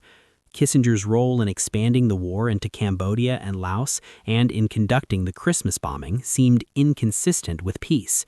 Lê Duc Tho declined the award, stating that peace had not truly been achieved in Vietnam. His refusal was both principled, peace had indeed not arrived, and strategic. North Vietnam planned to violate the accords and resume the war when conditions were favorable. Kissinger accepted the prize, but later reportedly offered to return it when South Vietnam fell in 1975. The Nobel Committee declined. Prizes cannot be returned once awarded. The Peace Prize for an agreement that failed to bring peace became a symbol of the war's ambiguities and the impossibility of achieving clear resolution. And so we arrive at the beginning of the end. American combat forces gone, POWs returned, the promise of peace proclaimed to a weary world. The United States had achieved what Richard Nixon called peace with honor, though many questioned whether it was truly peace or merely an exit, whether there was honor in the terms or simply exhaustion. For Americans, the war was over.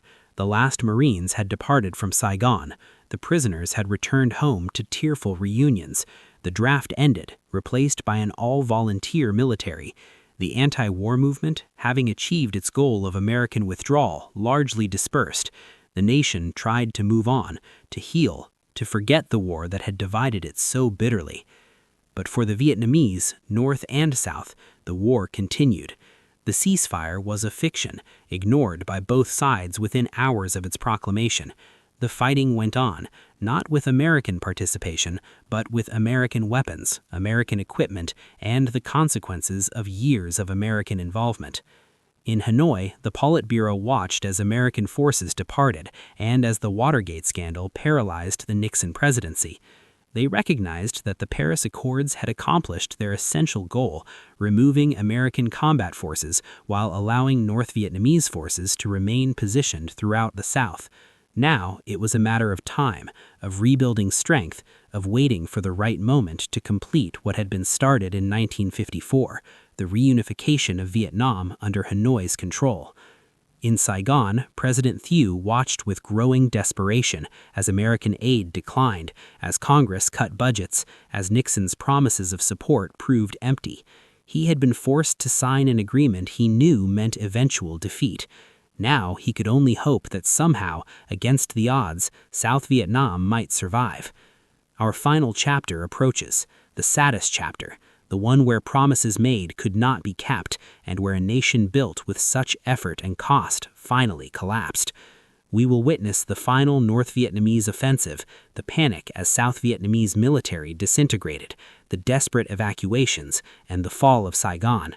We will watch as North Vietnamese tanks crashed through the gates of the presidential palace and as helicopters lifted the last Americans from the embassy roof, images that would define the war's end and haunt America for decades. This is the story of how 20 years of war ended not with a negotiated peace, but with military conquest, how a nation fought for and defended for so long ceased to exist, and how those who had believed in it, Vietnamese and Americans alike, faced the bitter reality of defeat. Rest now before we walk this final, difficult path together. The fall of Saigon awaits, and with it, the end of the longest war in American history and the fulfillment of Ho Chi Minh's lifetime goal of a reunified Vietnam. The ending was never in doubt, only when it would come and how many more would die before it arrived.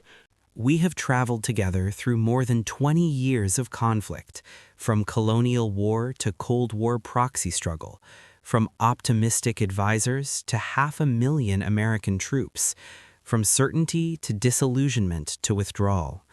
We watched as France's empire crumbled at Dien Bien Phu, as America stepped into the void, convinced it could succeed where others failed, as the Tet Offensive shattered that confidence, and as the Paris Peace Accords provided an exit that was neither peace nor honorable, merely an ending to American involvement. Now imagine you are in Saigon in the spring of 1975, living in a city that has survived 30 years of war. The Americans are gone, their combat troops departed 2 years ago, and now even most of their advisors and embassy staff have left. The streets that once teemed with American soldiers, journalists, and contractors are quieter now. The bars and restaurants that catered to foreigners are closing. The economy, which had been sustained by American spending, is contracting. There is a sense of abandonment, of being left behind to face an uncertain future alone. To the north, in Hanoi, the Politburo is making final plans. They have waited patiently through negotiations, through the false ceasefire, through 2 years of rebuilding their forces.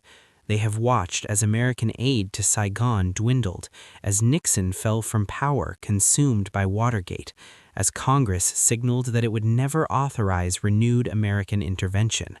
They have concluded that the moment has come to complete what Ho Chi Minh started in 1945, the reunification of Vietnam under communist control.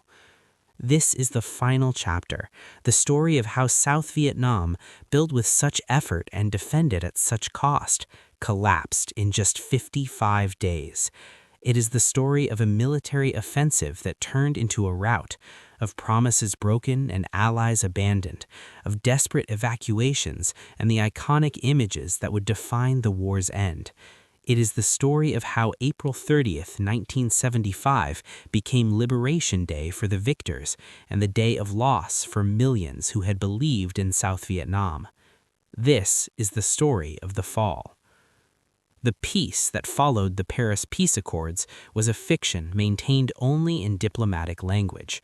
In reality, the war never stopped, it simply continued without American participation. Both sides violated the ceasefire from the moment it took effect. North Vietnamese forces launched attacks to consolidate and expand the territory they controlled.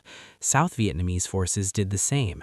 The fighting was intense and deadly, but it occurred far from American television cameras and thus largely disappeared from international attention. In 1973 alone, approximately 25,000 South Vietnamese soldiers died in combat, more than the number of Americans who died in the entire year of 1968, the war's bloodiest year for U.S. forces. Another 60,000 were wounded. North Vietnamese casualties were similarly high. The International Commission of Control and Supervision, established to monitor the ceasefire, documented thousands of violations but had no power to stop them. Nguyen Van Thieu's government faced mounting challenges.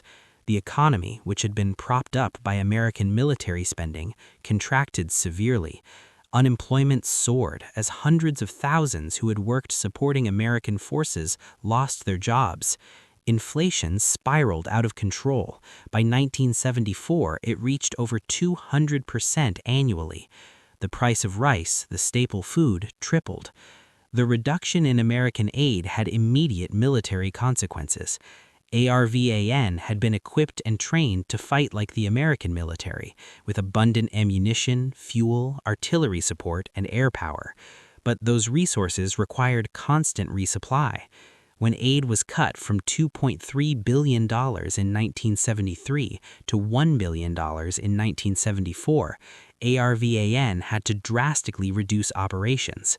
Artillery batteries were rationed to a few shells per day. Aircraft were grounded for lack of fuel and spare parts. Ammunition for infantry units was restricted. Some ARVAN units were told to fire only when fired upon, surrendering the initiative to the enemy. Maintenance on vehicles and aircraft declined due to lack of parts, reducing operational readiness. Morale plummeted. Soldiers saw that the Americans had left, that aid was declining, and that their government seemed increasingly unable to support them.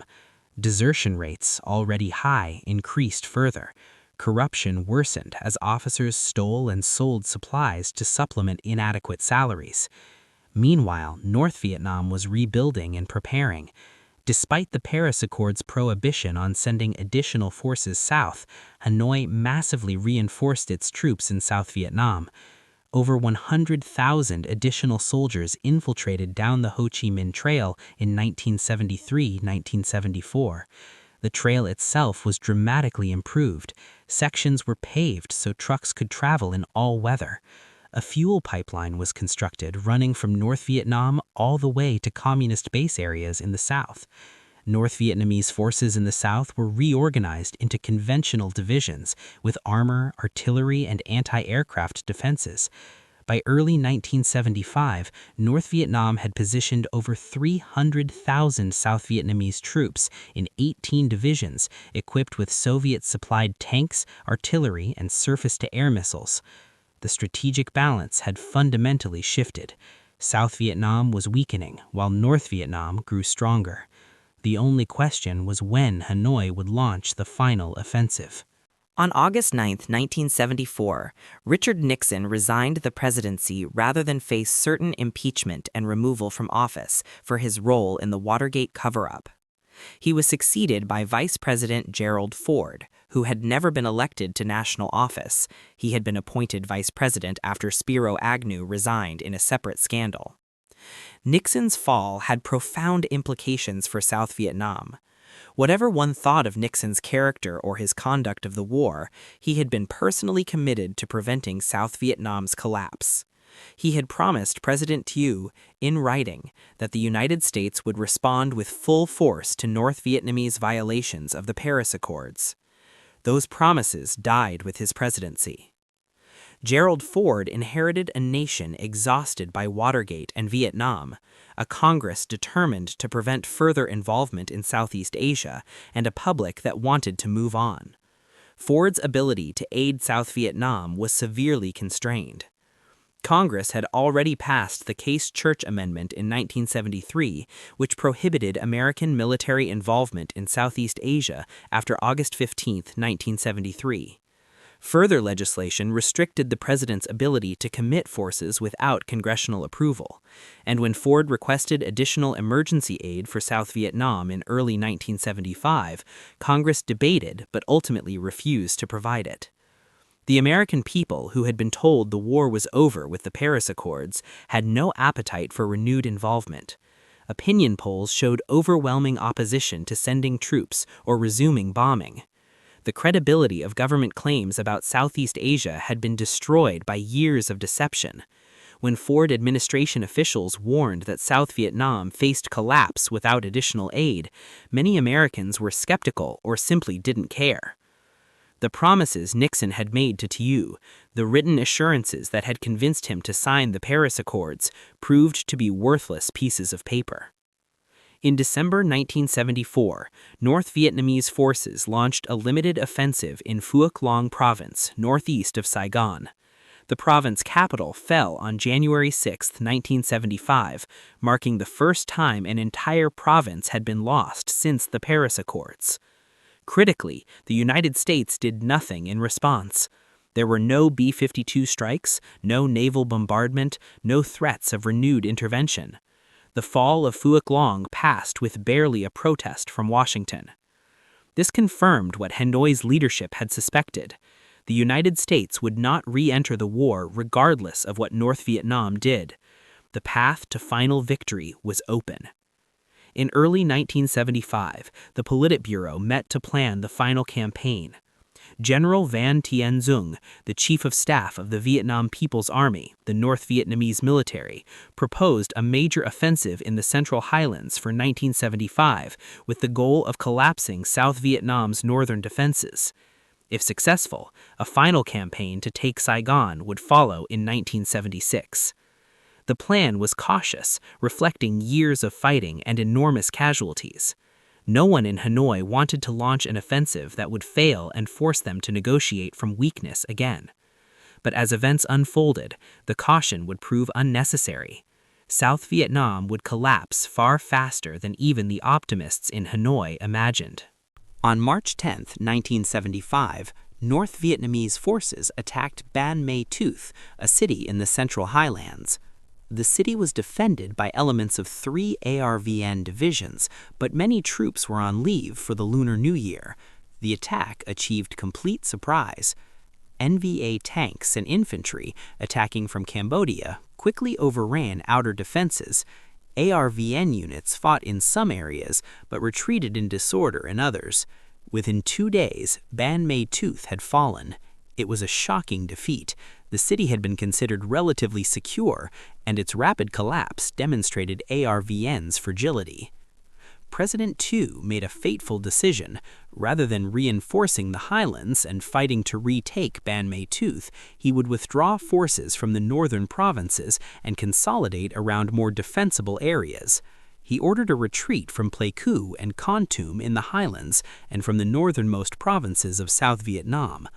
The decision might have made military sense: shorten the defensive lines, concentrate forces, hold what could be held, but the execution was catastrophic. The withdrawal from the highlands was conducted along Route 7B, a secondary road that had not been maintained and was in poor condition. The retreat was supposed to be a fighting withdrawal conducted by disciplined units. Instead, it turned into a panicked flight. As the column moved, it was attacked by North Vietnamese forces. Units became intermingled, command and control broke down, soldiers abandoned equipment to move faster. Civilians, terrified of communist rule and remembering the Hue massacres during Tet, joined the military column seeking protection. The column swelled to include hundreds of thousands of refugees. North Vietnamese forces harassed the retreat, attacking the column, shelling roads, creating ambushes. The retreat became a rout. Of the approximately 60,000 ARVN troops who began the retreat from the highlands, only about 20,000 reached the coast, many without their weapons. The rest were dead, captured, or had deserted. Hundreds of thousands of refugees arrived at coastal cities, traumatized and destitute. The collapse in the highlands triggered panic throughout ARVN. If elite units could disintegrate so quickly, what hope was there? Simultaneously with the highlands' withdrawal, ARVN forces in the northern provinces, Quang Tri and Tho Tien, which included the city of Hue, began retreating south under North Vietnamese pressure. Tu had ordered the withdrawal to consolidate forces, but he had not adequately prepared the retreat or explained it to the troops. Many soldiers didn't understand why they were leaving positions they had held for years. Others heard rumors that they were being abandoned. The withdrawal quickly lost coherence. In Hue, panic set in as civilians realized the military was leaving. Hundreds of thousands of refugees tried to flee south, clogging the roads. ARVN units became mixed with civilian refugees. North Vietnamese artillery and aircraft attacked the columns.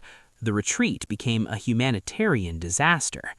On March 25, 1975, Hue fell to North Vietnamese forces without significant resistance. The ancient imperial capital, which had been the scene of brutal fighting in 1968, was abandoned.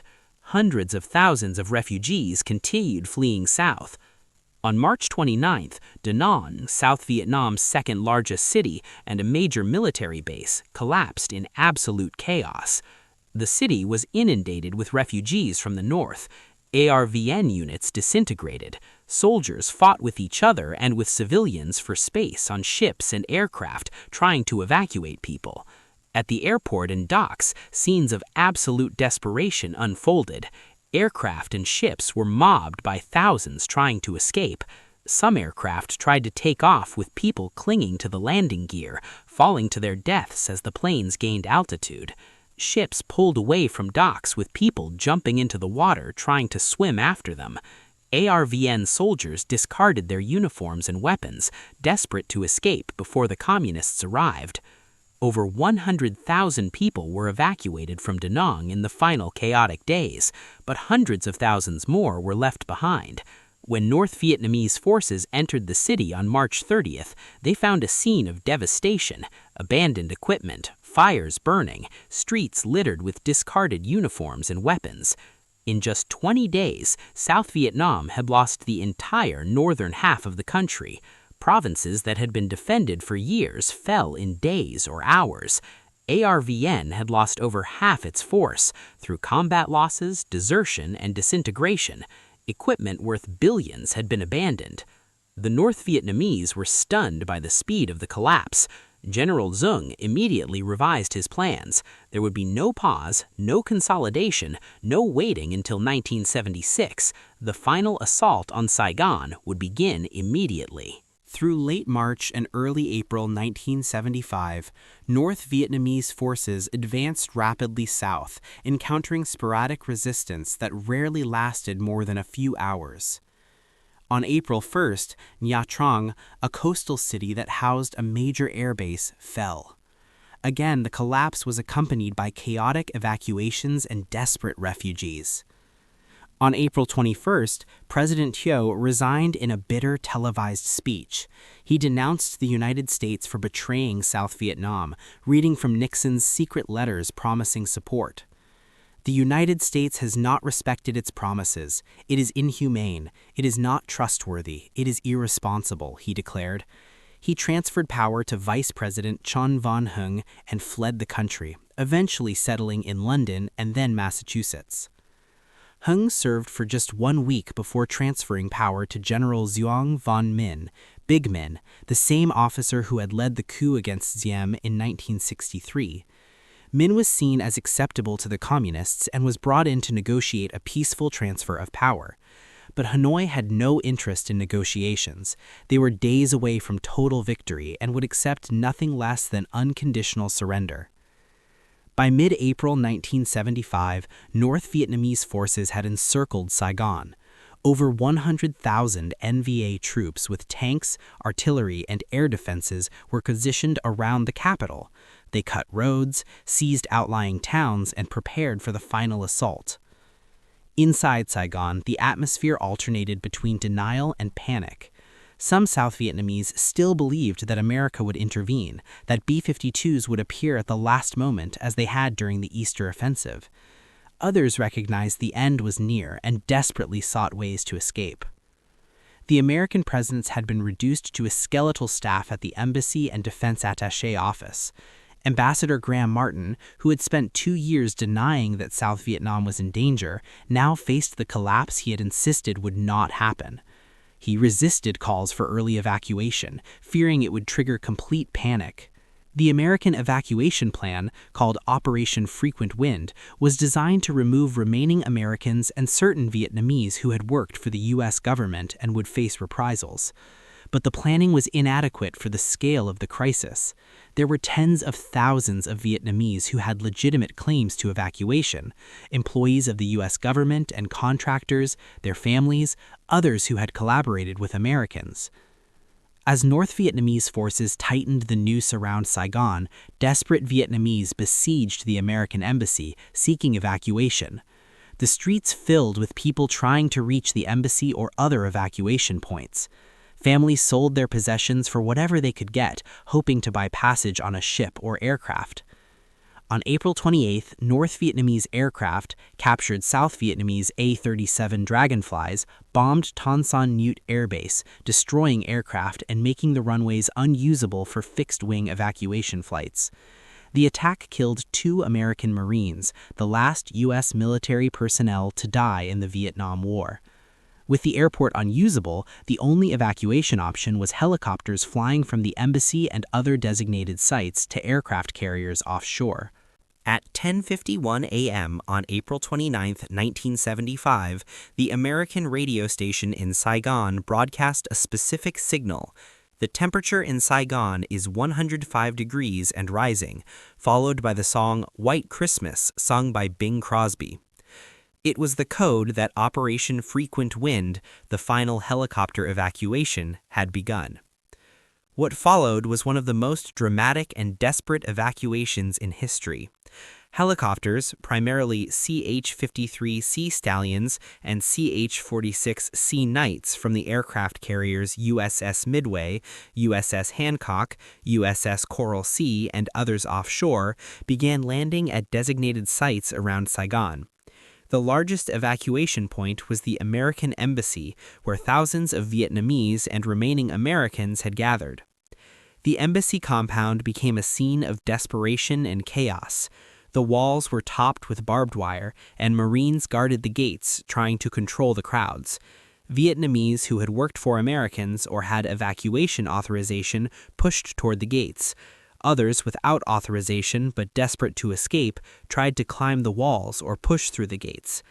Inside the compound, thousands waited in the tropical heat for helicopters that came too slowly for the size of the crowd. Each helicopter could carry only 40 to 50 people. They would land on a parking lot inside the compound or on the embassy roof, which had been hastily reinforced to take the weight, load evacuees, fly to the carriers offshore, about a 15-minute flight, unload and return. The process took time, too much time for the thousands waiting. Throughout the day and into the night, the helicopters came.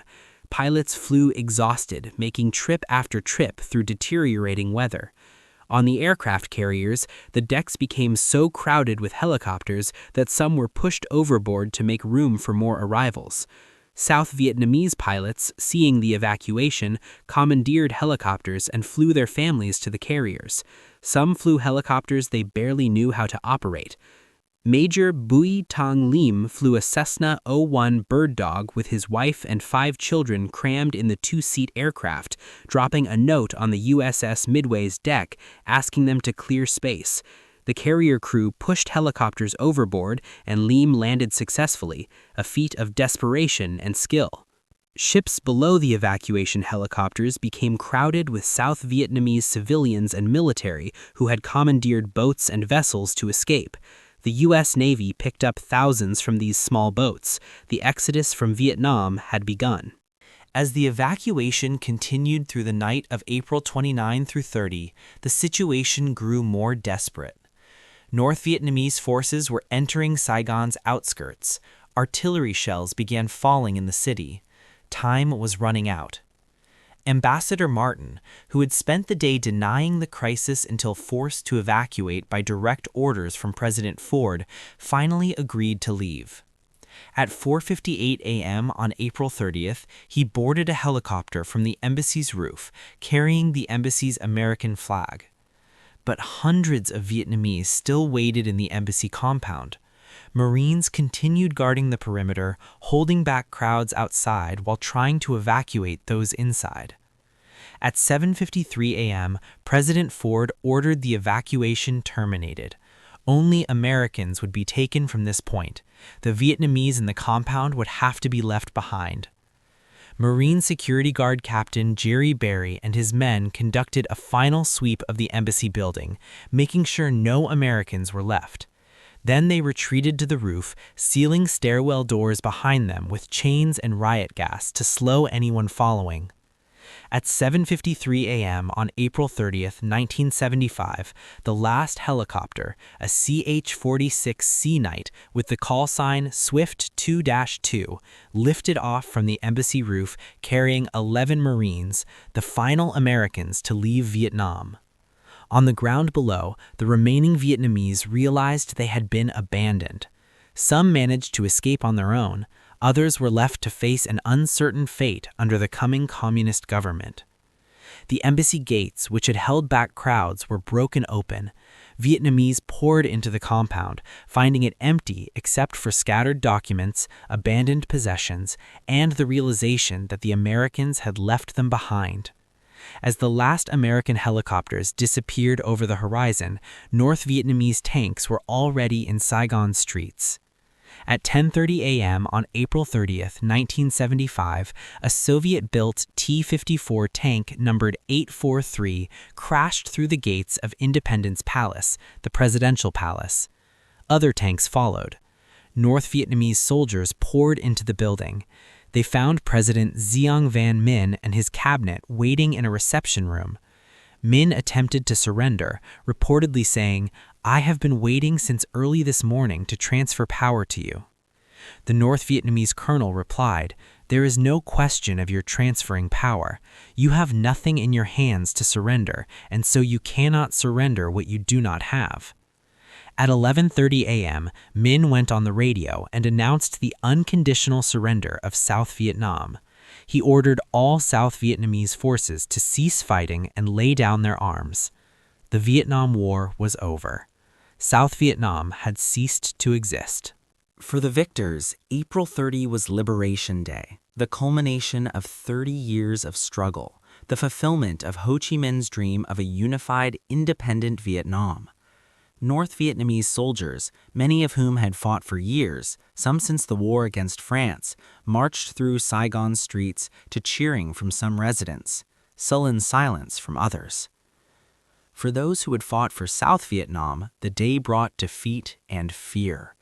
Hundreds of thousands of ARVN soldiers, police, and officials faced an uncertain fate. In the days following the surrender, they were ordered to report for re-education, a process promised to last only days or weeks. In reality, re-education meant imprisonment in camps for years. Those who had held high ranks or positions faced particularly harsh treatment. Officers, politicians, intellectuals, journalists, and others associated with the former government were sent to remote camps where they endured forced labor, political indoctrination, malnutrition, and disease. Many would spend 5, 10, or more years in these camps. Thousands died. For ordinary Saigon residents, the first days brought a mixture of relief that the war was over and fear about what communist rule would mean. The economy collapsed immediately. Banks were closed. Businesses shut down. Currency became worthless overnight. The North Vietnamese piastre was replaced by the North Vietnamese dong. The new government quickly began implementing socialist policies, nationalizing businesses, collectivizing agriculture, confiscating property. The bourgeois, merchant, and professional classes of Saigon, lawyers, doctors, teachers, business owners, found themselves targeted as class enemies. Former military personnel, even low-ranking soldiers, faced discrimination in employment and education. The children of ARVN soldiers and officials were barred from university. Entire families were marked by their association with the former government. The result was a massive exodus. Between 1975 and the late 1990s, over 2 million Vietnamese would flee their country, often in small boats, the boat people whose desperate flight and mass drownings shocked the world. Hundreds of thousands died at sea, from storms, starvation, or pirates. Those who survived settled in refugee camps throughout Southeast Asia before eventually resettling in the United States, France, Australia, Canada, and other countries. The Fall of Saigon was not an isolated event.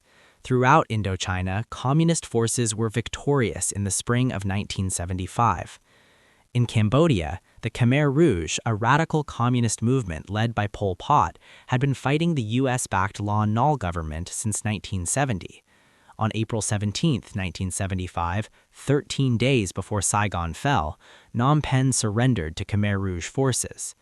What followed was one of the 20th century's worst genocides.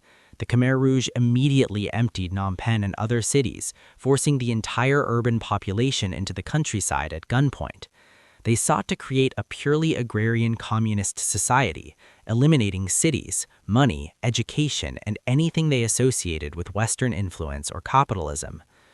Over the next 4 years, the Khmer Rouge killed approximately 1.7 to 2 million Cambodians, about 1/4 of the country's population. They executed anyone associated with the previous government, anyone educated, anyone who wore glasses, seen as a side of intellectualism, ethnic minorities, and anyone who resisted their policies. Millions more died from starvation, disease, and exhaustion in the agricultural labor camps. The genocide only ended when Vietnam, now unified and communist, invaded Cambodia in 1979 and overthrew the Khmer Rouge. The cruel irony was that communist Vietnam ended a genocide being committed by fellow communists, demonstrating that the war had never been primarily about ideology, but about nationalism, power, and historical rivalries. In Laos, the Pathet Lao, a communist movement backed by North Vietnam, took power in 1975 as well. While the transformation was less violent than in Cambodia, Laos also implemented harsh policies, established re-education camps, and drove hundreds of thousands to flee, including most of the Hung people who had fought alongside Americans. The dominoes had fallen, just as American policymakers had feared, but the human cost of preventing them from falling and then the cost of their actual fall exceeded anything imagined in the simple metaphors of Cold War strategy. For the United States, the Fall of Saigon marked the end of the longest war in American history, until the Afghanistan War would surpass it decades later. The reckoning was painful and divisive. The statistics of American involvement were staggering. 58,220 Americans killed, including 47,434 in hostile action. Over 300,000 wounded, many severely disabled. Approximately 2.7 million Americans served in Vietnam. Over $168 billion spent, equivalent to over $1 trillion in 2024 dollars. 7.8 million tons of bombs dropped on Indochina, more than all of World War II. 2,594 Americans missing in action, some later accounted for, many still missing. But the costs went beyond numbers. The Vietnam War divided America in ways that would persist for generations. Political consequences. The war destroyed faith in government. The Pentagon Papers and years of official lies created deep cynicism about government statements. The credibility gap never fully closed. The War Powers Resolution of 1973, passed over Nixon's veto, attempted to limit presidential ability to wage war without congressional approval, a direct response to Vietnam. Social consequences. The war exacerbated generational divides between those who fought in World War II and their children who protested Vietnam. It created lasting resentment between those who served and those who avoided service. It coincided with and contributed to massive social changes in civil rights, women's rights, and cultural values. Military consequences. The military emerged from Vietnam demoralized and facing a crisis of confidence. The draft ended, replaced by an all-volunteer force. Military doctrine was revised, emphasizing overwhelming force and clear objectives, lessons learned from Vietnam's failure. The military avoided significant commitment for over a decade, suffering from Vietnam syndrome. Veterans' consequences. Unlike World War II veterans who returned to parades and gratitude, Vietnam veterans often faced indifference or hostility. Many felt blamed for a war they hadn't chosen to fight. They returned to a country that wanted to forget the war and them with it. Hundreds of thousands suffered from what would later be recognized as post-traumatic stress disorder, PTSD. Suicide rates among veterans were high. Homelessness, substance abuse, and difficulty readjusting afflicted many.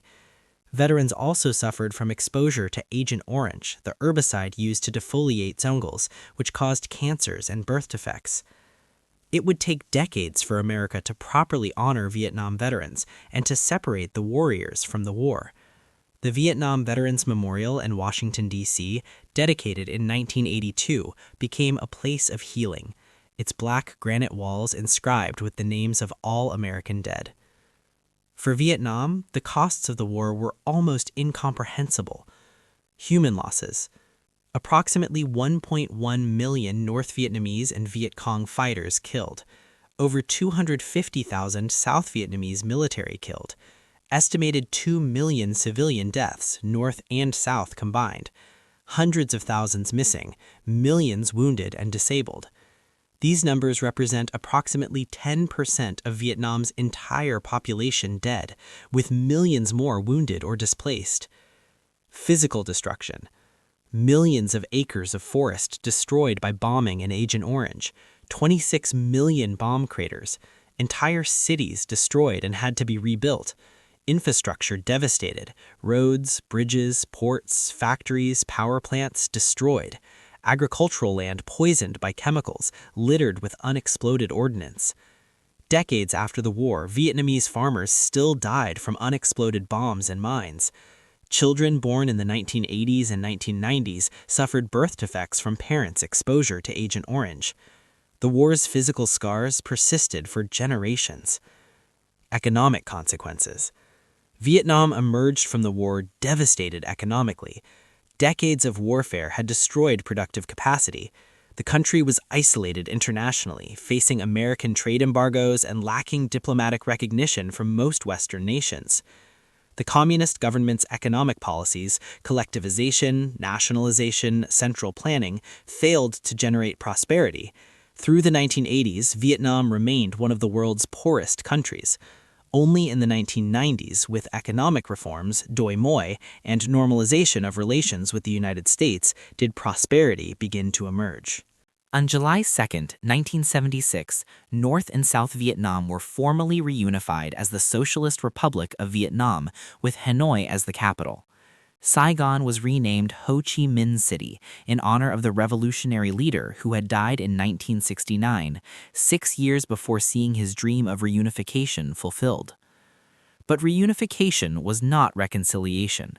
The communist government treated the South as conquered territory rather than equal partners in a unified nation.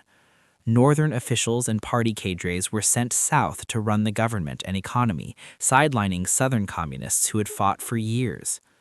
The re-education of former ARVN soldiers and officials continued for years. The economy was reorganized along socialist lines, destroying the commercial economy of the South. Hundreds of thousands fled as boat people rather than live under the new regime. Ethnic Chinese, who had been merchants and business people in the South, were particularly targeted. Thousands were expelled or fled, often by sea. This triggered a brief but violent war with China in 1979 as Chinese-Vietnamese relations deteriorated. The promise of national liberation and independence that had motivated so many Vietnamese to fight for decades gave way to the reality of authoritarian one-party rule, economic stagnation, and continued conflict with Cambodia and China. The Vietnam War left legacies that extended far beyond Southeast Asia. For America, military doctrine. The Powell Doctrine, named for future Secretary of State Colin Powell, emerged from Vietnam's lessons: use overwhelming force, have clear objectives, ensure public support, have an exit strategy. It guided American military action for decades, though Iraq and Afghanistan would test whether the lessons had truly been learned. Civil-military relations. The war created lasting tension between political leaders and military commanders about who was responsible for strategy, objectives, and tactics. The military blamed politicians for restricting operations and failing victory. Politicians blamed the military for unrealistic assessments and failed strategies. Media relations. The military blamed uncensored media coverage for turning public opinion against the war, leading to more restrictions on media access in subsequent conflicts. The myth that media lost Vietnam persisted despite evidence that public opinion turned primarily due to casualties and lack of progress. Political polarization. Vietnam divided Americans into hawks and doves, a division that persisted and morphed into broader political polarization. Trust in government, which had been high in the early 1960s, collapsed and never fully recovered. For Vietnam, national unity at a cost. Vietnam achieved the independence and unity that generations had fought for, but at enormous human and economic cost. The victory was real, but its fruits were bitter for decades. Authoritarian rule. The Communist Party established one-party rule that persists to the present. Political dissent is not tolerated. The promise of liberation gave way to authoritarianism. Economic evolution. After years of failed socialist economics, Vietnam adopted market reforms in the 1980s-90s, leading to dramatic economic growth. Modern Vietnam is one of Southeast Asia's most dynamic economies, integrated into global trade despite remaining communist politically. For international relations, limits of power. Vietnam demonstrated that military superiority does not guarantee victory, that nationalism is a powerful force, and that domestic public opinion constrains democratic governments in protracted wars. Humanitarian crisis. The Boat People crisis led to international cooperation on refugee resettlement and highlighted the human costs of war and authoritarian rule. Cold War complexity. Vietnam showed that the Cold War was not simply capitalism versus communism, but involved nationalism, historical conflicts, and local dynamics that great powers often misunderstood. For decades after 1975, the wounds remained fresh. America and Vietnam had no diplomatic relations. Trade was embargoed. The missing in action, MIA, issue remained contentious, with some Americans believing prisoners were still held in Vietnam. Gradually, painfully, reconciliation began. 1977, the United States and Vietnam held talks on normalization, but they broke down over Vietnam's invasion of Cambodia and other issues. 1991, after the Cold War ended, talks resumed. 1994, President Bill Clinton ended the trade embargo. 1995, full diplomatic relations were established. 2000, President Clinton visited Vietnam, the first American president to do so since the war. 2016, President Obama visited, announcing the lifting of the arms embargo. Today, Vietnam and the United States have robust trade relations and increasingly close security cooperation. Vietnam is one of the fastest-growing economies in Asia. American tourists visit, including many veterans returning to a country at peace. Vietnamese Americans maintain ties to their homeland while contributing to American society. For veterans on both sides, reconciliation has been personal.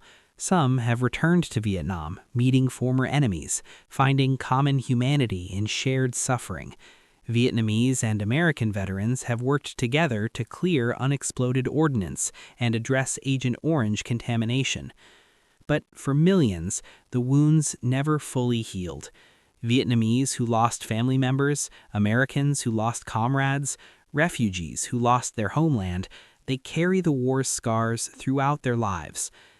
As we reach the end of this long journey through the Vietnam War, we must ask, what did it all mean? What was it for? For the United States, Vietnam was a tragedy of good intentions and catastrophic misunderstanding. American leaders genuinely believed they were defending freedom and containing totalitarian expansion, but they failed to understand Vietnamese nationalism, underestimated the enemy's determination, overestimated their own capacity to build a nation, and could not articulate objectives that justified the costs. The domino theory that justified intervention proved both right and wrong. The dominoes did fall, Cambodia and Laos went communist, but the regional catastrophe predicted didn't occur. Southeast Asia did not fall to communism, and the communists themselves fell to fighting each other, Vietnam against Cambodia, China against Vietnam, proving that ideology was less powerful than nationalism and historical rivalries. For Vietnam, the war was a struggle for independence that became entangled in the Cold War. Ho Chi Minh sought primarily to reunify Vietnam under a government free of foreign control.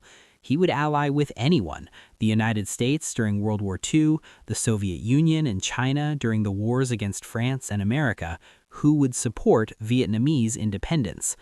The tragedy was that this genuine nationalism was inseparable from communism in Ho's vision. American policymakers, blinded by Cold War ideology, could not distinguish between Vietnamese communism as a nationalist movement and as part of a monolithic communist conspiracy. They could not imagine supporting or even tolerating a unified communist Vietnam, even one that might have been independent of China and the Soviet Union.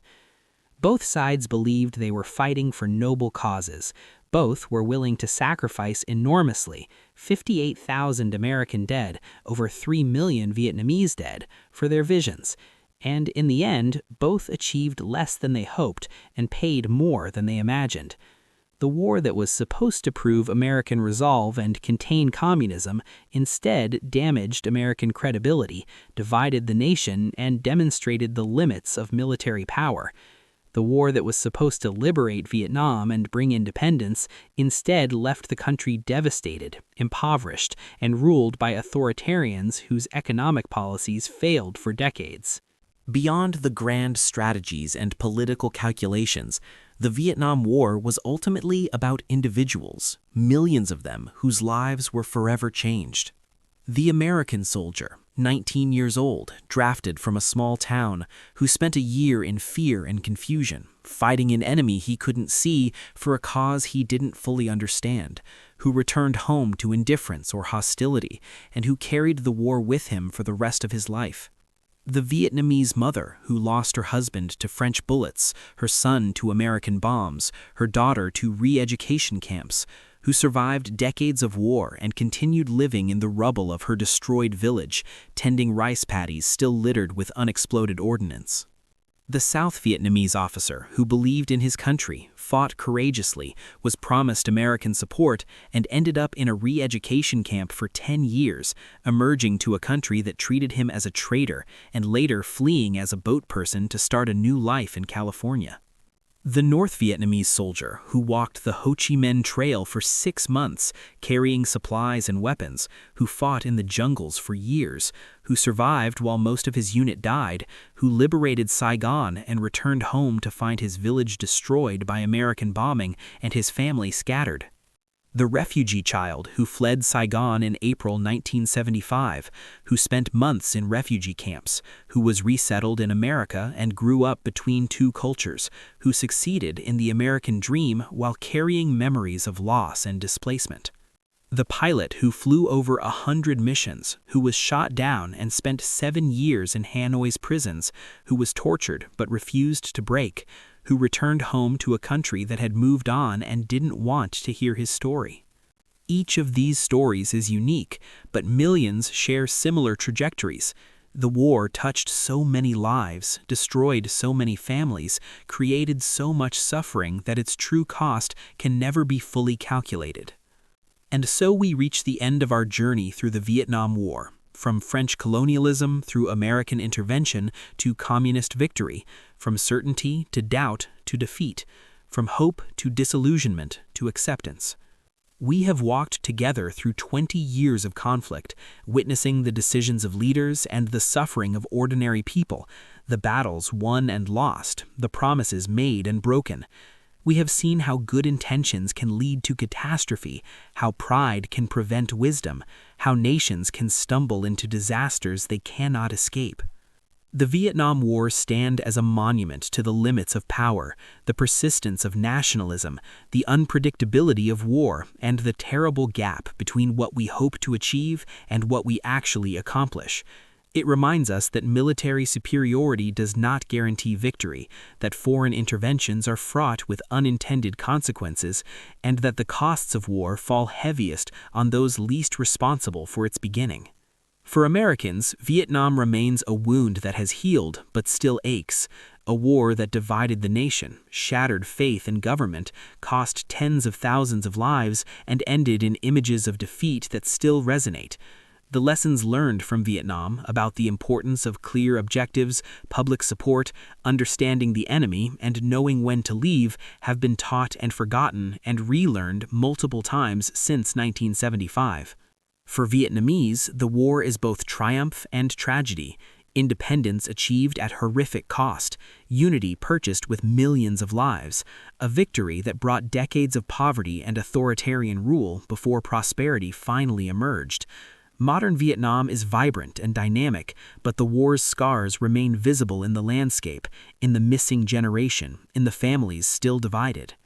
The Vietnam Veterans Memorial in Washington, D.C. lists 58,220 American names on its black granite walls, but there is no wall large enough to list all the Vietnamese dead, over 3 million of them, military and civilian, North and South, whose names are known only to their families or lost to history entirely.